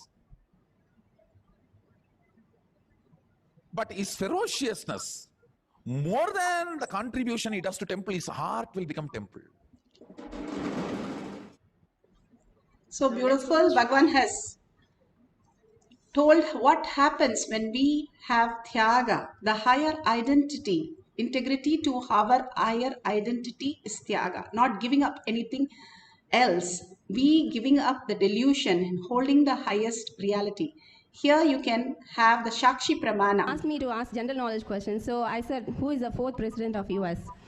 And she was seeing, and she actually came to the last name very quickly. She said Madison. She actually didn't know how to spell. I mean, she spelled it Madison. And the first name also, she said it starts with J and A. And she missed M, but she said ES. So it was really surprising. We didn't know. We had to search and we had to confirm it later on.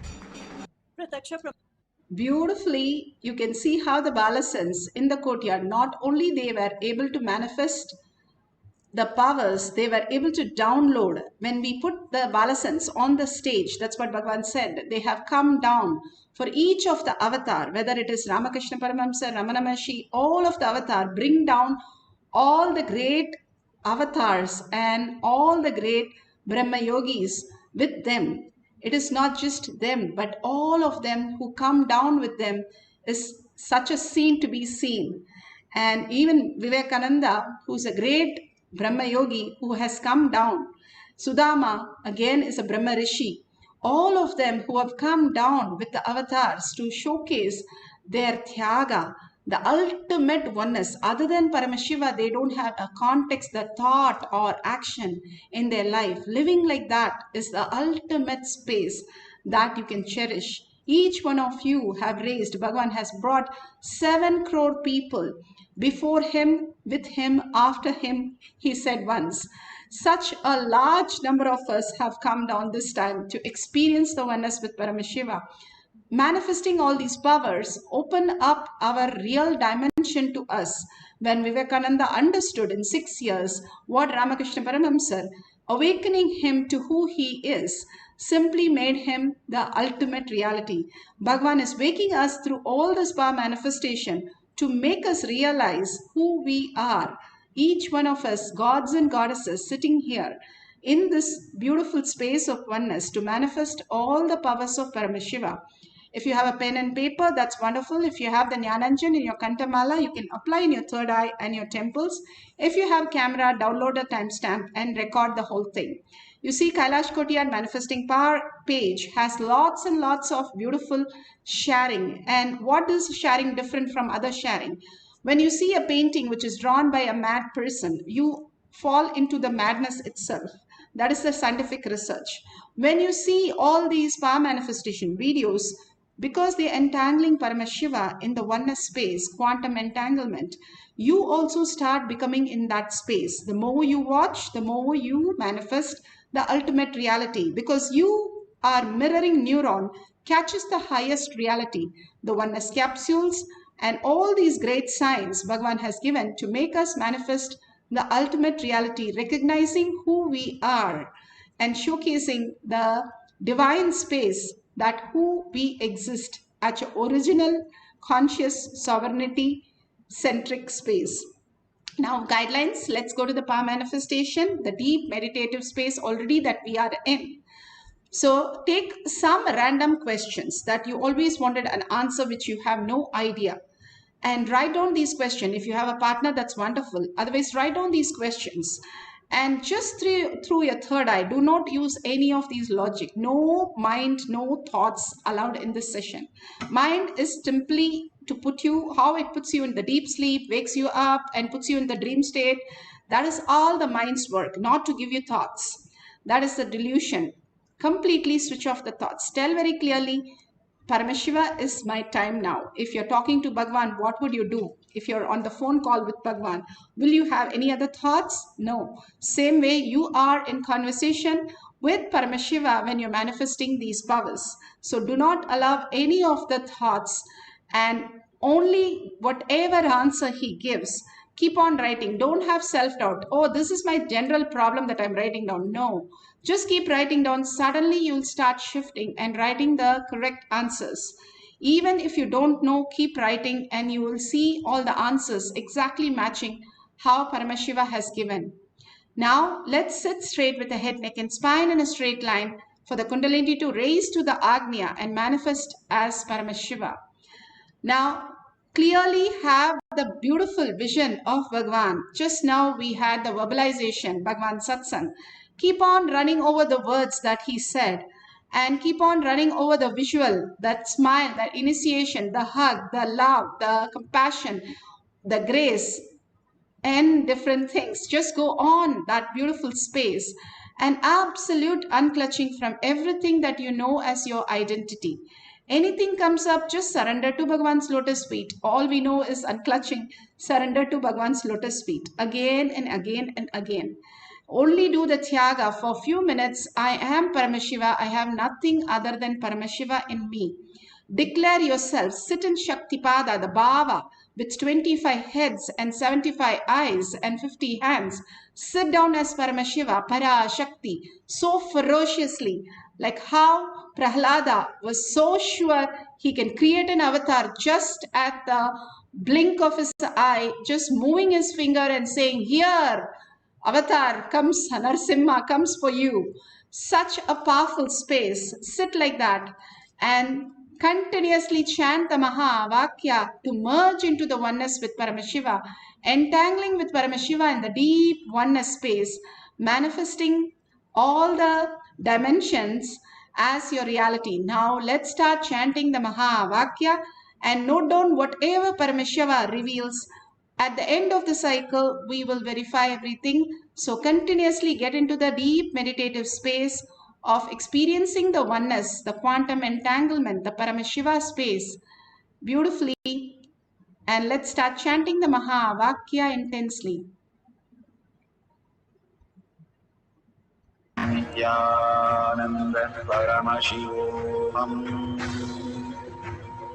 Om Nithyananda Paramashivoham. Om Nithyananda Paramashivoham. Om Nithyananda Paramashivoham.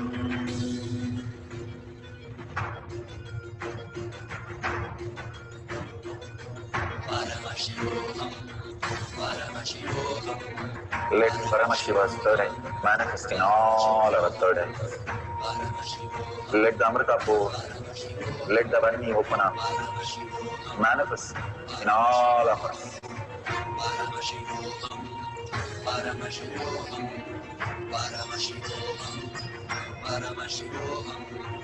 Let Paramashiva overflow, manifest the powers in all our third eyes.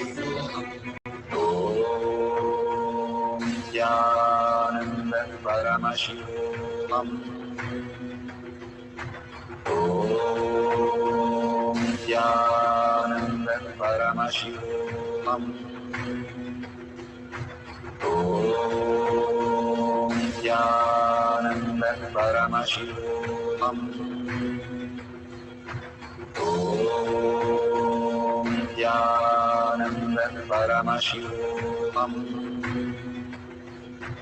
Om Nithyananda Paramashivoham.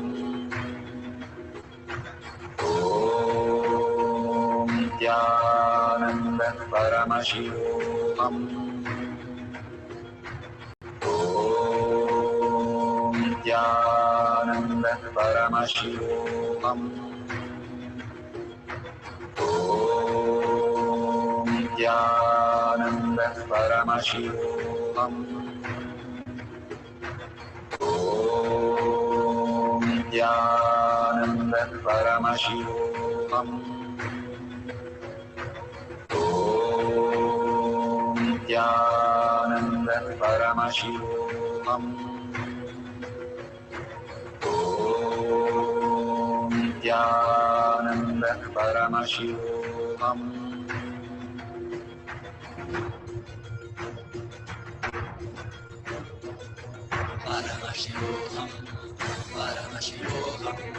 Let Paramashiva's third eye manifest in all our third eyes. Let the Amrita pour, let the Varni open up, manifest in all of us.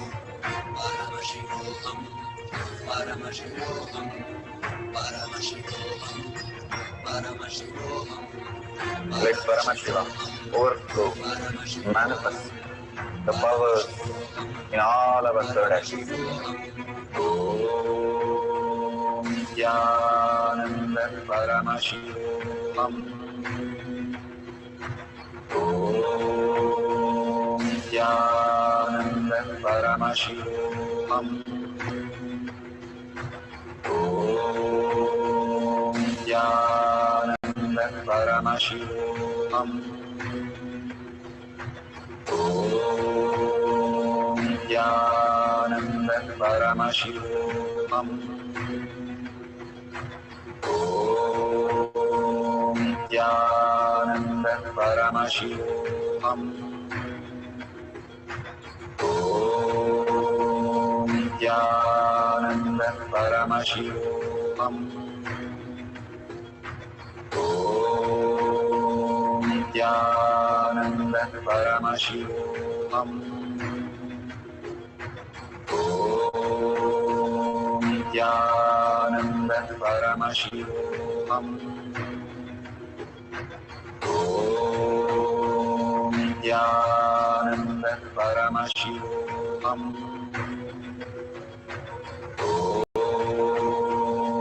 Nithyananda Paramashivoham. Om Nithyananda Paramashivoham. Om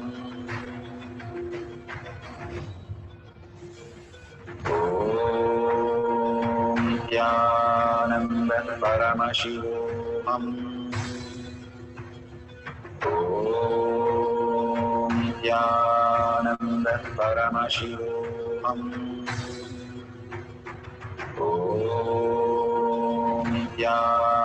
Nithyananda Paramashivoham.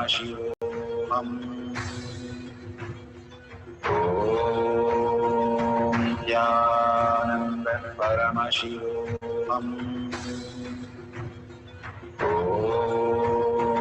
Nithyananda Paramashivoham.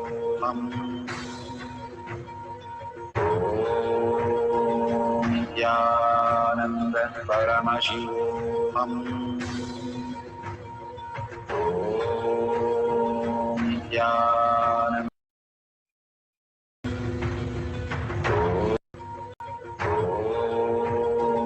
Nithyananda Paramashivoham. Om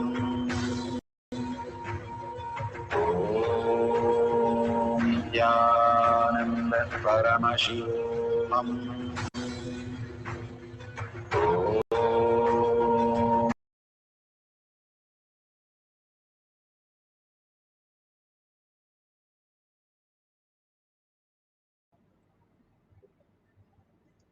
So beautiful, the first cycle. Whatever you have now, got it. Make sure you authentically verify the details. I am feeling extremely in oneness. That's beautiful, but you verifying that makes you understand that something beyond the thinking, the mind, when it's in the lower frequency, creates only matter. That is your body. When the mind in higher frequency, when you're in deep meditation, creates reality. So your reality should match how you can manifest something beyond your five senses. If you understand that mind can simply manifest as your reality, you will be continuously in the higher frequency to materialize all the great strategies in your life. Bhagavan beautifully says conscious sovereignty is the beautiful space of bhakti, yukti, and shakti, and manifest as the beautiful strategies of your life, manifesting all the greatest truth, the buddhi. The buddhi becomes the manifestation of your reality. So please verify all these details thoroughly, authentically, that there is something that mind could also do. It's in the lower frequency, it can only generate matter, which is your body, which reacts with the mind and mind reacts with it. But in the higher frequency, when you are in the Paramashiva space, manifest higher reality, that it can just manifest anything from thin air to materialize as your reality, auspiciousness, abundance, and all the reality. And this is a beautiful challenge for our mind to showcase, hey, see, without any of your involvement of five senses, I am manifesting something beyond that. And here is the result. When we confirm with the mind, hey, I have done it, that proves to you that you are Paramashiva, not just the body and that five senses that you know, but something beyond that. You are Paramashiva. You can just download any information from anywhere. Length is the verbalization, the matter, the earth element. Breath is the liquid, water element. Depth is the fire. That is why Guru is the depth fire who transform the water into the steam, the air, the time element. You become beyond the time and space when you start manifesting the depth dimension. All these great truths, when we understand from a higher frequency, it's completely different. When we are in chaos, we understand everything as matter. But when we are in pure oneness, we understand the same thing in much higher way, higher possibility that we are, and manifest our reality is what we came down here to. The Kailasa in us starts opening up. So we'll have one more cycle. Surrender everything to Paramashiva, everything, and completely hold your mind in the conscious sovereignty, oneness with Paramashiva. The Parama Advaita space that Bhagavan says, quantum entanglement. Each one of us is the higher frequency we are. And coming down to as body and as a mind, what we understand is the lower frequency of it. When the mind raises to higher frequency, it starts manifesting the true reality who we are, the Paramashiva, Para, Shakti space. Each one of us are gods and goddesses sitting here in the Parama Advaita space with Bhagavan. How Ramakrishna Paramahamsa was able to bring that transformation in Vivekananda in just a tap. He put him in 3 days of continuously in the oneness space. He doesn't know the difference between the food and his hand eating and the body which is receiving the food. It was such a beautiful experience that he went through. And that is possible for each one of us when we raise to the frequency of oneness with Paramashiva as our ultimate reality. And what it could bring, it is bringing the most auspiciousness, even at a glimpse of it, as our reality. What happened to Vivekananda, we know. Each one of us can raise into that level of consciousness, manifesting that level of reality. And only if we let go our identity for a few minutes and be in the Paramashiva space, the conscious sovereignty that Bhagavan is giving us as a blessing, as a boon till Guru Purnima.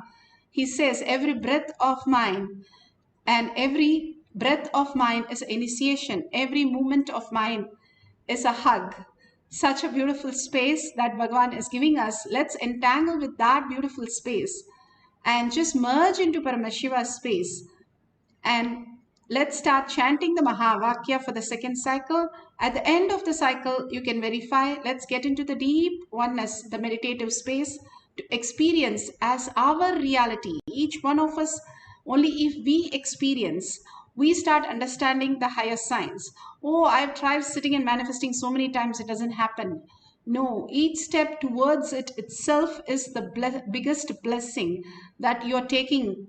And then Bhagavan says, even the everyday yoga, everyday puja, everyday satsang, everything is aligning you to the conscious sovereignty.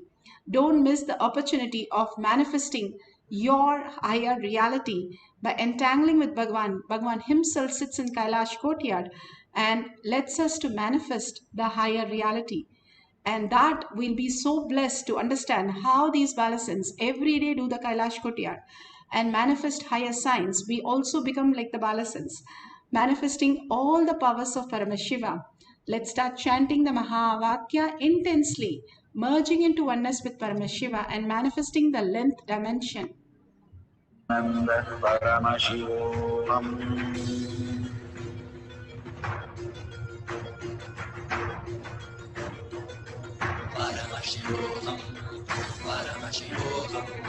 Let Paramashiva's third eye manifest in all our third eyes. Let the Amrita pour, let the Vani open up, manifest in all of us.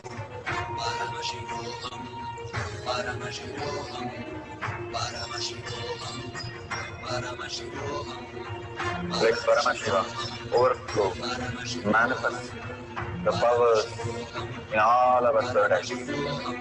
Om Nithyananda Paramashivam. Om Nithyananda Paramashivam. Om Nithyananda Paramashivam. Om Nithyananda Paramashivoham. Om Nithyananda Paramashivoham. Om Nithyananda Paramashivoham. Om Nithyananda Paramashivoham.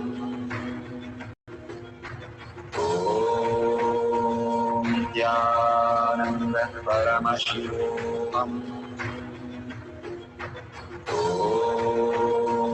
Nithyananda Paramashivoham. Om Nithyananda Paramashivoham. Om Nithyananda Paramashivoham. Om Nithyananda Paramashivoham.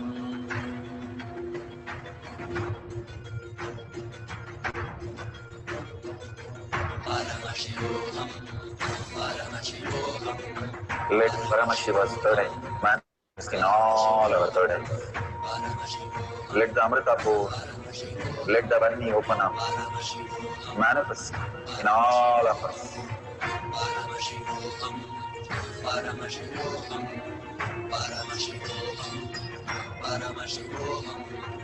Let Paramashiva overflow, manifest the powers in all our third eyes. Om Nithyananda Paramashivoham. Om Nithyananda Paramashivoham. Om Nithyananda Paramashivoham. Om Nithyananda Paramashivoham. Om Nithyananda Paramashivoham.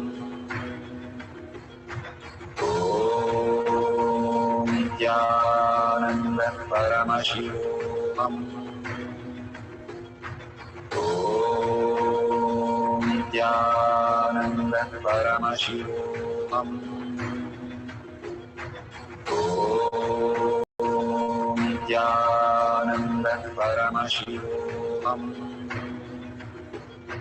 Om Nithyananda Paramashivoham. Om Nithyananda Paramashivoham. Om Nithyananda Paramashivoham. Om Nithyananda Paramashivoham. Om Nithyananda Paramashivoham. Om Nithyananda Paramashivoham. Om Nithyananda Paramashivoham. Om Nithyananda Paramashivoham. Om Nithyananda Paramashivoham. Om Nithyananda Paramashivoham.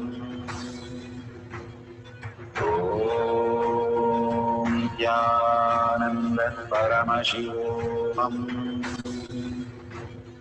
Om Nithyananda Paramashivoham.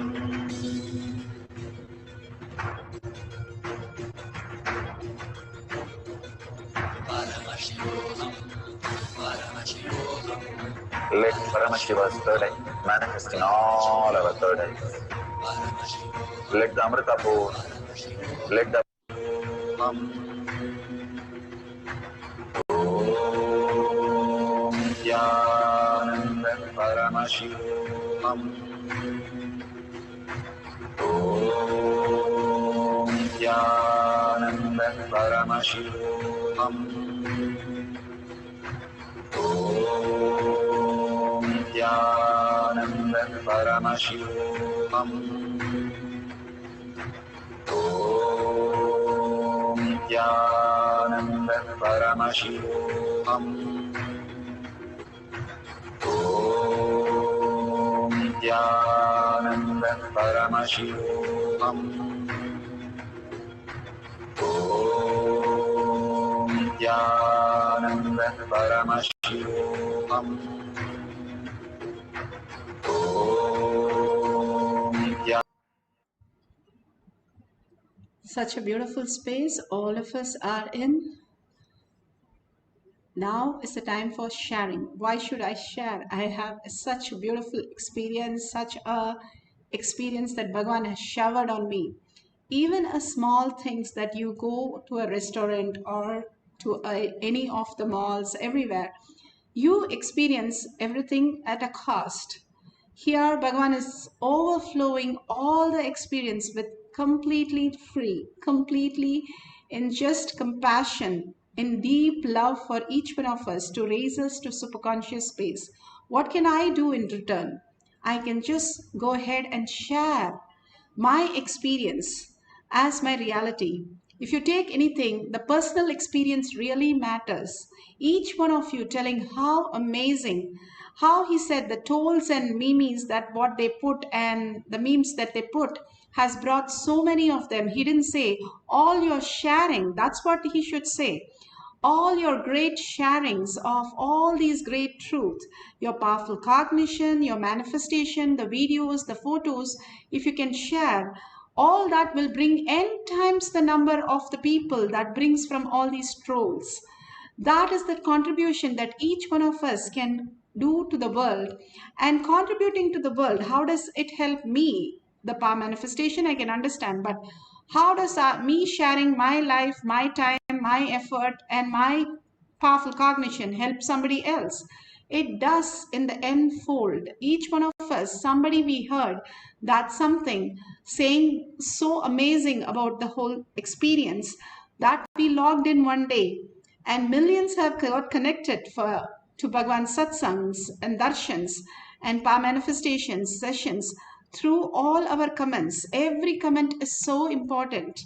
Don't miss to take 2 minutes of your time. You can put it in tinyurl.com/power manifestation or your social media, Facebook, in your own language, in your own words, at just a line, thanking Bhagwan for whatever he's showering as the reality.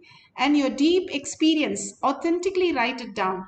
That what you experience in the powerful cognition, in the satsang, in the pre-satsang, in the power manifestation as your reality, the conscious sovereignty. If you're in deep love, you will paint the town that you are in deep love with somebody. And simply everybody will know there's something different, unique about you.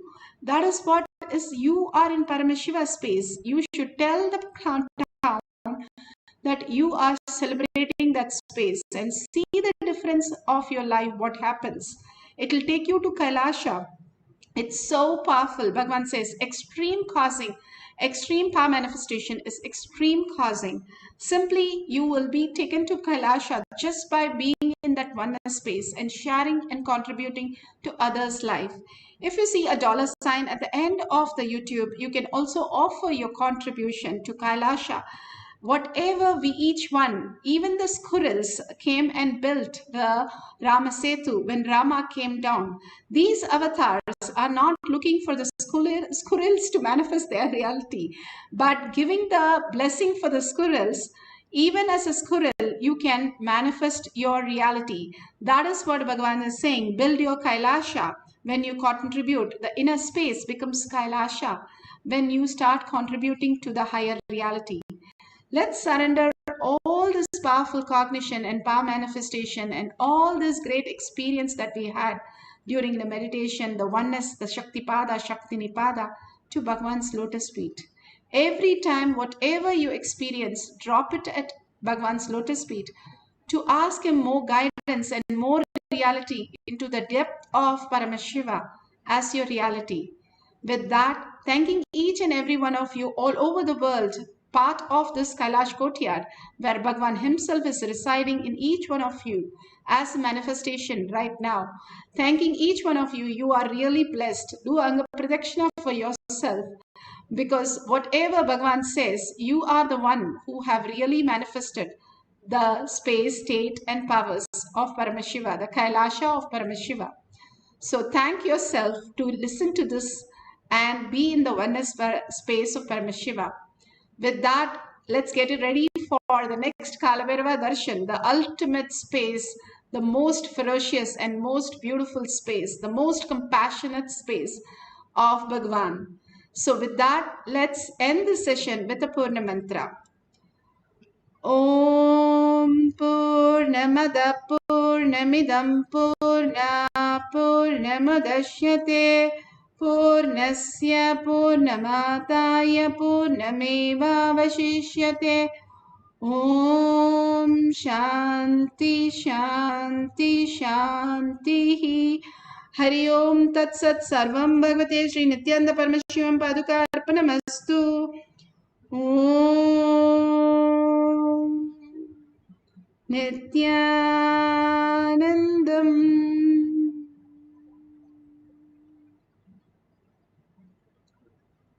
Thank you so much, each and every one of you. Don't forget to share with your friends and families all the great truth. Thank you, Nithyanandam.